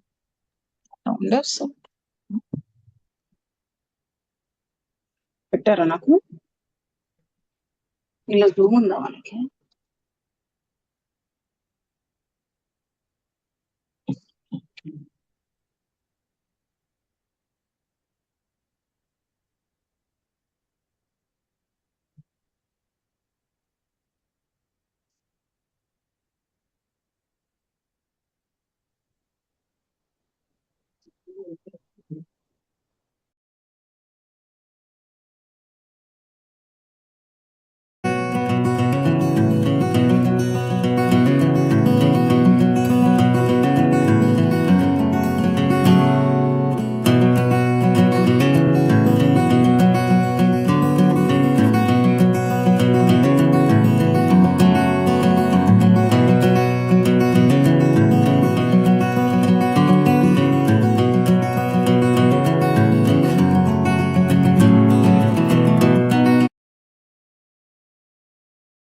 Research Scholar, Department of Education, Avinaslingam University from Coimbatore.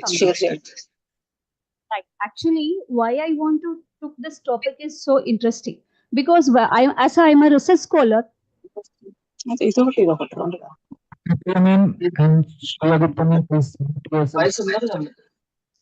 ఉండదు madam, chair ఇక్కడికి చేస్తాను. ఇక్కడి నుంచి మాట్లాడతాను. అయ్యా వాళ్ళు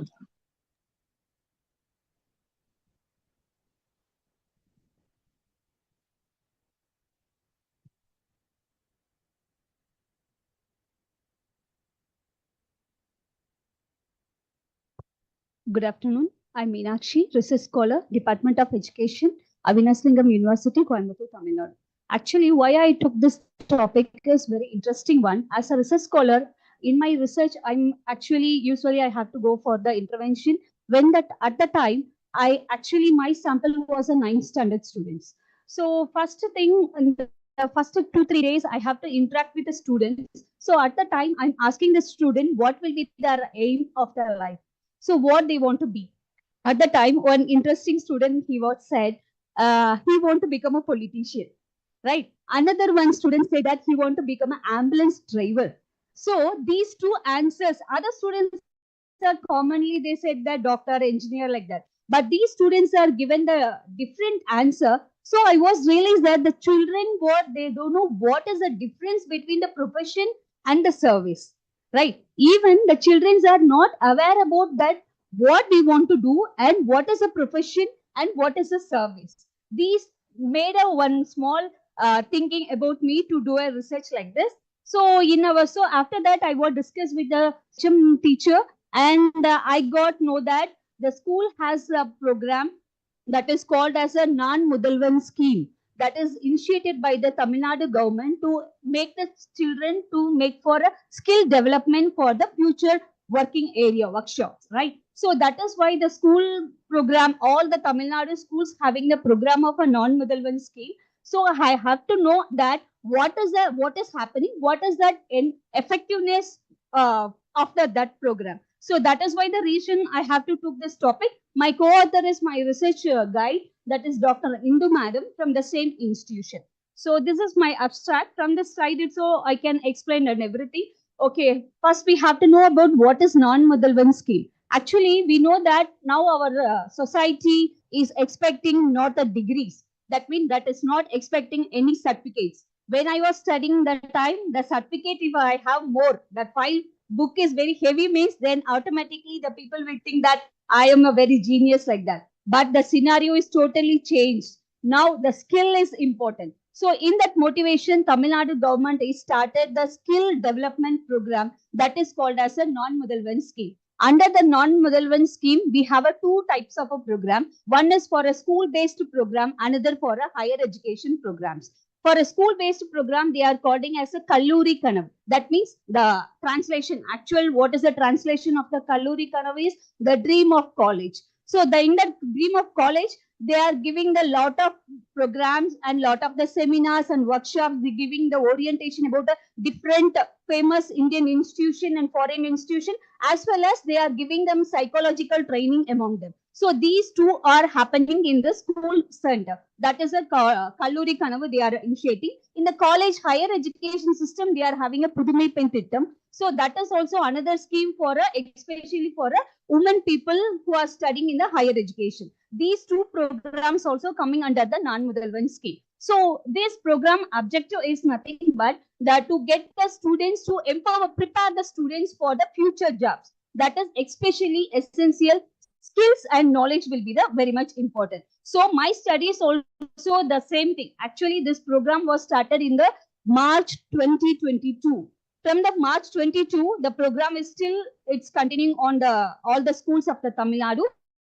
So I want to know that how it is happening, how it is going, what are the benefits they are taken from the student perspective. So for that, my objective is to study, evaluate the program impact. That is a non-Mudalvan program impact on the student readiness for the higher education and career in the particular schools. Because during the time consideration, I have only the 6 selected the schools. That is conveniently, I took the 6 selected the schools. And what of the methodology I have used actually here many of the teachers they are presented using the experimental study. but I have a took only for the descriptive study because of the time constriction.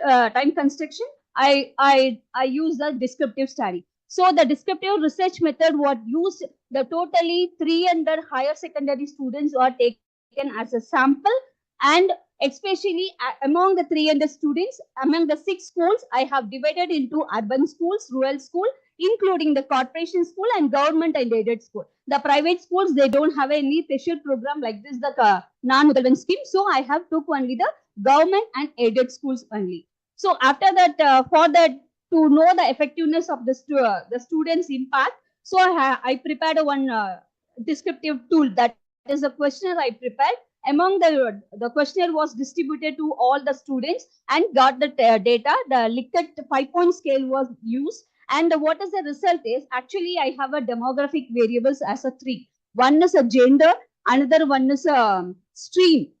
What kind of a course, that means what type of a group they are having, either science group or arts group. And another one is what kind of schools they have, management they have. So these are the 3 variables I have taken. From that, what result I got is my research showing that urban students perform better than the rural students. Because why it is happening means, we know that the urban students is mostly more aware about the knowledge of the future, right? Especially even the parents also so much aware about what the children want to be, and what are the training we have to give. Any other special things we have to give the children when they are ready to do anything. So that is why the urban students having a more awareness about this kind of a skills. And another, that is I don't have any significant effects on the gender and the academic stream. So the non-Mudalvan scheme giving the same equal distribution. There is no significant difference between based on the gender and the academic stream. And what is my implication is, actually now we saw that is rural students having a lack.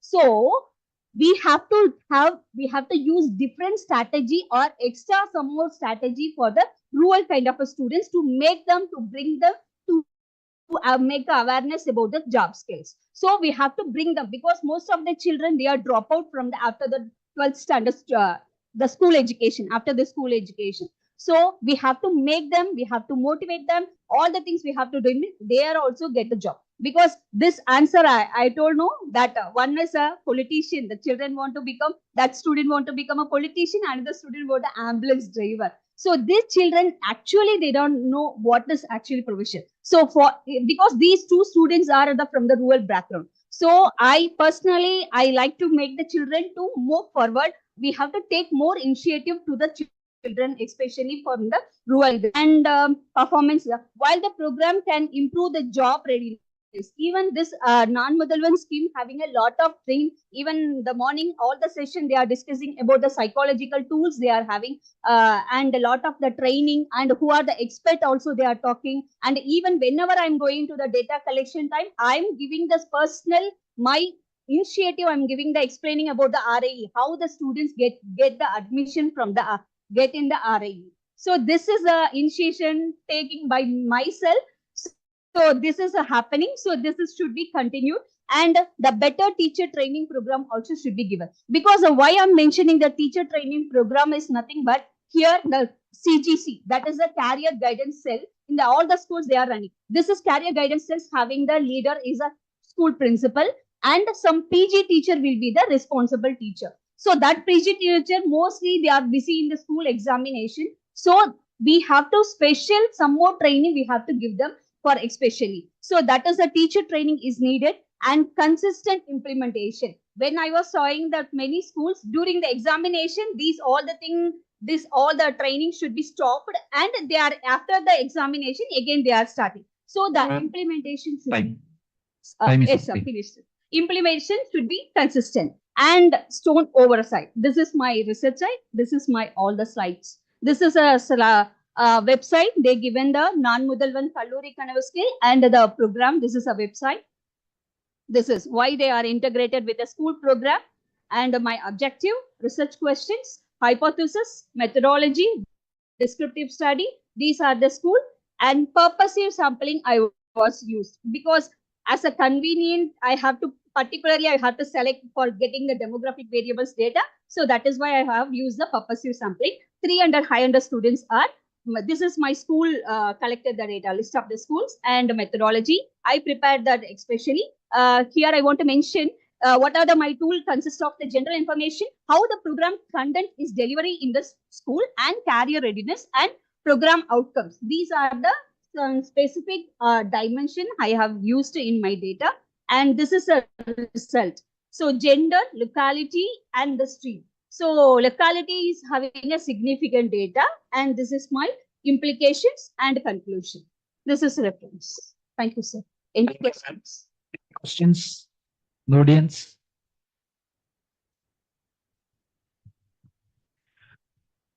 Okay, ma'am. Thank you. I just want to ask that you told academic stream. Is it since it is higher secondary students? Yes, sir. Have you classified them into science, commerce, Yes, sir. humanities? Actually, my sample is a high secondary. That is 11th and 12th standard Yeah. students are my sample. So already they are divided into the art stream and science stream, no, sir. So you find there is no significant difference in that. Because Also, the program is a common for all. Some program will program, but equal importance the schools are giving, sir. okay. Yes, sir. Okay. Only the locality will be the Urban rule. But even then, the same program government is running. Yes, sir. Same. Both the aided Program is same, but Yes, sir. urban rural area same program. Yes, sir, same program. But Even there is- the students is not willing to show to get the knowledge about these kind of programs. And the teacher also not taking, because the minimum learning, minimum pass they want to give for the students' achievement, so that the students will be the lacking. Okay. Okay, ma'am. Thank you. Thank you.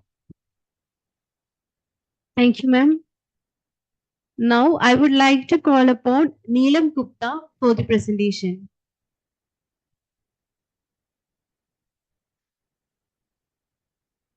Neelam Gupta.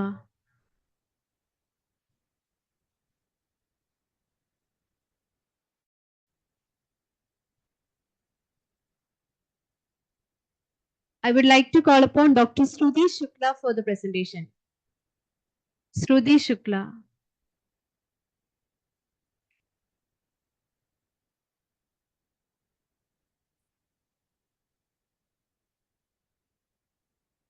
Now, I would like to call upon V. Padma Priya, Dr. Agula Vanaja, and Indira Priyadarshini for the presentation.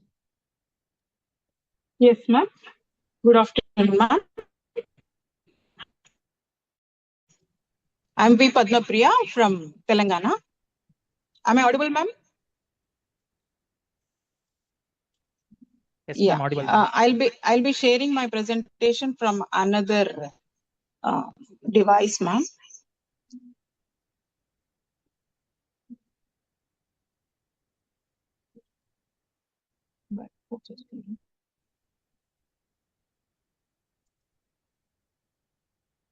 బయటకు వచ్చినా నేను కొంచెం.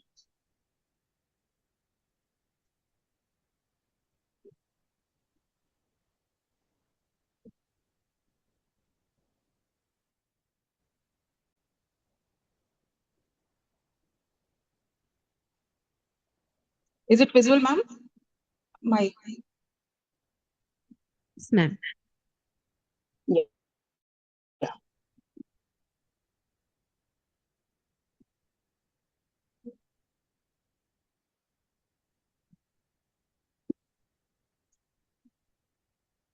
Hello, ma'am. Yes, ma'am. I'm V. Padma Priya, right now working as a. One second, ma'am. I'm getting another. Audio from another device. I'll just.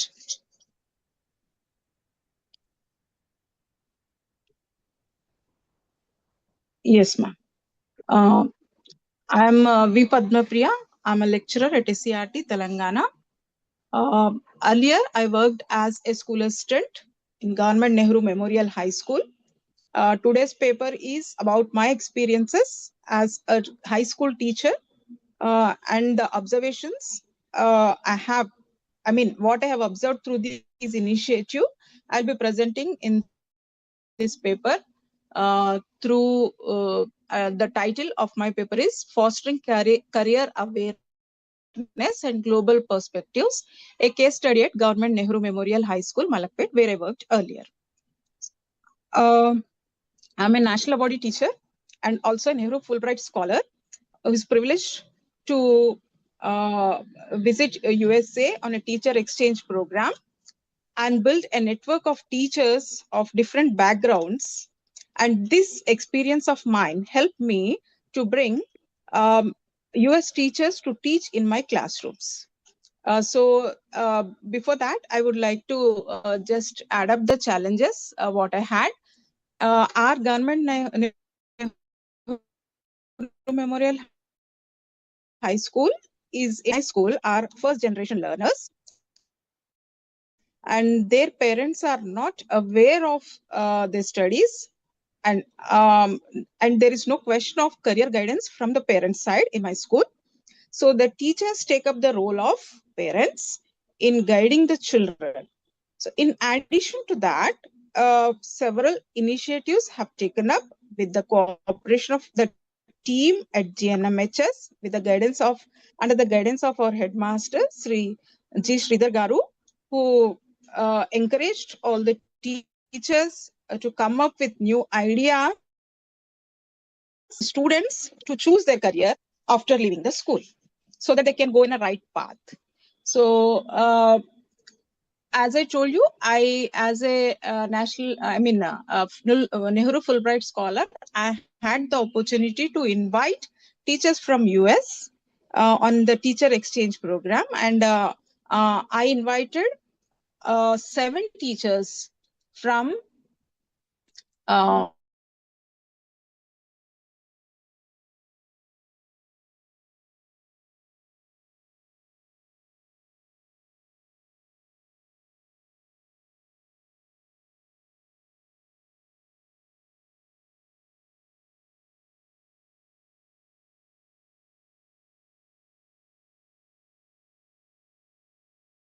development, promote holistic career development in underprivileged areas.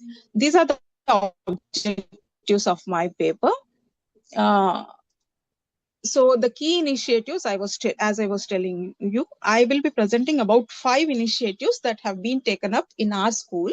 The first one being the teacher exchange. The teachers, 7 teachers in all, have visited Government Nehru Memorial High School, and they taught different subjects to our teachers, our students. At the same time, they have given career guidance to our students. Because the teachers who have come here are of different backgrounds, our students were privileged enough to get a wide scope of different fields where they have, of their interest and the scope there where they can opt for in their future. So one of the teacher was from STEM background. She was a national awardee by the President Obama over there, and we were our students were lucky enough. She's I can show you on the screen. She's Jessica Knopfsinger. She's a President Awardee teacher of USA. And she visited our school and just STEM teacher. Our students were really they learned a lot from her. And the thing is, it is at school. Actually, in our curriculum,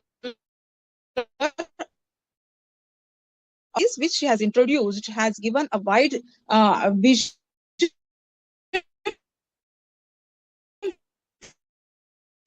for our students, that there are so many, not only this Jessica Knopfsinger, we have other teachers, English teacher and art teacher. Many other teachers are also visited. I could not place all the which we had in our school is a Skype sessions. We invited the eminent personalities in different fields through online sessions to our students. You can see on the screen on the right side, you can see he is an astronomer working for NASA. And our students were privileged to have a live session, one-to-one interaction, like they could interact with him during the session, and they could get inputs if they if they opt for astronomy. They'll what subjects they have to take for taking that as a career option. So it was an absolutely amazing session where our students got a lot of inputs. And to my left, she's a vice chancellor of a university in London. She's a career guidance counselor as well. And we had a wonderful session even with her. She's Jessica Malcolm, and she has given a great inputs in different fields because she herself is a career guidance counselor. She has given the different career paths to our students. It was initiative which I have included in this paper is a collaborative projects with the students from other parts of the globe, other countries of the globe. One of such initiative was to create a solar mobile charger as a part of SDG 7 goal. Our students at Government Nehru Memorial High School collaborated with the students at Richardson High School, Texas, in USA, with Zoom sessions and also Padlet for introducing themselves. They have used the platform Padlet and they had Zoom sessions for the conversations. And after several Zoom sessions, they could cost effectiveness, how to make a solar mobile chargers effectively with quality, and they could make it just with 650 rupees, and it had worked very well. And all the teachers in the school could charge their mobiles with this solar mobile charger. That was an amazing experience to our students, where they could make teachers to use their product. That was a great experience, and they were really happy with that project. And during this process of collaboration, they could develop 21st century skills, like how to deliberate, how to figure out, how to analyze, how to think critically. These all the skills were developed during the process of this project. And the fourth one, which I would like to present in my paper, is the involvement of NGOs in schools. Several NGOs approached us, and one of the NGO actually they had an MOU with our school, and they have given several talks on this career guidance program and all. And I'm coming to the last initiative of inviting eminent personalities physically to the school, like the traffic police officer and the other police officer, because these two were in the uniform. So I placed these two pictures. Along with them, several other professionals have come to our school and they talked with our children. They have given awareness about that profession, and many students got motivated. And they started thinking of taking a career option of their interest, and this had given a great inputs to all our students. And these are some of the initiatives which were taken up at Government Nehru Memorial High School, and the outcomes of these initiatives are enhanced awareness. As I was saying, that our students are first generation learners, and they don't have much awareness at home or with from their parents. So we, as a school point, we could give them a better idea, and these initiatives have developed, enhanced their career awareness and global perspectives, and improved their skills, improved their language, digital and literacy and problem solving skills. Yes, sir. Yes. Yeah. I'll be concluding.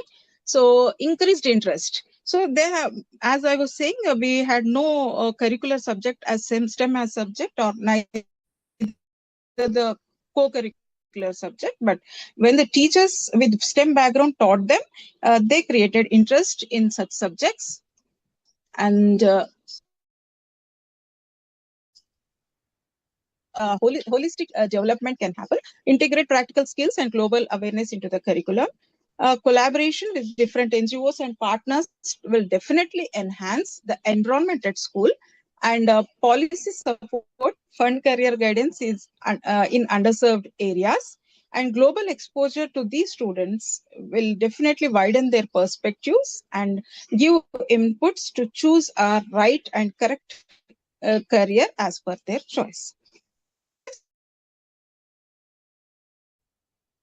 To RIE Mysore team and the organizers. Thank you, sir. Thank you, ma'am. Thank you. Any questions?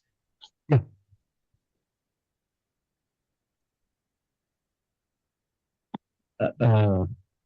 Congratulations, Ramani. It was really a good presentation. And Thank you, sir. I appreciate your energy and enthusiasm to give the best to the students. And Thank you so much. a small question, ma'am. Yes, sir. What are the difficulties you experienced when you made an interaction with your students and the American students? Yes, sir. Internet connectivity was, I mean, physically, sir, or online you're asking about? Any challenges? You know, basically in Telangana or any government school students, their slang of speaking and English Yes, language and the American that's true, students. sir. How? Yes, yes, sir. Yes, sir. So the So thing is, how sir, you overcome it? when the teachers from USA visit us, sir, they'll be trained. Like they are visiting India, they'll be visiting to other countries too. That is a program by United States Indian Education Foundation, where the teachers from different countries come to US and observe the classroom teacher, collaborate with those teachers at US. Similarly, the other side is they will be sending their teachers to other parts of the globe, other countries. So whoever comes to India will be trained to how to speak with Indian students. There's from the original, but our students could be able to understand, and the pace of their talking, usually they talk very fast, but when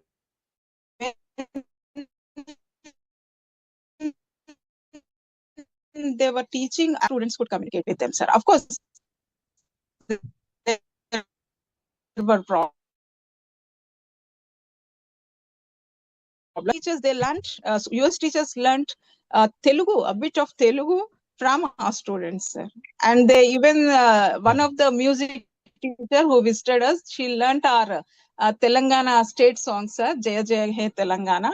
And she sung also. It was a great, amazing cultural exchange too. Thank you, sir. My question is not only with the teachers, but the students. Yeah. See, you made an interaction with the students of your school and the American students, right? The teachers are trained again. Yes. But how the students in America could understand the language of the your Telangana students? Okay, for collaborative projects, sir. Yeah. Yes, sir. We teachers were guiding them, sir. The teacher, Mr. Richardson from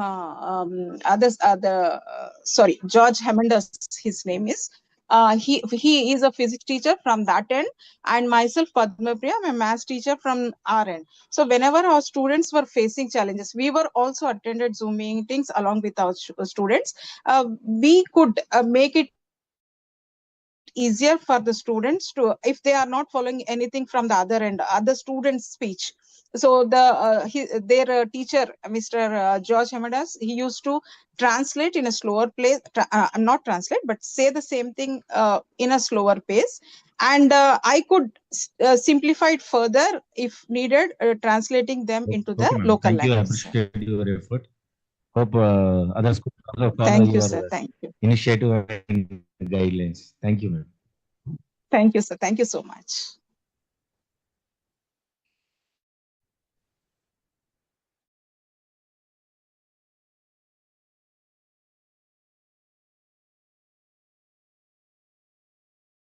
Thank you, ma'am. Okay.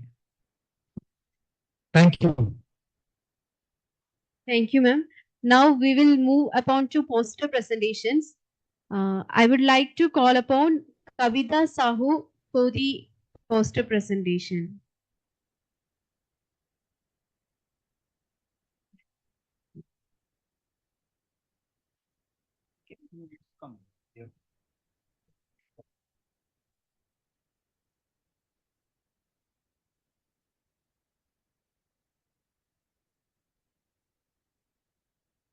Please note that there is no need of presenting the PPT, only poster will be presented and 5 minutes, ma'am. Thank you.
Respected Chairperson, dignitaries, delegates, participants, and my dear colleagues. Myself, Kavita Sahu from Andhra Pradesh, working in AP Model School, MS Palli, which is in the border of Andhra Pradesh and Orissa, a quite rural area. And really, it's a difficult task to compress all my ideas in a single poster and within 5 minutes. Well, the best way to predict the future is to create it. And this platform is a very good platform where we can share our ideas of career development programs. My paper, Career Connections Innovative Program Shaping Students, embodies this transformative approach by integrating career readiness into educational experiences. I conducted a survey among my students from 6 to 12. And in that survey, I came to know that most of the students, they were not aware of what kind of careers are there after 10th or after 12th. They were restricted only to 2 or 3 careers, like they saw me, they said teacher, they saw some of the army persons, they said, I want to join army. Some said doctors and engineers, that's it. So here, as you see, in the introduction part, I have shown the various kinds of questions that arises in a student's mind, like what career shall I select and the rest. This gap I will be filling from the academic learning to the real world experience with career readiness. Academic learning, no doubt, it gives critical thinking, research skill, and develops theoretical knowledge. And the real world expectations are quite different, which requires internship, workshop, and practical applications. And my presentation, the work which we do in our school, AP Model School MS Palli, in collaboration with our teachers and under the guidance of our principal, further under the guidance of NCERT and the DO of Srikakulam, we are trying to bridge the gap with career readiness, that is employability skills, problem solving abilities, and adaptability.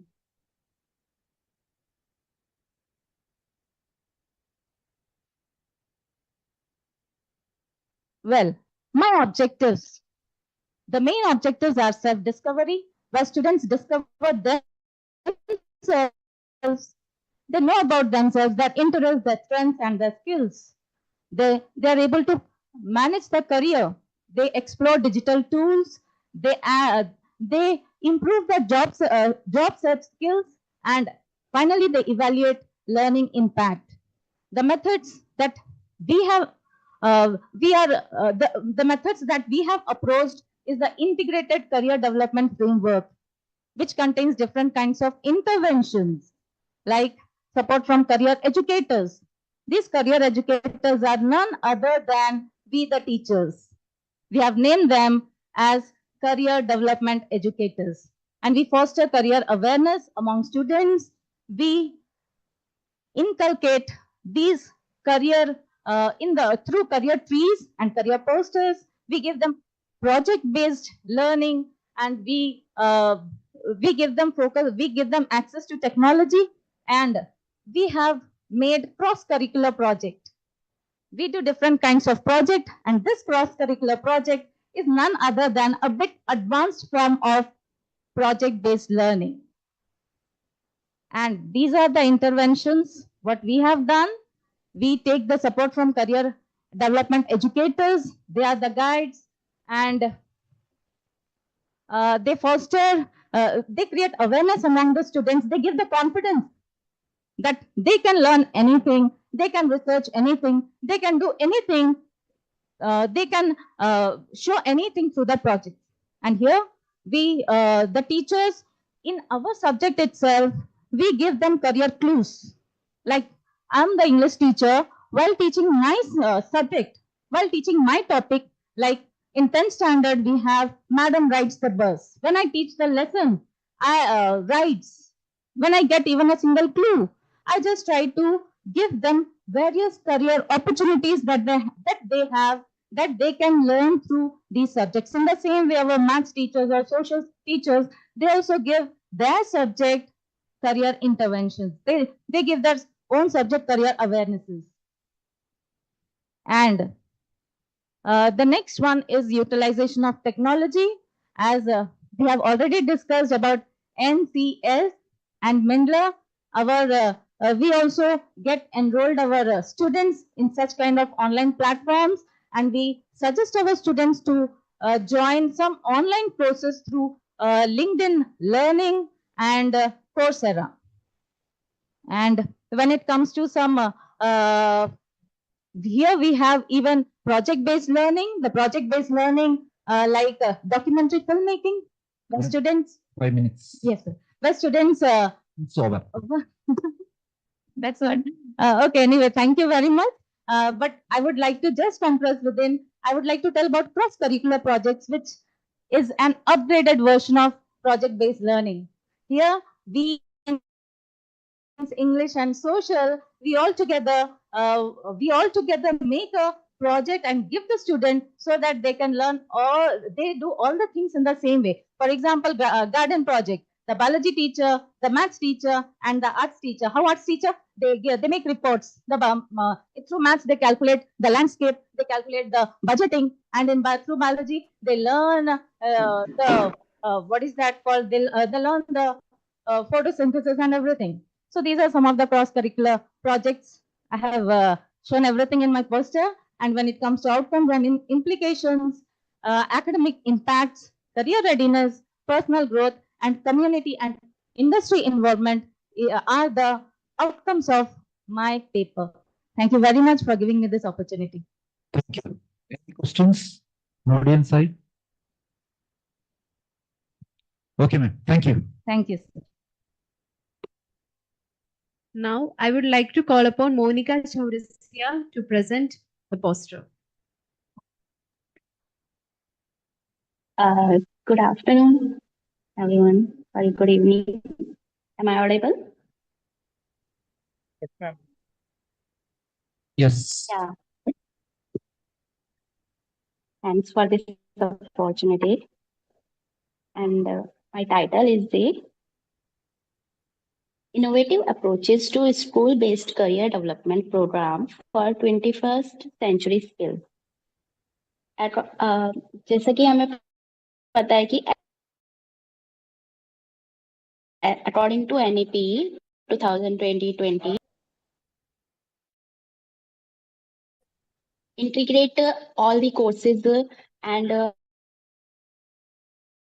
holistic innovative approaches is also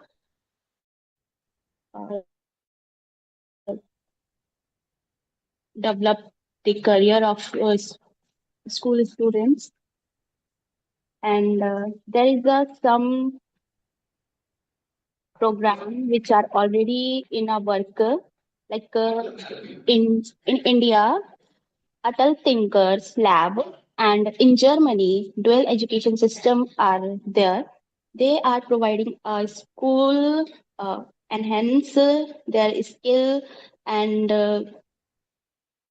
experiential learning in USA, like the big picture learning network is also provide for all the students, and technology integration and mentorship and network is also in a continue in Australia, like Monter Connect program and interdisciplinary learning.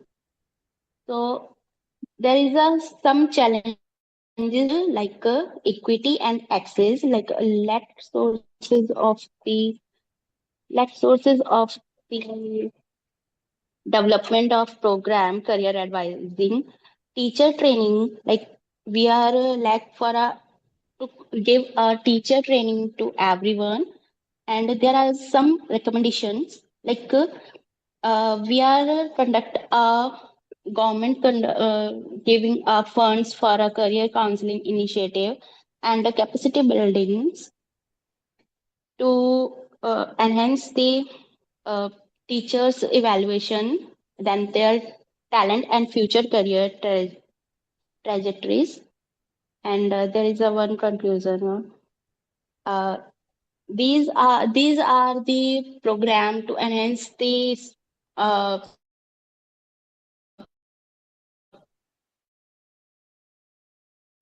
students.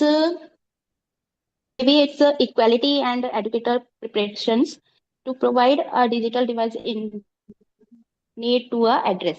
Thank you. And there is some reference for I taken. Thank you so much.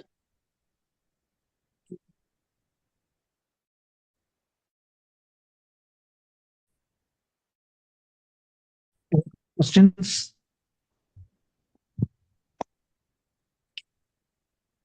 Thank you, ma'am. Now, Thank you so much. Now I would like to call upon Philo Maria Alexander for the presentation of poster.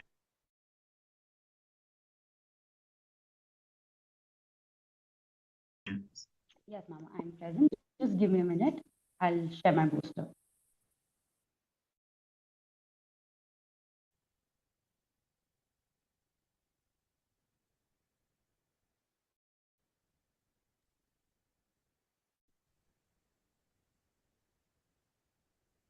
Just wanted to confirm, is this visible? Yes, visible. Thank you so much.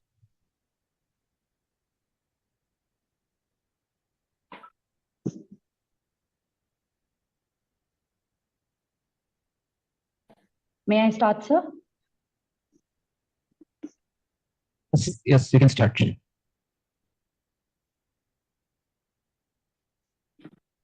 Good evening to the August gathering. I am Ms. Philomena, PGT Psychology and School Counselor here, representing Balbharti Public School, Noida.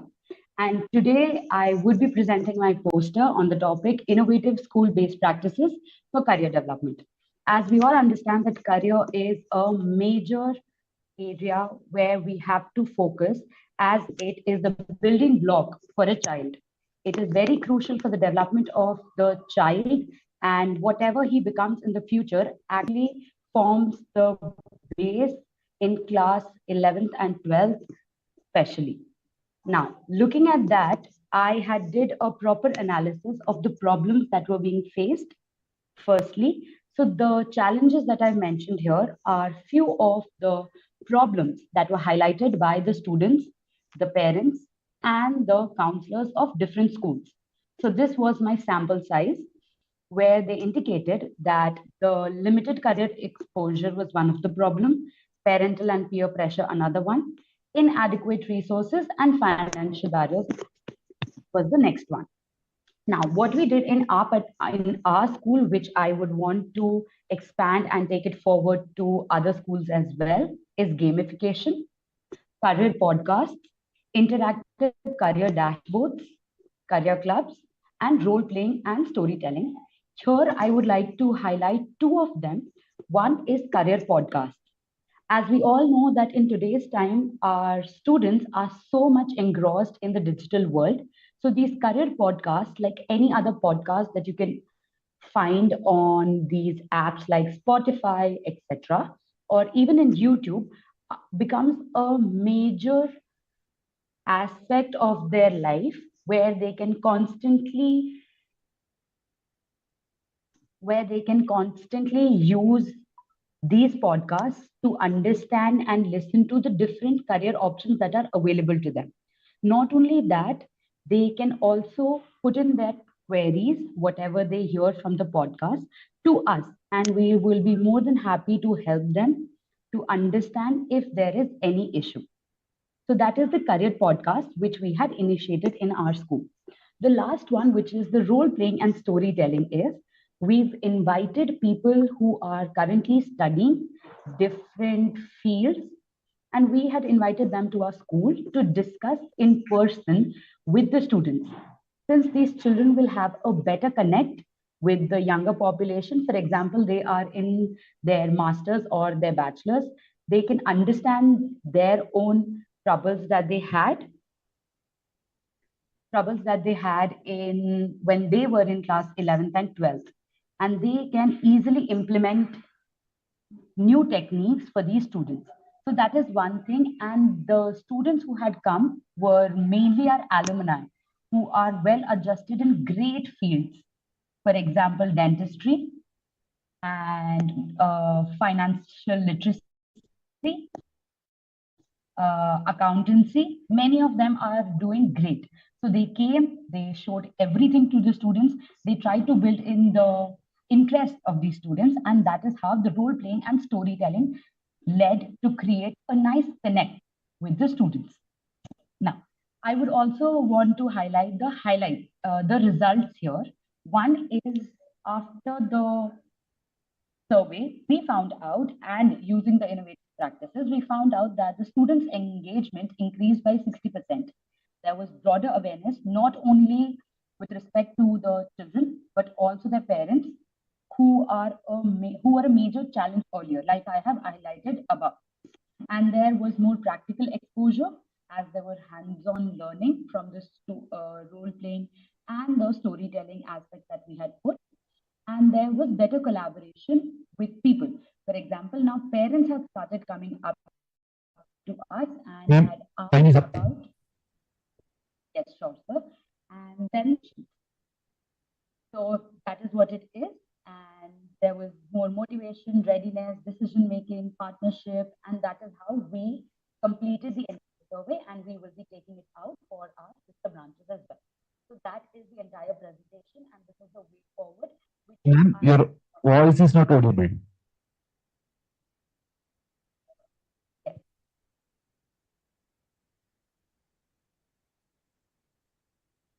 Okay, ma'am, thank you.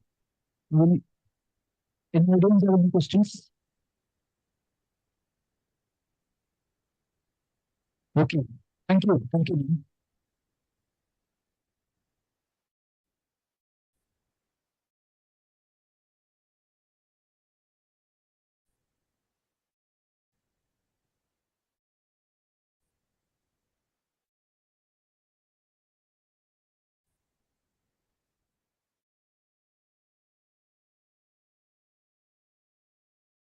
The three posters were there and are discussing about the various aspects, including analyzing the data, conducting pre-test, post-test, and also their real experience in the field also as a career counselor or the school experiences were there. So it was a wonderful session, and I hope some of this will be come to the policy making time also. This some of the things has to be taken care future, that like that that study on Meghalaya, which where they say about the identifying the potential of the students.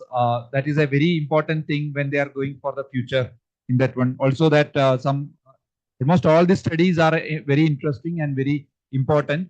Also this Tamil Nadu State's program, Non-Mudalvan program study, all these programs, each, I'm not saying all the things, and Gayatri Srinath ma'am presented their experience as a in the field, actually in some schools. Also, Kavita Dikshit and Anil Kumar sir's presentation was on the career intervention program. Padma Priya ma'am's experience with the US collaboration, and it was all very good. And regarding poster presentations also, it was good. But actually, I feel that personally, I feel poster presentation should be done in the premises, and we should have lot of things you should have asked, interacted with them in that limited time. We have a very limited time we are getting for poster presentation. Yeah. Okay. So if it is means other two papers were there only. So if they are here, it will be more. We will get more time for them to interact with this one. That is one of the not in this here. Whatever happening is other than outside when tea time and other things. What we interact with the people. That is actually the takeaway of this complete conference. So thank you everyone.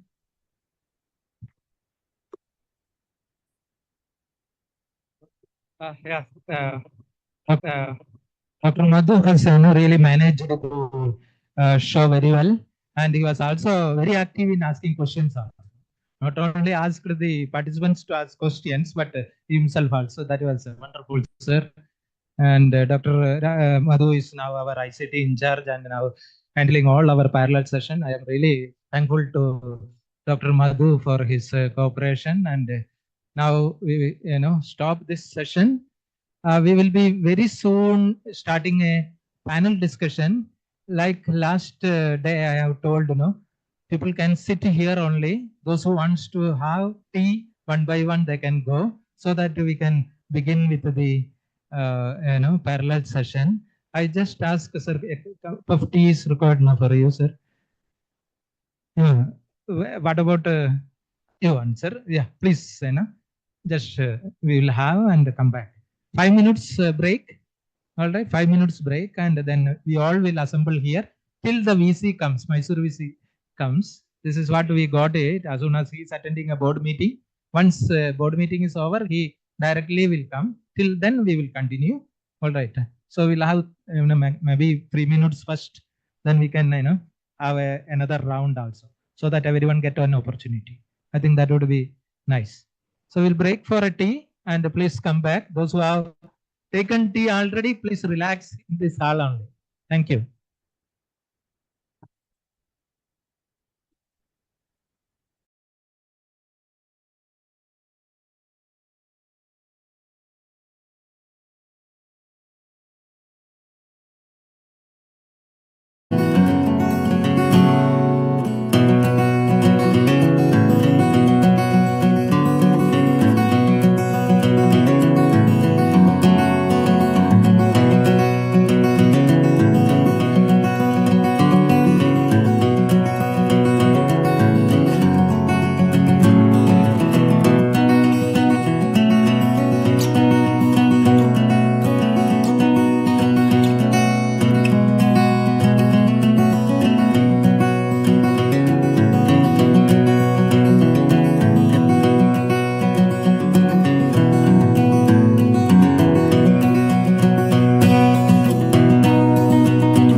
also have our panelists, Dr. Gideon Arulmani, Dr. Virendra Channaju, Sri Arun Mittal, Professor V.D. Bhatt sir, and Ms. Otili Anban Kumar.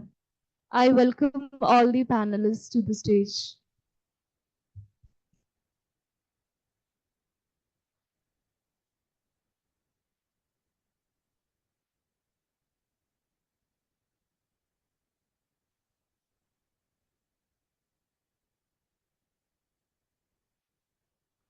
Almost we are nearing to the good evening. All right, the time is crossing around 4:15 now. We are fortunate to conduct this panel discussion session as a prelude to our valedictory session. I am happy that our panelists have agreed for this. They were tirelessly working for both 2 days. Whenever we say that, sir, please chair the session, they were all ready to chair. At the spirit each of our resource persons were showing to us. Now we thought, let me just correct Nandana, that recommendation part will come later. But what we can do, that means we have different roles to be performed by various organizations, different models. We have the career development for career development of students, and how do we manage various resources which are already existing and which would be newly created also. So on such themes, our panel discussion will happen. Now I'll hand over our session to the chairperson, Dr. Gideon Arulmani. Thank you, sir. Right. Since we are short of time and it's the end of our 2 days together, I think time is going to be of great importance to all of us. I've done a calculation. I think we will have about 5 minutes for each of us. Yeah. Say 4. At 4, I'll give you a sign, which means you have 1 minute left.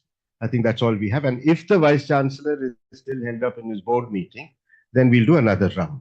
All right. Subject to Vice Chancellor's commitment.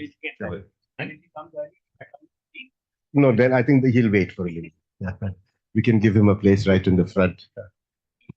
Right then. So, Professor Anil is the moving spirit behind this whole activity, isn't it?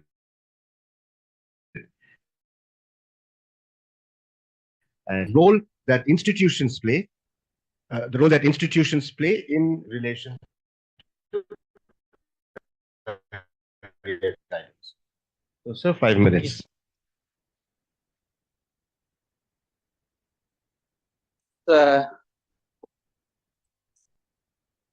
We have been listening various interventions from the practitioners as well as the researchers also.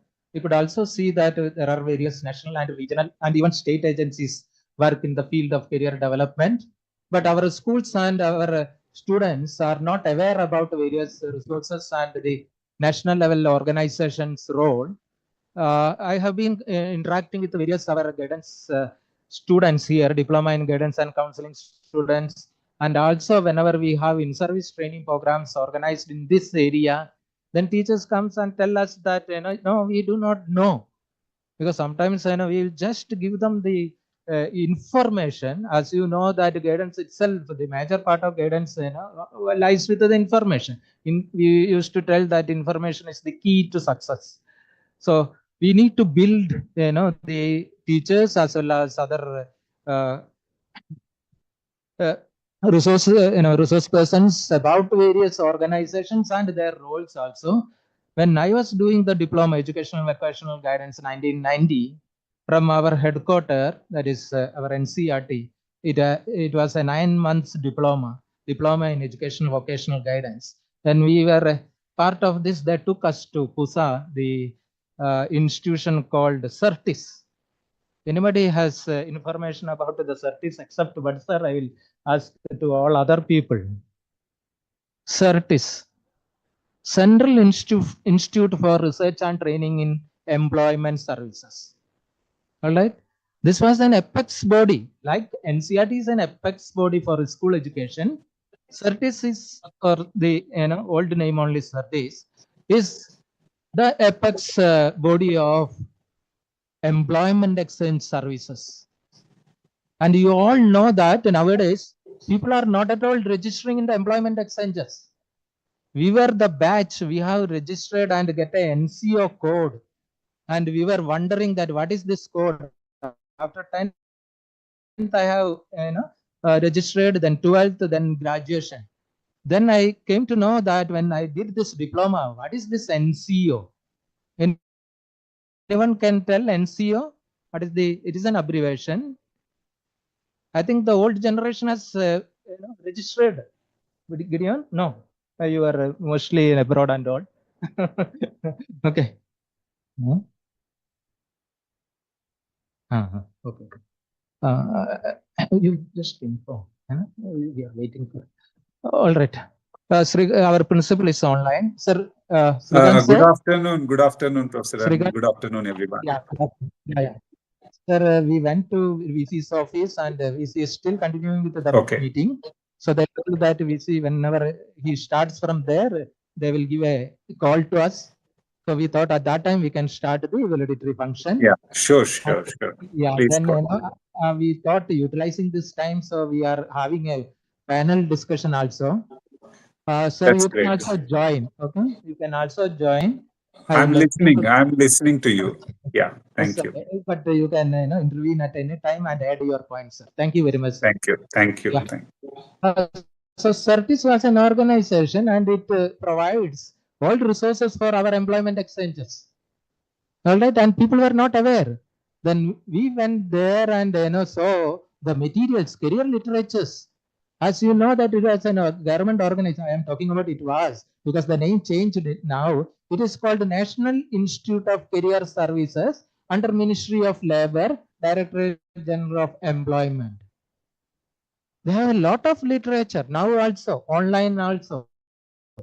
So I may tell all our participants and delegates that please note down this National Institute for Career Services. Under that recently, not very recently, they got, and that services is doing a wonderful work. When you go to the website and just type National Career Services, a portal opens. A portal, as a website and a portal. It is a collaborative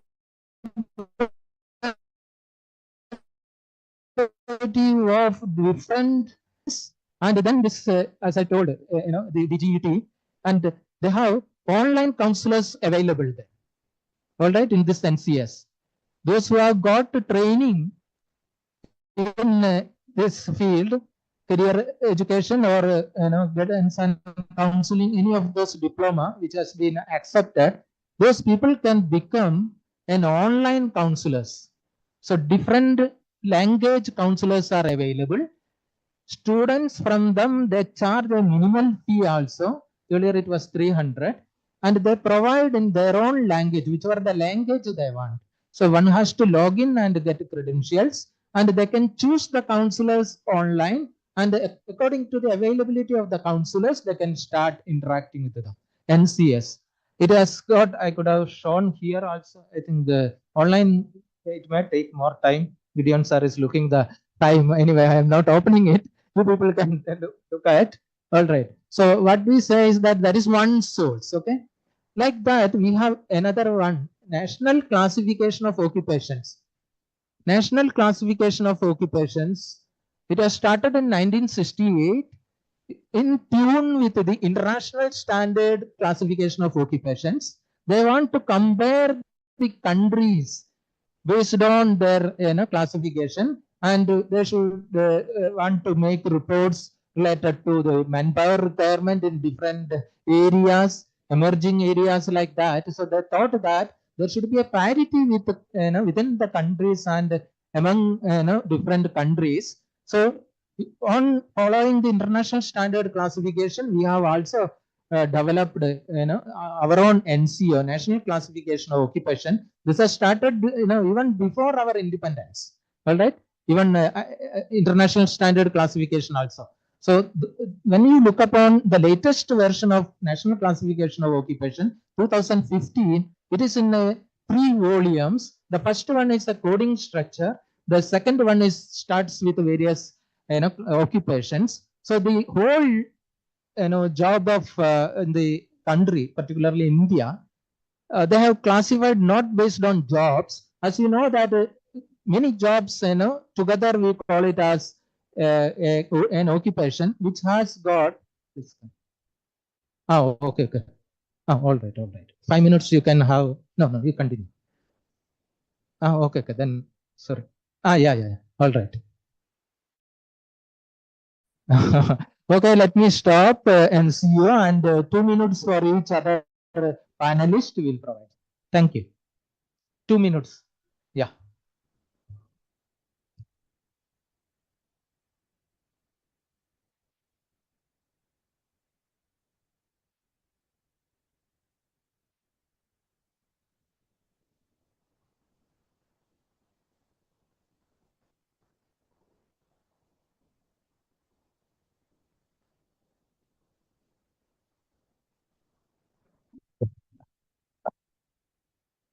I want to speak essentially around the collaboration and partnership, right? Two sub-themes are public-private partnership. We're talking about international collaboration. I'll start with international collaboration. I'm wearing the hat of APCD at this moment. Let's look at this two-day conference. We had people from British Council. We had UNICEF. We definitely had APCDA, right? You need to look at international collaborations largely to ensure that you are getting the best practices. And each time when I was listening to a state government's initiative, what puzzled me the most is, imagine the number of hours we have, and I'm using this word consciously, wasted in reinventing the wheel. Each state government is today going and creating their own content. English is the sub-thing for everyone, and then it's getting translated. Where we could have probably used AI much better is use that English and it can be used elsewhere. So that's one thing that we need to look at, right? Collaboration is always the fastest. To be the skills platform of this world, right? How fast we can. Benefit dividend that we promise to solve. To the different work streams of the daily, right? We need to take career development with the same urgency skills. You can by half a decade, and we start talking about it, right? Education institutions, I wish the DCC was here. We need to start looking at degrees in career education. Counselors across the globe do not necessarily study psychology or most of psychology. Universities have a degree in career education, right? Public-private partnership looks absolutely obvious. And I'm not saying please look at the private sector because we can give you money. When I like CSR, I don't think CSR is always the best. If you want to stay relevant, if you want to access the industry, to this partnership. So, commonsensical. I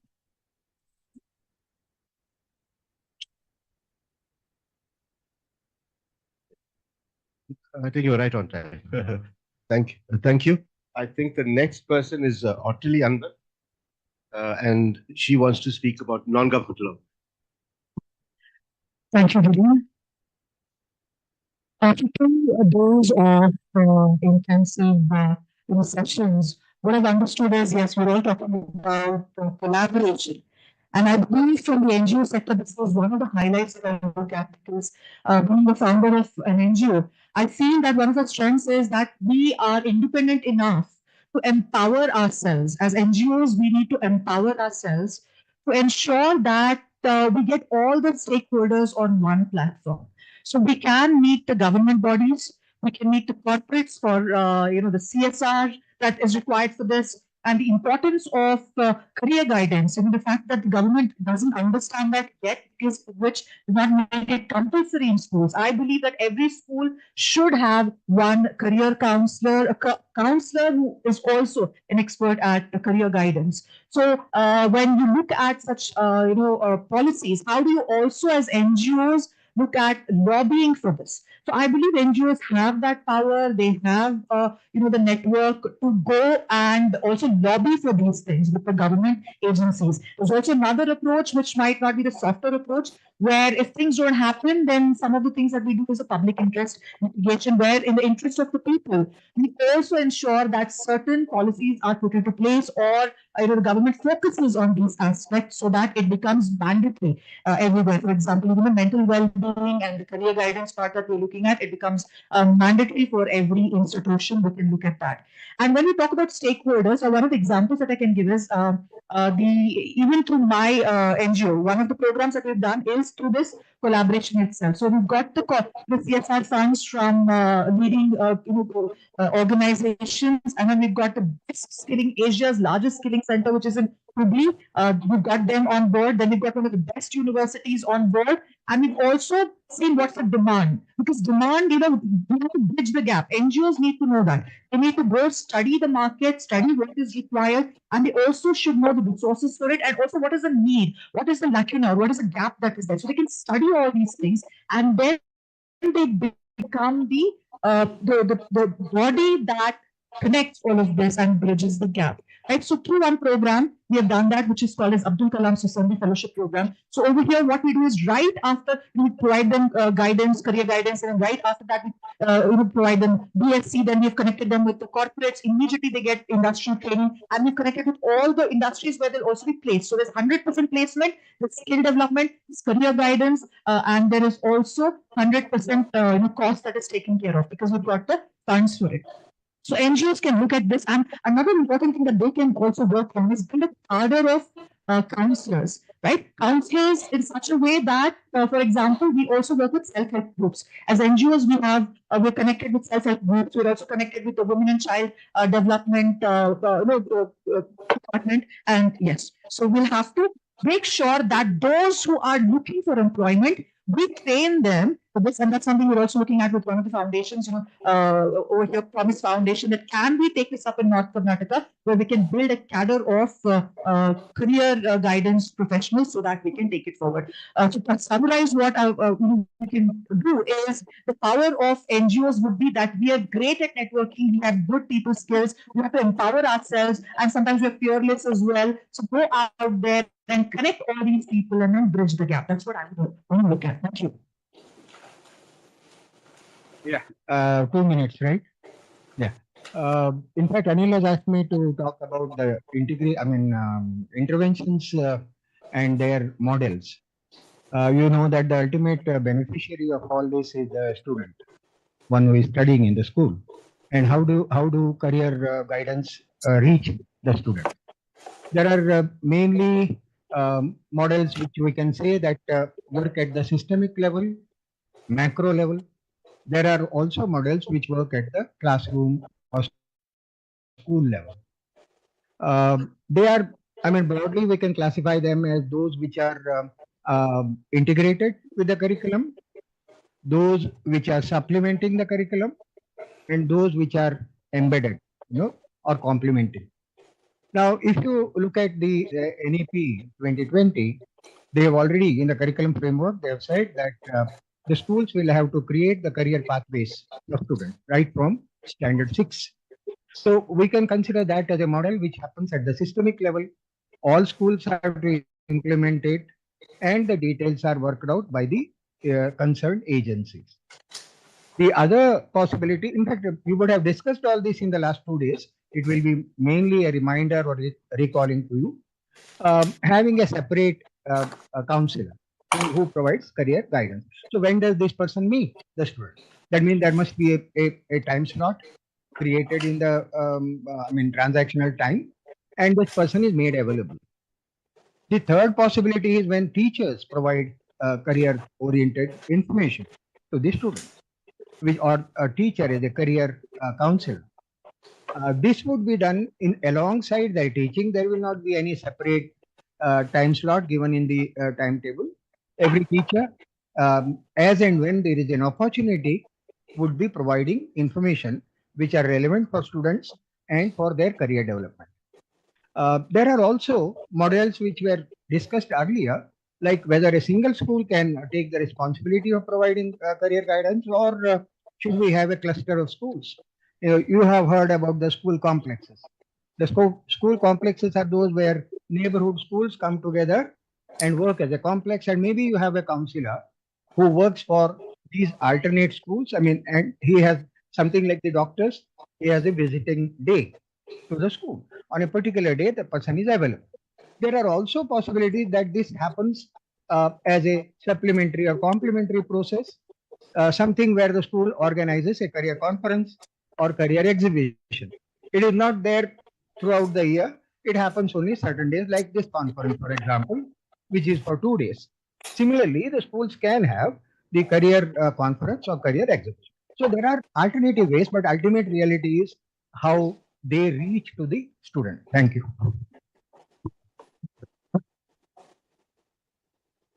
Yeah.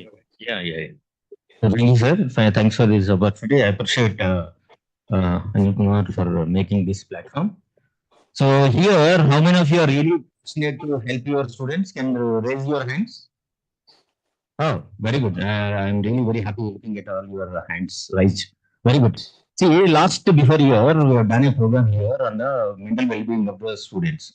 So there are a large number of students participants have come, teachers and lecturers. And even from Telangana also, there are 2-3 people came from NCERT. See, when they were here, they were very much excited. They said, no, sir, we have to organize this kind of program in Hyderabad, and all the students, all the teachers. I said, okay, fine. See, already 1 year over, there is no call from NCERT. Even I contacted them, we have proposed what happened. That is the status of the people. So what I request you is, see, human resources is one of the most strong area where you can really connect.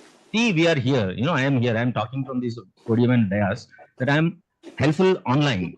Take my word, take my number is there in your that abstract book. Contact me. We do regularly online programs of free in various programs in different countries from Hyderabad. In pandemic, we have done more than 100 webinars for current in the 10 countries and various mental health issues and various awareness programs. Also, we have done various programs. So what I request is, create an alumni from your own school. Find out the 15-20 years back students list and try to connect it, and they will be definitely placed in different professions. Collect them and create a virtual platform at least once in 6 months or once in a year as a career day, and you interact with people. Second is, create the group of students, ask them to reach out to the professions in the same town. They can have an interaction. Now, if you can collect the data, it definitely is going to be a wonderful, helpful act for your students. And also, now networking is very, very powerful tool. So I wish that you all, because you are here, we all can together form a network, and we can help each other and reach out to the students, and really we can create a very healthy world, and also we can help the students to choose the informed choices in their life. Thank you, sir. Thank you. I just have one point to say, and that is, with all the material that we have in the book of abstracts that Professor has produced, we should write a book. There's enough material here, enough data here, where from this data that we can put together a handbook on career guidance and counseling. So that's something I recommend to RI. So, thank you. you should make room for the Vice Chancellor. Yes. Even making a panel discussion more live, and all of them have got insight into how rigorous is the process. Thank you, everyone. And now we will start our valedictory session. I hope our principal is already there, sir. VC has arrived. He is taking tea, sir. He will be joining. Yes, Professor Anil. Yes, yes. Guys, within 1 or 2 minutes. Okay.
A very warm, gracious good evening to the dignitaries on the dais, the delegates, the galaxy of intellectual professors, and the teachers present here.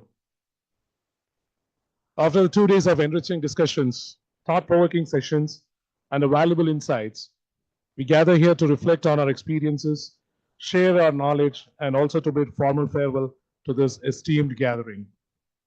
To begin with the day's program, it's always important to invoke the blessings of God. So may I now invite Aparna and team for the college choir.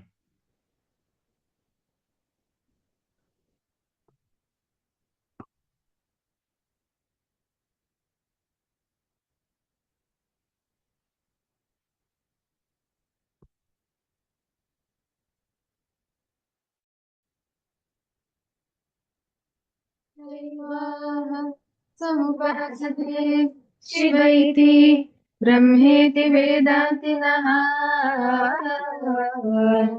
यं शैवाः समुपासते शिव इति ब्रह्मेति वेदान्तिनः बौद्धाः बुद्ध इति प्रमाणपटवाः कर्तेति नैयायिकाः अर्हन्नित्यता जैनशासनरताः कर्मेति मीमांसकाः क्रैस्त्वाः क्रिस्त इति क्रियापररताः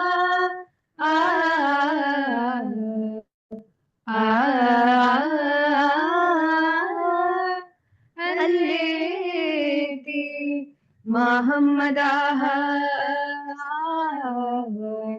सोऽयं वो विदधातु वाञ्छितफलम् त्रैलोक्यनाथो हरिः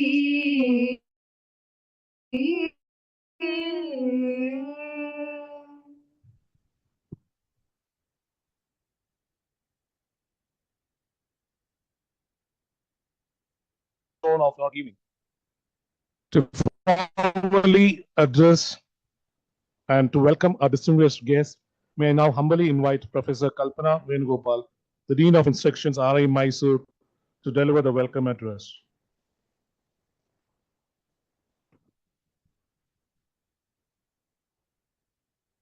Good evening.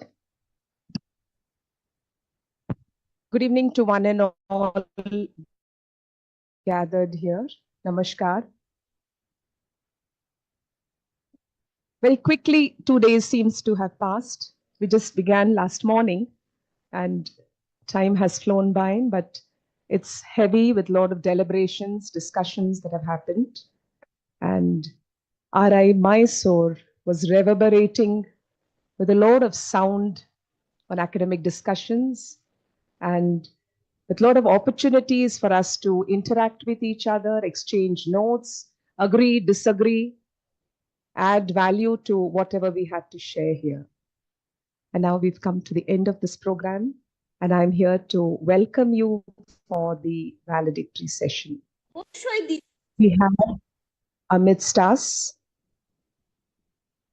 a very senior person, Professor Loknath Sir, who is the Vice Chancellor of the University of Mysore.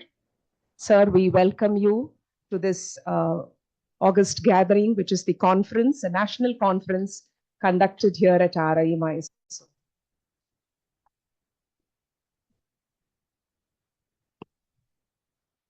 We also, sir, I'm inviting you on behalf of our principal, RI Mysore. Professor Shrikant is also here. You can just turn around.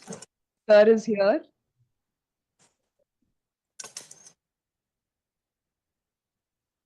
It's always a pleasure to also have with us online the patron of this conference, Professor Yagnamurthy Shrikant, who's the principal of RI Mysore and who has stood like a pillar with us all along. Though he's been in Delhi, I must tell you that constantly he's been, wanting update as to what is happening here. We all welcome him also here for the valedictory session. Sir, a very warm welcome to you. I also welcome the program coordinator of this national conference and the head of the Department of Education, Professor Anil Kumar, Professor Gauramma, Head Department of Extension Education,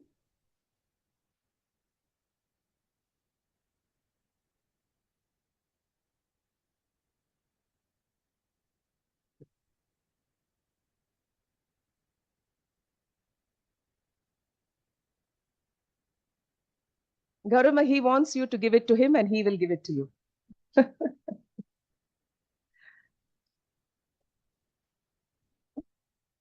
I extend a heartfelt welcome and gratitude also to each one of you assembled here, all the esteemed delegates, representatives of important organizations who've been doing tremendous work in the field of career counseling. And you've contributed immensely to this program. A very warm welcome to all of you, sirs and madams. A welcome to all the faculty and staff of the various organizations across the country, like the diets, the SCRTs, schools, practicing counselors, all of you who have been here as participants. A warm welcome to all the faculty and staff of RIE Mysore, the research scholars who've been very active all along, and the students, staff of RIE Mysore. So a very warm welcome to one and all. We'll begin the valedictory session today. Thank you.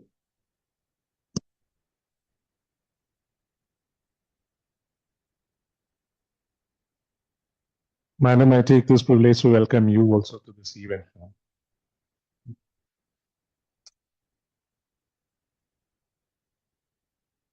You have been a great support and been a backbone of this event at every inch and at every step of starting away this program. Now, to provide a comprehensive summary of the key discussions which were held, the outcomes and recommendations from the two-day conference, may I humbly invite Professor Anil Kumar K to present the conference report.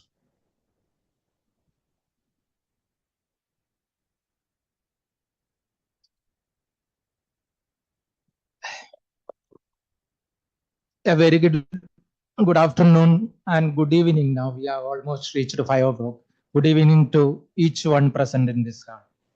Respected Honorable Vice Chancellor, Professor Loknath N. Kesar, Vice Chancellor of University of Mysore, Mysuru. Respected Principal Sir, Vice Srikanth Sir, who is joined online for the valedictory session. Professor Kalpana Venugopal, Dean of Instructions. Dr. I.P. Gauramma, Professor and Head Department of Extension Education.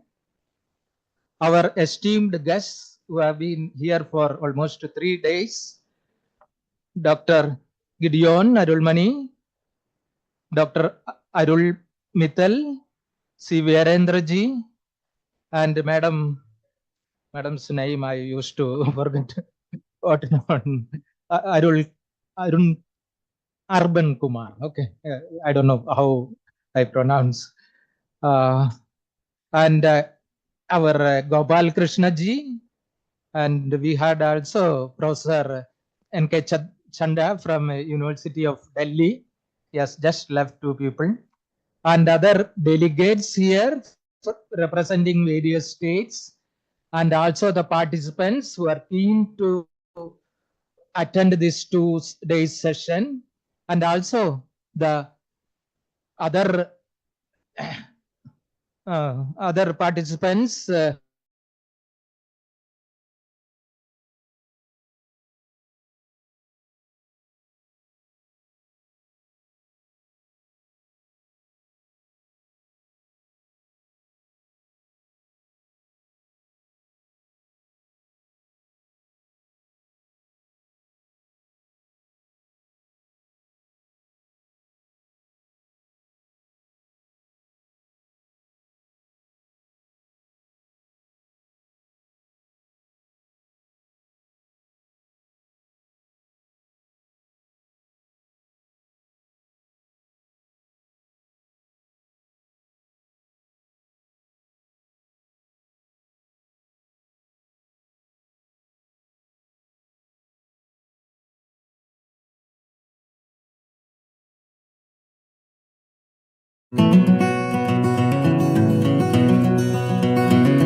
artificial intelligence. Further, it was followed by a case study of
abstracts. And I think that's a huge accomplishment. Something that I didn't have time to say earlier on is that one more step we want you to take. And that is to compile this into a handbook. Right now, it's a book of abstracts, but there's a desperate need for such rich data to become a book. Thank you. Thank you, sir.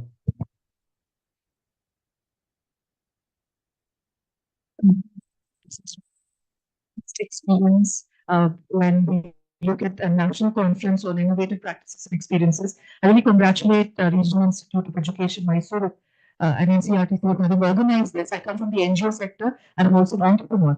So I bring to this platform, and I would like to really applaud Anil Kumar for having thought of bringing different stakeholders over here. It's not just people from one particular field. He's ensured that people from various fields, all the stakeholders have come together. Everyone enriches this particular conference with their own viewpoints, perspectives, and it was very task-oriented discussions that we had. How do we take this forward and implement what has been discussed in the following 2 days? So I had a wonderful experience. I thank the entire team, especially the volunteers who've done such an incredible job. Keep it up. Thank you. Thank you, ma'am. Thank you so much.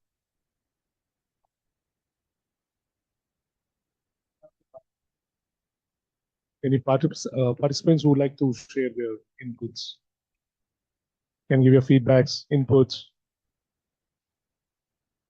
Any volunteers? Anamika. Anamika, there is a man.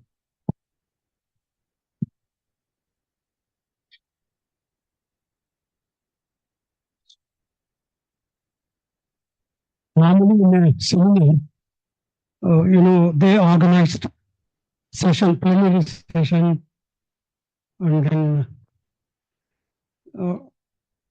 parallel session, etc., etc. But here at RIE, they organized a very innovative methodology used by the experienced scholars. First day itself, they arranged a special lecture by specially qualified career developed persons like Utila and Woody Khan and Gideon, Professor Chadda, and Professor etc. etc. Those lectures were very much created positive for us. With this basic idea, it is very easy to listen to parallel session and plenary session. Most of the universities organized and jumped into plenary session without understanding the basic presumptive ideas which are required for the another followers to be followed. So I congratulate Dr. Anil and his team members to concentrate how training program be organized. Every minute he has been sending message, be ready to attend this session, be make use of this website to listen to it, etc. Google, etc., etc. So he is good at how to use digital media in the audience attentive on the program. And also as a presenter, I learned certain things. For example, curriculum-based career design. I think Vidikon sir told us. Curriculum-based career material should be produced. So he was highlighting that. Some other experts said that, sir, it was already available. And then, Janaka Pushpakaranam from British Council, she also suggested on Gatsby 10 Commandments to utilization of career development among the students, etc., etc. So your input never go waste. Input stay with us and energize us to work further and further for the development of school children, especially government school children. Thank you, sir. Thank you so much. And I'm sorry to interrupt because more hands are waiting, and also we need to. And also at the age of 72, I must be thankful to Anil sir to meet these stalwarts. I might have seen them at the back of the books. For example, Chadda, other experts, I don't remember their names, So thank you very Thank you, much. sir. Thank you so much. Thank you very much. Last speaker, last hand there, probably. I'm extremely sorry that we need to shorten it as it's a valedictory program and every opportunity is. Everyone. Sorry, sir. So this is Paramjeet from Jammu, from rural North Indian city, small city. So I'll take just a brief that feedback. So it was wonderful experience for me. Like I have seen everything in North, like the workshops we are attending. We went to Delhi also, but this was something which was very organized, very sequential, and there is a large pool of knowledge I've seen here. And all this knowledge package I'm taking from south to north, I'm going to use there. So thank you everyone. So I've learned a lot from this conference. Thank you everyone. Thank you, ma'am. Yes, thank you so much for your valuable inputs, and that will be definitely carried. And that really makes us a wonderful impetus to go on further. And I'm sure Anil sir will think over again and again to give another national seminar in coming days. Let me not just keep you waited. Our principal is on virtual, and to introduce our esteemed principal who had been a great support and with all the support that he had been providing us. So I invite Professor Gaurama ma'am of DEE to introduce.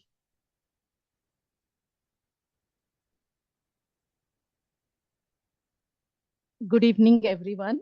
Honorable Vice Chancellor, University of Mysore, Professor Loknath NK, Chief Guest of this valedictory session, our respected Principal, Professor Y. Shrikant, distinguished resource persons, our admired Dean, esteemed heads of the departments, faculty members, and staff, the most enthusiastic participants, as been told by everyone, and dear students. So I have been entrusted with this pleasant responsibility of introducing our beloved principal. I'll quickly introduce our principal, Professor Y. Shrikant, to the audience. Professor Yajnamurthy Shrikant is a professor in education with specialization in assessment studies. Before becoming principal of RIE Mysore, he served as faculty in the Department of Educational Measurement and Evaluation, Curriculum Group, and the Department of Secondary Education, NCERT. He has also served in the Department of Educational Management Information System, NEPA, New Delhi. So he has been in charge of National Talent Search Scheme and head the Educational Survey Division, NCERT. So he's an academician with lots of publication. I'll just quote one or two just to give a glimpse into his academic writing. His recent publications include 4-year integrated teacher education programs at RIE Mysore, a review in the context of NEP 2020 in University News. Do students perform at the school level? A cross-sectional analysis at national level. Persisting challenges of equity, equality, and inclusion in education, insights and way forward, and a long list in similar lines. He is a reviewer for the Cambridge Journal of Education, Social Change, and the Professional Geographer, a journal of Association of American Geographers. Currently, he is the member of the editorial board of the Journal of Educational Issues, Las Vegas, United States. His area of interest are environmental sustainability, students' assessment, school leadership, education under public and private sectors, educational quality, and accountability. He's a writer who has published books both in Telugu and in English. Sir, we are waiting for your address.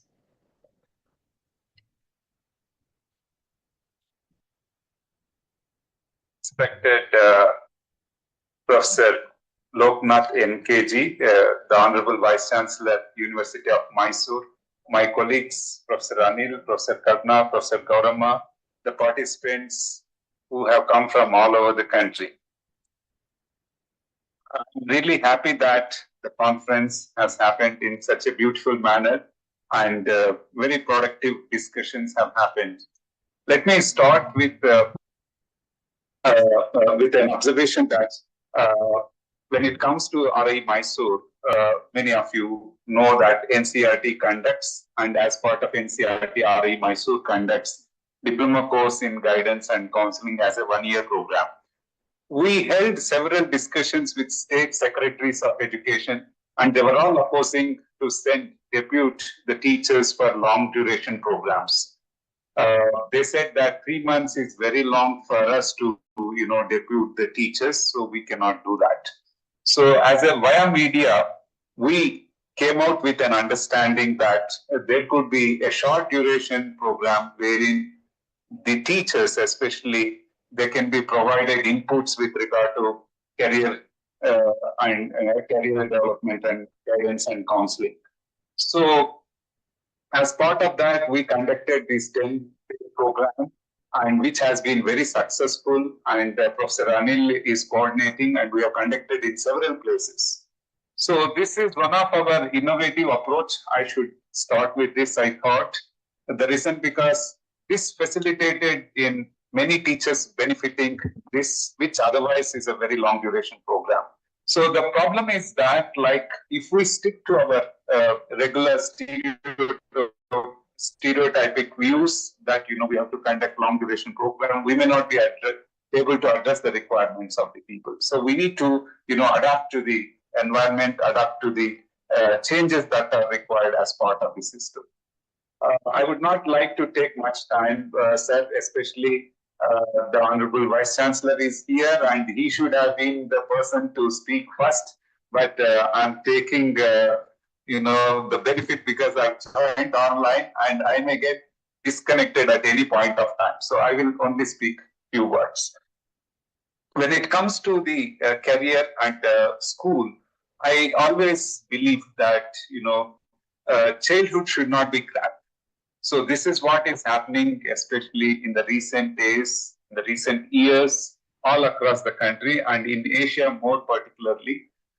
The reason because we start thinking that, a child should have a career in his life very early so that, he or she would be able to achieve the goals.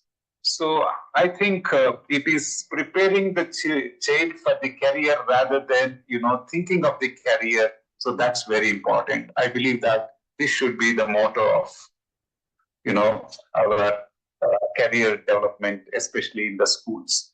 The NEP, very interestingly, has come out with vocational education for all the children. Earlier, we thought that only, the people who are lagging behind in education were supposed to pursue vocational courses. This has been, thought very differently, and this is one of the really big reform that NEP has thought about, and I think this will take us a long way in creating innumerable careers for the children, especially based on their interest and passion. And if you see some of the states, they have stopped having social sciences and languages as subjects. And very interestingly, in RI Mysore, we have seen that those people who have completed their programs in BA B.Ed, courses such as BA B.Ed, they are the people who have received the highest package, that is more than $1 lakh per month, which indicates that people are not aware of the career opportunities. Earlier, people were sent for, anybody who was bright, maybe perhaps during 70s and 80s. The Sir Honorable Vice Chancellor knows very well because I think we were children during that time. So they were all, sent for mechanical or civil engineering. So during 70s and 80s.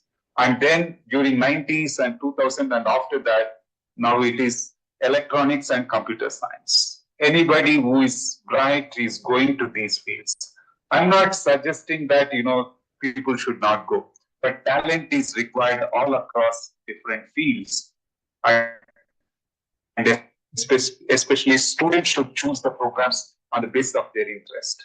I again like to quote what happened to the monk who appeared in the social media, an IIT graduate, and this very much indicates that the frustration that is there among the children and especially grown-up ones, because they never pursued these programs on their own interest. So I think somewhere we need to remove this disconnect that lies between what a student wants to do and what he's supposed to do.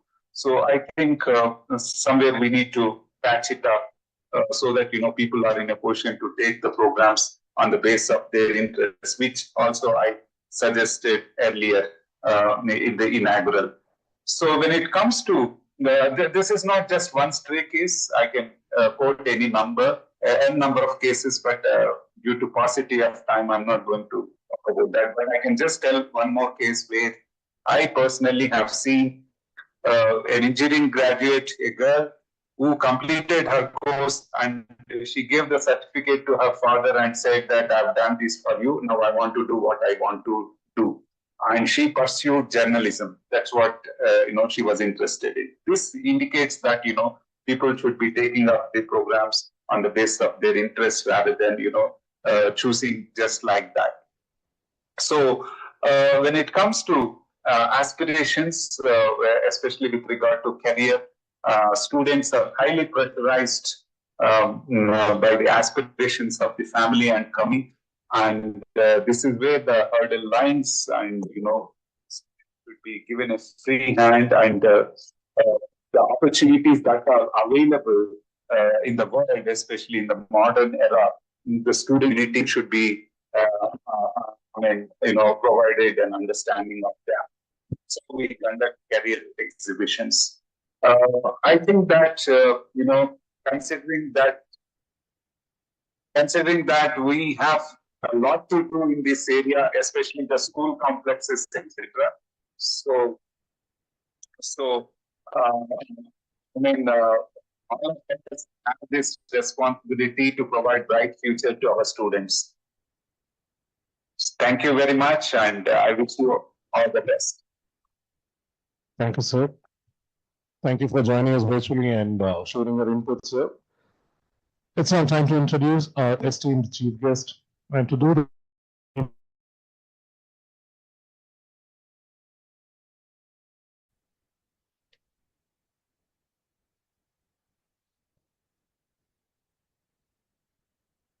Good evening once again.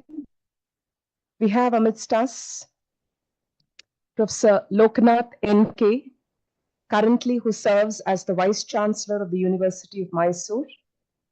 Sir is a professor in the Department of Studies in Physics in the same university. He holds a PhD in Physics, and that's also from the University of Mysore, and has held prestigious international positions, including roles as a scientist at Riken, Japan, and postdoctoral fellow at Samsung Biomedical Research Institute, South Korea. His academic contributions include publishing over 500 research papers in high-impact journals, achieving an H index of 27 with 3,090 citations, and filing 2 patents on advanced nanoheterostructure. Sir, I was just looking up this, and when I Googled it, I found that you're the only second man who has achieved this in India. Please give him a big applause. We've got a scientist amongst us, probably very apt for a career conference, to tell us how important this career is also. He has also contributed to 1,500 crystal structure data entries in the CCDC and 90 protein structures in the PDP, which is very, very rare in India. Professor Loknath has held key administrative roles such as Director of the Planning, Monitoring and Evaluation Board, Director of the College Development Council at the University of Mysore. He was also the Nodal Officer for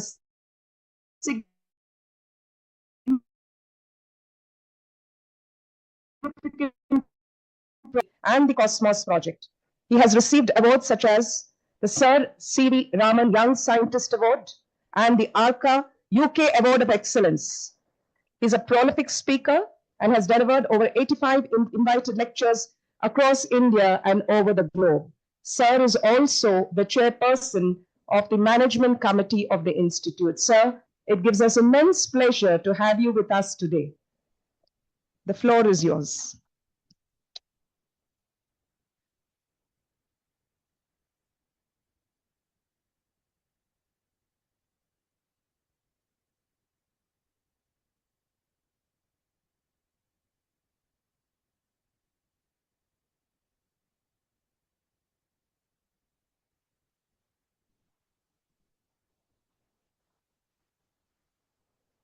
This first person puts, all are serious.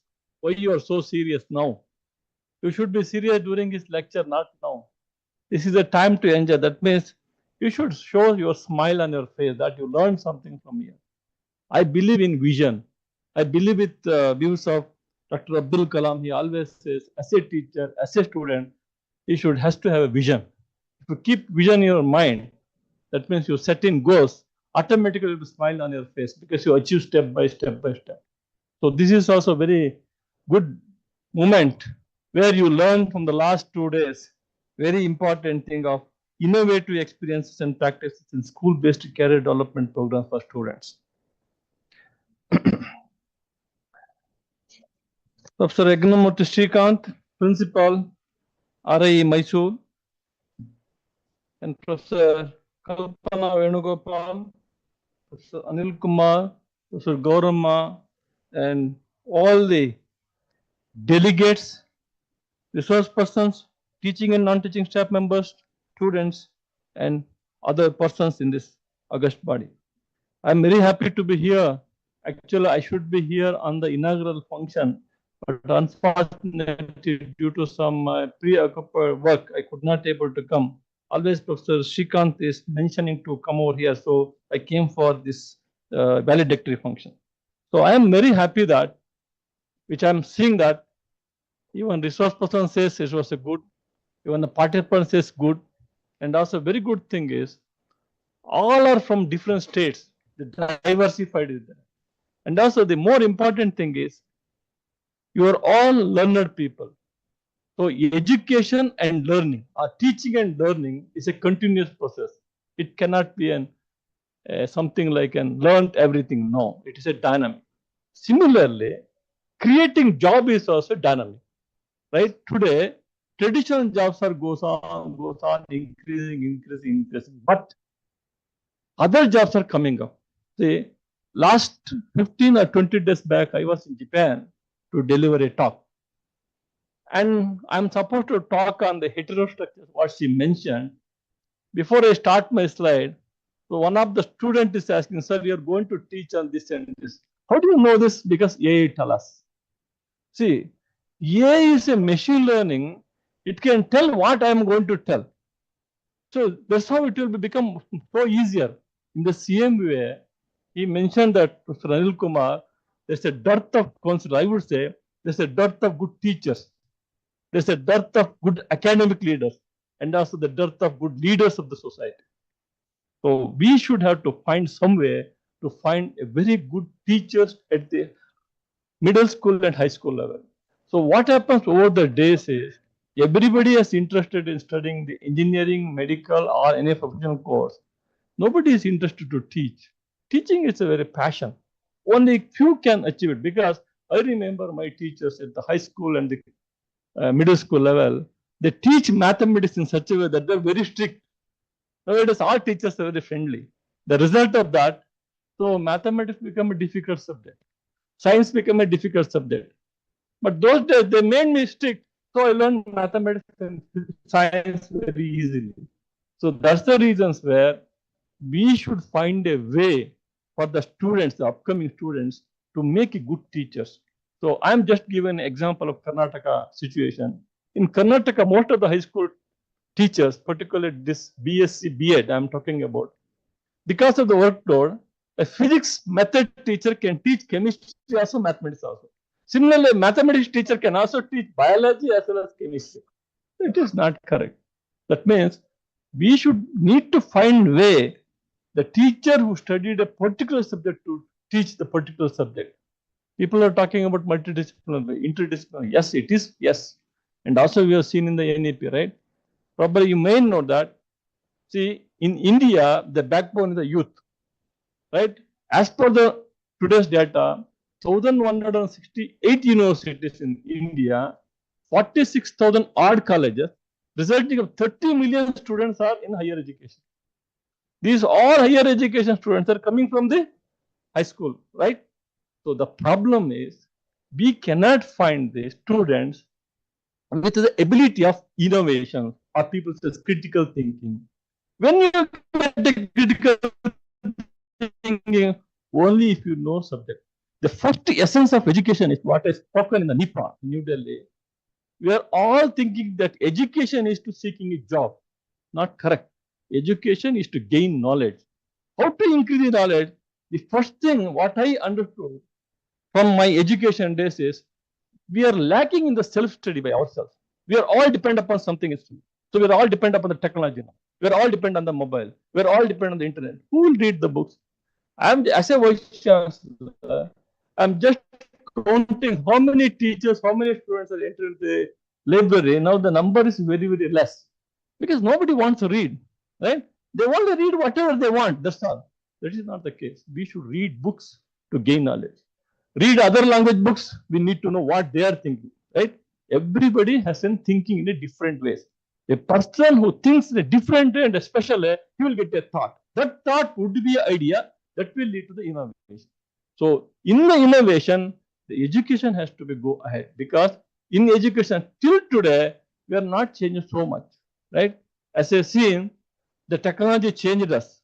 Blessing in disguise, COVID comes and we can teach online. Now also Srikanth sir is able to speak from there now. It is possible, but is it effective to teach on online? Is our students are get ready to learn everything on online? I guess no. So we need to do something else. On this issue, though I am telling, we has to have some innovative practices to effectively teach students. That's the thing. So all participants have mentioned that, and so as a resource persons, they have done very good program.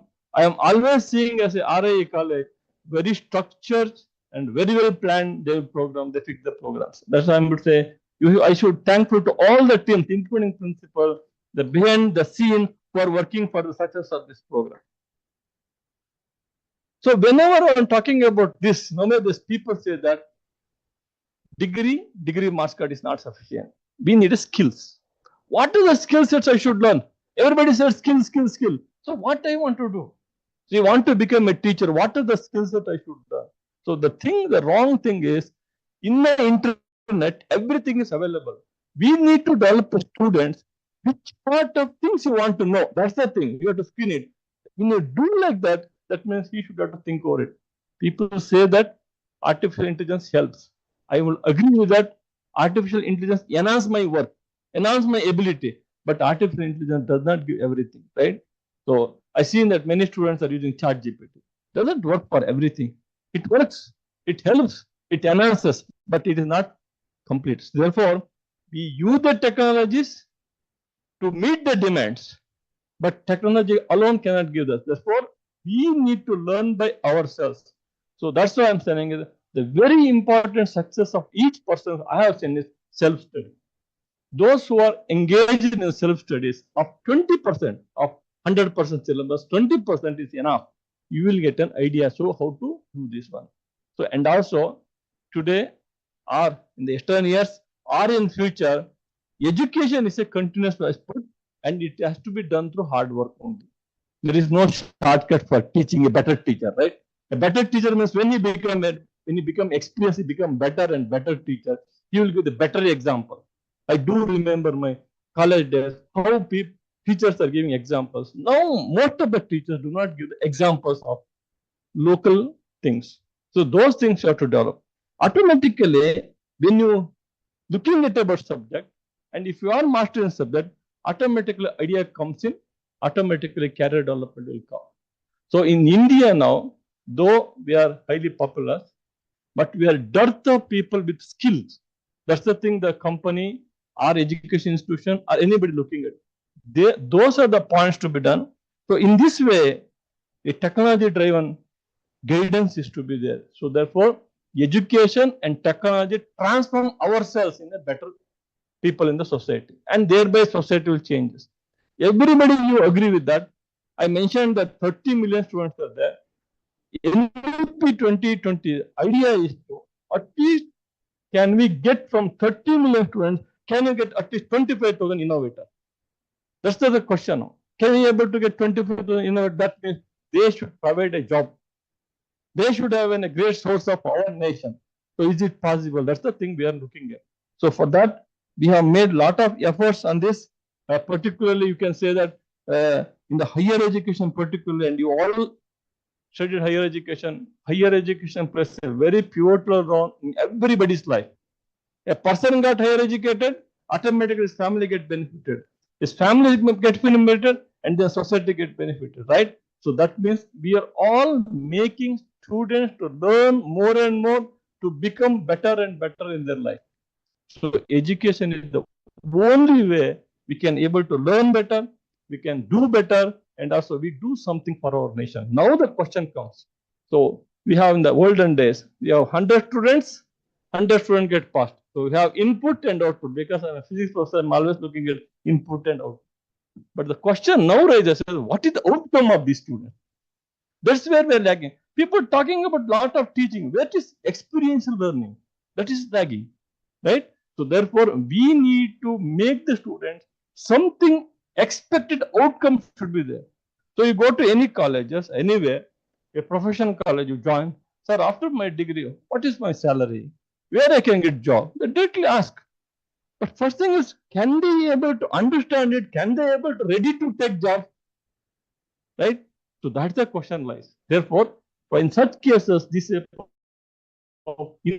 innovative practices should be adopted by the early ages. Definitely, student will be very easy to get into the different complex problems. So whenever say that, another way of NAP say that solving problems ability. What these problems is not the mathematical problem, social problem. So how can you solve? So that's why you can say that many students are they're making into this something like if you give more work, they'll be stressed. So I'm stressed. Why you become stressed? Long day is there, 24 hours. You can do it. But still students are like that.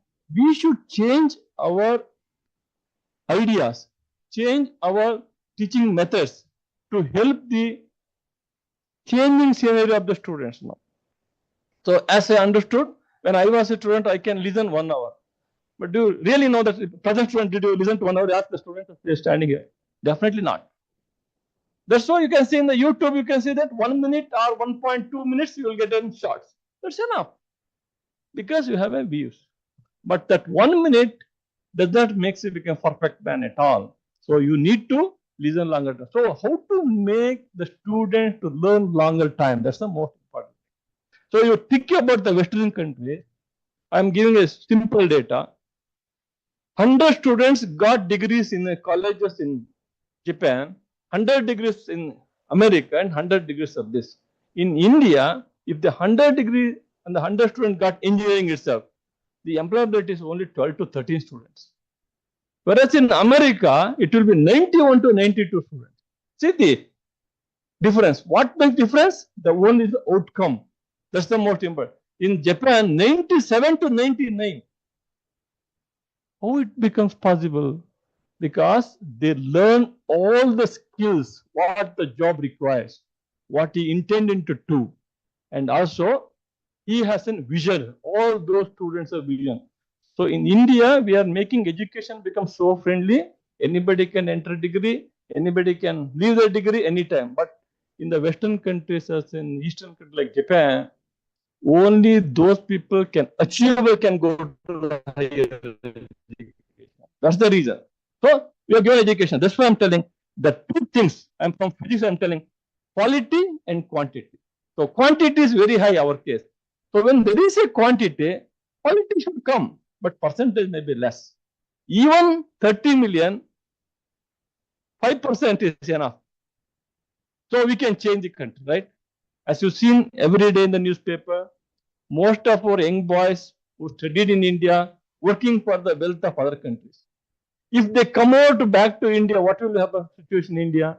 It would become developed country before 100 years. But problem is, even we have 78 or 79 years of independence, still there are not good schools in certain areas.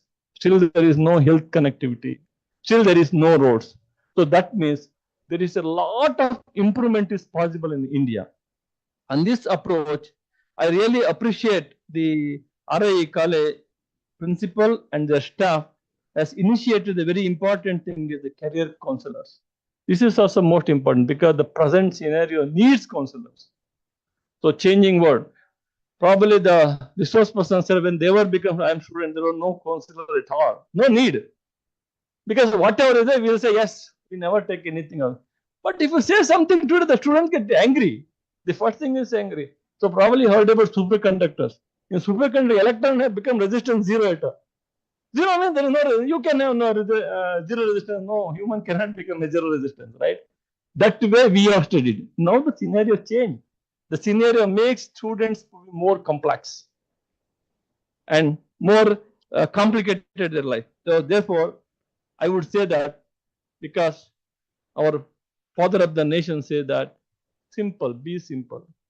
How to become simple? I can say I am be simple, but following a simple rule is very difficult, right? You can think of every day you can be, I want to be simple. So therefore, I would always to my students and everywhere, two things should be very important. One is optimistic and positive. Wherever you go, what will happen? If last, what is there? Nothing. Be optimistic maybe next time, right? Success always comes after failures, right? So that's the first thing. And second thing is make life very, very simple. Don't make complex at all. If something goes on, I say sorry, that's all finished. Then if you make a thing, then you'll think this way, and don't tell lies. Be honest. That's the most important thing. If you can do it, yes, I can do it. If you can't do it, say no. That's the best thing. That's what I'm telling. Be positive and be productive. When you become positive, optimistic and productive will come. Similarly, when you become simple, means you will go together with everyone. That's the inclusion. That's the most important. So you are all together for 2 days. You see the effort put on together, how it will be. Effort put by only one, it is not good. Therefore, being a simple, you can accommodate many people. That's the importance of education. Therefore, I would say that schools need to be innovative more and more in all respects, not only in subjects, methods, learning, and their ability, and also the skills. The skill sets are also changing very fast because of the present scenario. Therefore, with the technology, so you can say with the integration of technology, informations, and as well as the mentorship and the leadership abilities, many things are there in the inculcating for the students. So it is very complex to make all the students to learn one method. So it will be taking into different methods. That's the where we can explore lot of possibilities in education. So I don't want to take more time on this. So I'm really happy that RI makes the day very memorable, so that as he mentioned, at the end of the day, I'm attended a lot of conferences. People will be disappeared. But in this today, all are present. I'm very happy that I hope Mysore is also a good place. So people coming from other states, Mysore is also a good place, and hope you enjoyed our Mysore city, and also you explore the possibilities in the city also after this valedictory functions. So, and also we should also thank everyone. We should thank the RI, make us to learn more and more in the field of education. Thank you, one and all.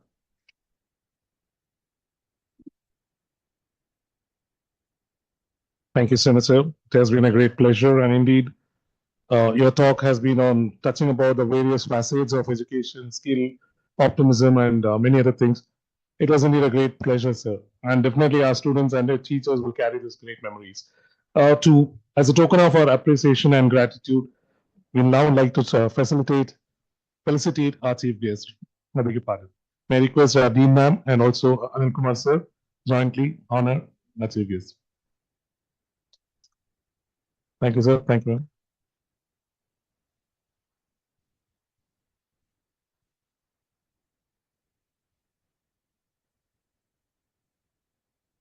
Thank you, dignitaries.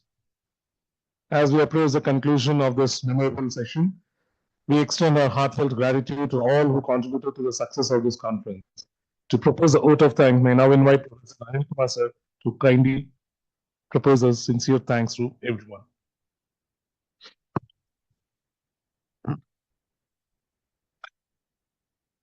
Again, warm good evening to all of you. I know that you are all eager to go, but again, you want to be here again to continue. I don't know, we may further find ways how we can connect it with. Let me put my heartfelt thanks to our beloved Vice Chancellor of University of Mysuru,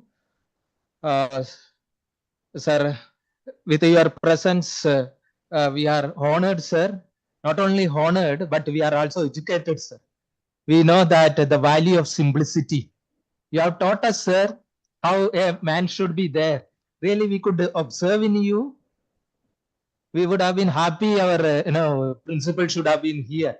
But even then, how quiet and calm and with a smiling face, is it not? Sir was telling us be smile, but sir is the example, living example, how we can be smile at different moments. And yes, sir, you need not have to, is it not? It comes automatically. But those who have a good heart only can have good smile.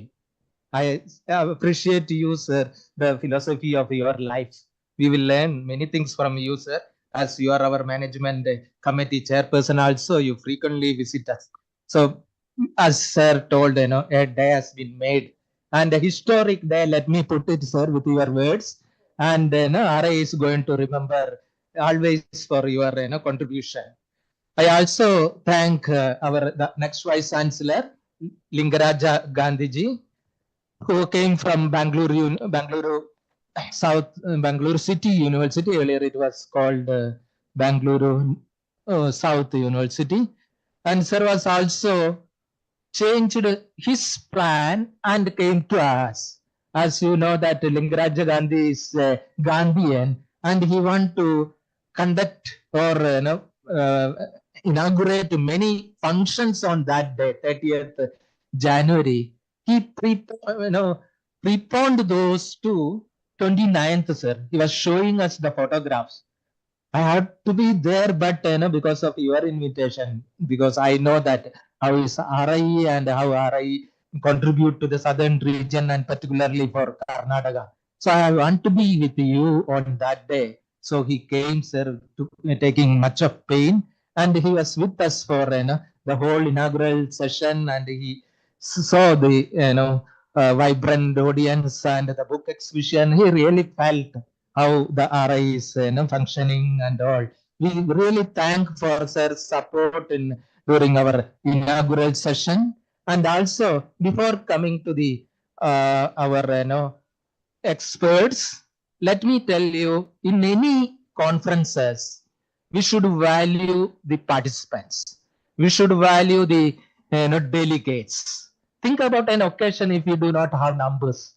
Whatever may be your preparation, whatever you may be your expertise, if enough participants are not there willingly to come, so let me put you first. You all can self pat and tell that yes, we have contributed significantly to the conference, and that's why the conference become a successful one. I don't know. You can think about. I put like this. And now comes to our experts. Sir, we could draw various experts from different fields, from the social scientist to management and psychologist, and from other fields also. Even language background. Madam was from the British Council. Whenever we contacted them, this journey I told that 6 months back, particularly Arun and Mittal and Virendraji and Chada. When I told them, we are going to block our dates. They usually travel abroad, sir, very frequently, but they made it a point that there is a theme which they like, that is close to their heart. So whatever happening in the field, this was Gideon's ways, I have to be there. I have to learn. I have to also provide what I know. I want to share with. Really, we are blessed, sir. Each one, I am not taking name repeatedly. Your presence was very, remarkable, and that's how we say that this, conference is going to be, or already made a history in the, history of RI. Thank you very much, sir. We do not have much further words to express. Merlin, I can't imagine, sir. Our, one of the resource person want to go early. When we asked Merlin from online, she joined the USA. I am available. You tell me at what time I have to talk. Such a patient, and then she has agreed that 30 minutes after I can I can take my talk. No problem. Like that, our all experts were very nicely contributing, and that's how each session was a vibrant one, sir.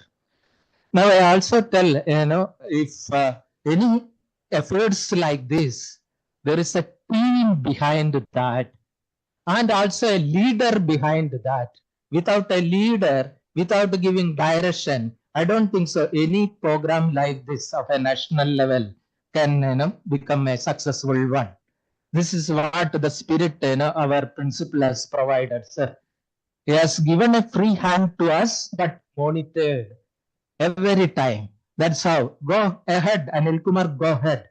You choose the people, but see that they are more resourceful and relevant and useful.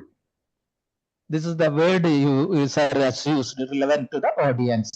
Really, he has provided us a good guidance, and we really missed him. He should have been here, and he should have been seen it as a fully live along with us. Really, we appreciate his leadership and direction in organizing this. Not only that, having confidence in us, this team, okay, particularly our Professor Kalpana Venugopal and Madam Gaurama Madam and other heads of departments and the various conveners and co-conveners of various committees. Once sir sign as committee members, then sir leaves to us. Sir knows that yes, we will be doing our work. I need not have to every time remind. That's what our team has been demonstrated here. Even then, let me have some of the names. Otherwise, I would not be doing justice to the 2 days events. Let me start with our Dean of Instruction. She was also the chairperson committee member for screening the abstract, sir, along with our Gaurama Madam. Sir, I have already told, sir, nowadays screening the papers are a very difficult task, and we need to be vigilant. Sir, why I am telling, when the conference announced, the third day we got a paper. Sir, very wonderfully. Everything is there, research paper, objectives are there, data is there, everything. But we could catch one word, self-source, self-survey. They put it as self-survey. This word usually we don't find in our literature when we write research article or not. And again, the data was coming all 2-digit, but when we add, the 100% was not coming. Though they have mentioned, so we could catch. So as you know that sometimes we have to delete or we cannot accept that. So the challenging task they have taken, and then some of them they have already said that yes, this paper should go into plenary. Let people know that what happening in state level, statewide programs, national-wide programs, okay, and the NGOs contribution in that. That's what we tell, that government alone cannot do everything unless you have a partnership. That's what exactly we have seen, sir. Gideon is working in a non-governmental organization, but partnership with the schools. Every time their trained people are going to the rural schools and giving training to the needy people. They are a cadre of trainees they are building. That's how the Promise Foundation has known to South and even internationally also. He has also been a vice president of International Association for Educational and vocational guidance, sir. So like that, we got people from Asia and Pacific Career Development Association. Virendran is there. Like everyone was rich enough to contribute to the conference. Our committee members, I was talking about somehow. I again get back to our expert. I do not know how it is. Like next, our friend and my co, worker, our Shivanandaji. He is always behind the screen. Okay. And he will tell that I will do it. Don't worry. The time, the bag will come, the mementos will come. You don't worry. Why are you taking? Like that, he told, and his team were there. Then we had stage decoration, Sujata and our Harinath ji. Everyone has worked, sir. I should say that you all got good food, no? Not that food, the conference inputs. Was or no? Yes, yeah, some are putting the. Along with that, what else you got? The real food also, is it not? Less like the food committee, convener, our Prasad. All right, Prasad was excellently managing and standing there. And I asked, sir, you sit and eat. No. I will eat only once. All others have taken. I should see that everyone gets. Really wonderful act he did. He does it. Yes, you can provide if you start. You can provide him such a claps and all. They worked. And V.S. Prasad managed the accommodation also. And then we have our librarian who has managed the media and the book exhibition. Sir, we should not miss. Just see that. I hope someone can see. Closed. They have gone. Oh, okay. Sorry. That would have been wonderful if he, gone first to see that. Okay. He could manage around 10 publications, sir. KSYU, Prasara Sangha came, Aish came, sir, then Bangalore distributors, and our own NCERT publication. Like that, the room was full, and people have really enjoyed and recommended many books for our library also, sir. And again, other committee members, our technical people, online and offline, how did they manage? Madhu was there. And his team, Varun and Shreyas and Bhaskar, everyone, any moment they will run and tell us. Thanks to our, electricity department, we didn't face much problems. We were having continuous, electricity supply. Like that, other committees also, like the purchase committee and all, they all did a wonderful work. And we did not had any. I will tell you that any point of time, any differences also. Very smoothly, everything happened because wholeheartedly everyone was cooperating, sir. We didn't make anything, to do like that. Everything they thought that it is their responsibility. Again, each staff, different departments of us, AO is there, other section officers, for purchase and other things, various committee they formed and took the attentions, everything. Then transport committee put for taking the people and then and let me tell you that everyone cooperated, and along with our scholars who are all here, we have around 13 JRFs, sir, here, and altogether around scholars. The scholars have contributed as much as someone was telling that the people behind the screen. If I take name, then somebody will feel okay. But if I don't take, also somebody will feel. So I am in a situation. But let me take some of the names like Nandana, Lahiri, and Anusha, and then Saraswati, Yasoda, and Manohar, who else is there? Anamika and Madhu, Pavan, our workers also. Sadia, Pavan, everyone has done it. Okay, wonderful work. And again, our own, anyone I missed? Govind. And again, sir, our own Raput, they were doing excellent work. For each session, we had 2 people. Now also they are sitting after 6 o'clock. Also, you are all done a wonderful work. Sir, what we thought that, sir, we'll include everyone. All right, so that a feeling will be there. This is our conference. all right, that we could create, that feeling. I think that is the success, and that is the, feeling behind the success also. In that way, I am happy that, it concluded very well. If I am not talking about the CIT contribution for online, they have all the session, they have recorded in NCERT event. Anytime you can go to the NCERT events YouTube channel, and then you can take stored. Yeah, and again, many people could not join online. Even our experts also, they are all there throughout that. I hope they are also highly benefited throughout the sessions. Thank you for further encouragement that similar programs should happen. Maybe after 2 days, 2 weeks, 2 years or so. That is what the inspiration for. Okay, like this, I hope you are all happy with this program, and we will conclude now. If I extend again, Vice Chancellor may get, the smiling becomes serious. So we don't want that. The smile should change. Let Sir also continues to smile. And now we'll start the certificate distribution. We have national anthem, and which one we should perform first. Madam, you can tell. National anthem, so that people can leave, and then certificate can be distributed. Thank you.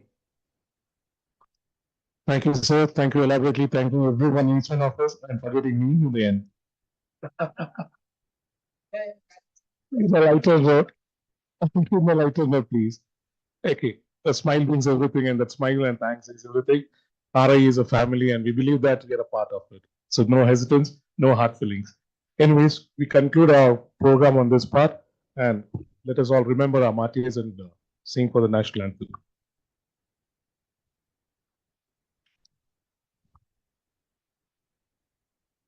Janagana Adinayaka Jaya Bharata Bhagya Vidata Panjab Sindh Gujarat Dravida Chalavanda Vindhya Himachala Yamuna Uchala Jalatita Ranga Tava Shubha Name Jave Tava Shubha Ashish Ma Gahe Tava Jaya Gata Janagana Mangala Jaya Bharata Bhagya Jaya He Jaya He Jaya He Jaya Jaya Jaya Jaya He.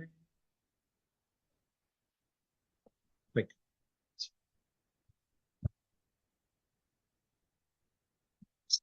you. Certificate distribution. Yes.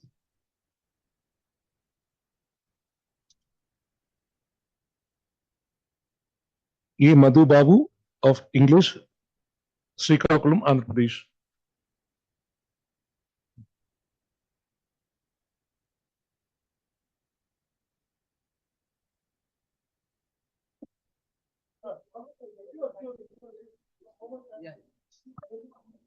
Tejaswini of English CRT.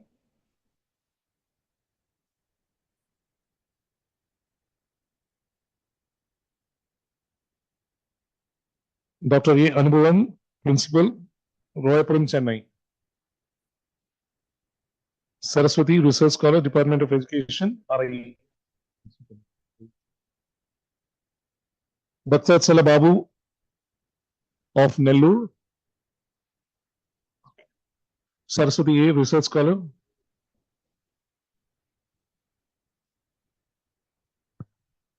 Ashima Mahajan, PGT Psychology, Noida, Uttar Pradesh.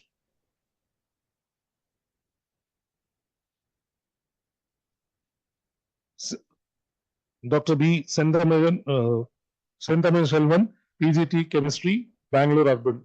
If I'm wrong in pronouncing, I'm sorry. CV Suresh Babu, Professor from Chennai.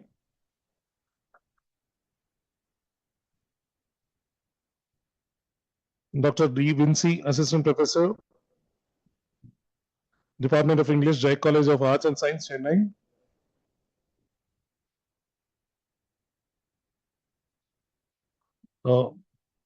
David Bernard Kagala, School Assistant, Satya Sai District, AP, Andhra Pradesh. Mr. Mahesh Vadlamudi, School Assistant, Tirupati District.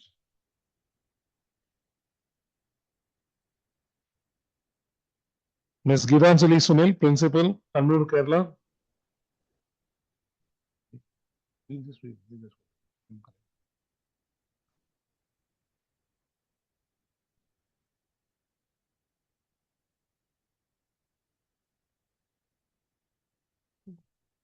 Ryan Miranda, MSW Assistant Director, Farmers Foundation, Bangalore.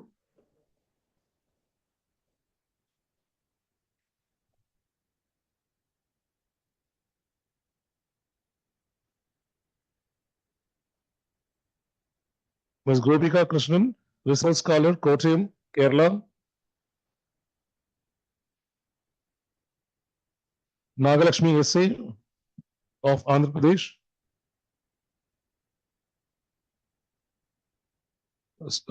Subba Rao, School Assistant, Andhra Pradesh. Lahita Kumari, PGT English, Andhra Pradesh.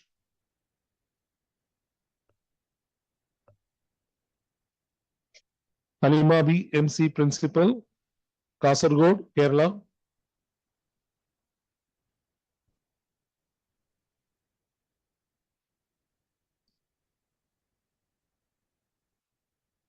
Harsha Singh, Chandra Singh, Principal, Gujarat.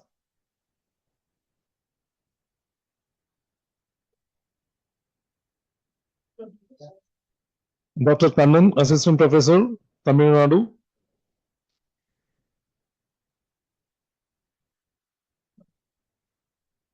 KL Nagaraju, Assistant Commissioner, retired from Mysore, Uttarakhand. Shri Kaushik Mukherjee, PGT Biology, Odisha.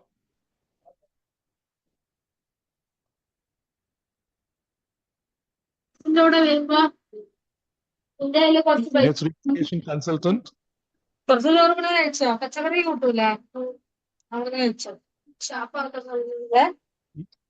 M. Das, Assistant Professor of English.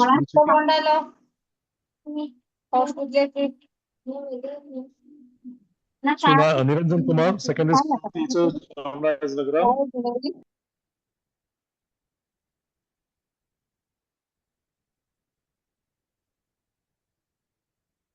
Ms. Padma, Chennai. Ms. Paramjit Kaur, Counseling Consultant, Counseling Psychologist from Jammu. Prashant Singh from Hyderabad. Professor Rajesh Kumar Saha, Professor of Education, Department of Education, RIE, Mysore.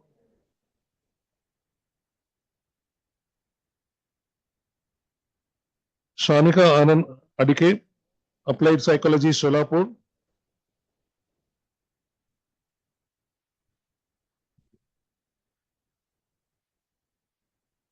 Sri Shajuti, Principal from Kerala.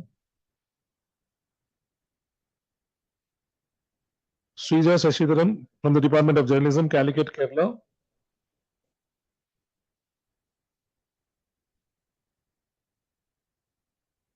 Sri Sumit Gupta, Counseling Psychologist, West Bengal.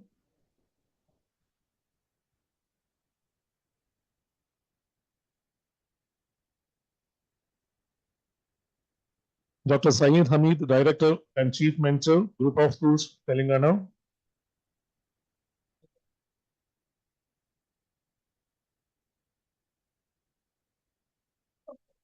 Ms. Tamanna, Research Scholar, Gaya.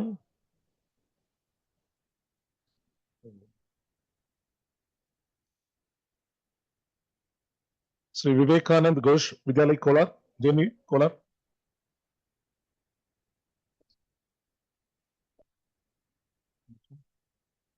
Kavita Sahu, PGT English from Andhra Pradesh. Ms. Meena Kumari, Education Consultant and Master Trainer, Bengaluru.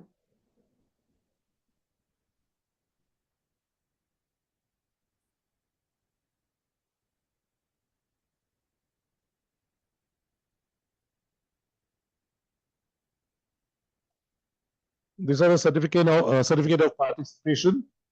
Rashmi Hannah Norman, Kendra Vidyalaya, Cochin, Kerala. Leena Nayak, JNV, Kochi. Sri Ganesh Murthy, Tirupati, Andhra Pradesh. Dr. Pullana from Andhra Pradesh.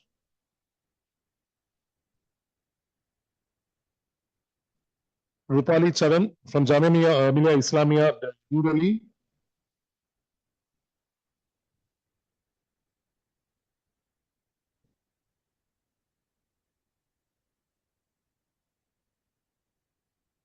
Sri Saraga, Suri Babu from AP, Andhra Pradesh.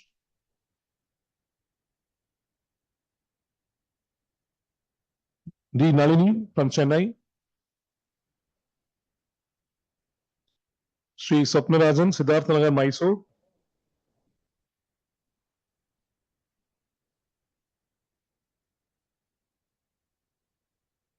Madam Bindu Manian, JNV, Mysore. Diksha Rao, Madam, Bangalore, Karnataka.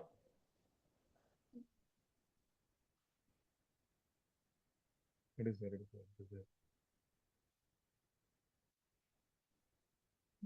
Veena Madam, Bangalore.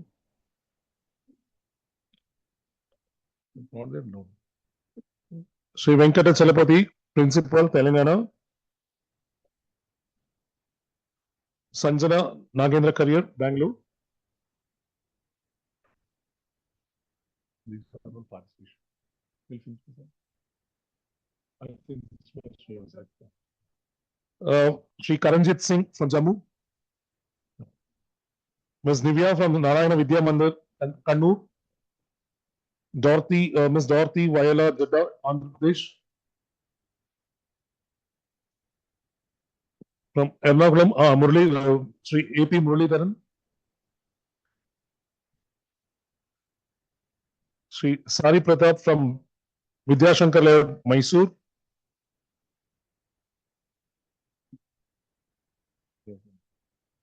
These are you can keep. They are not come.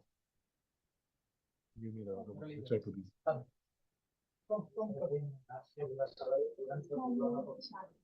Anything else? Anything else?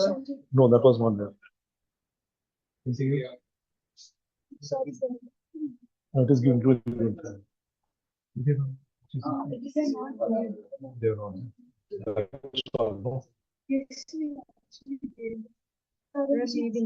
Already on that.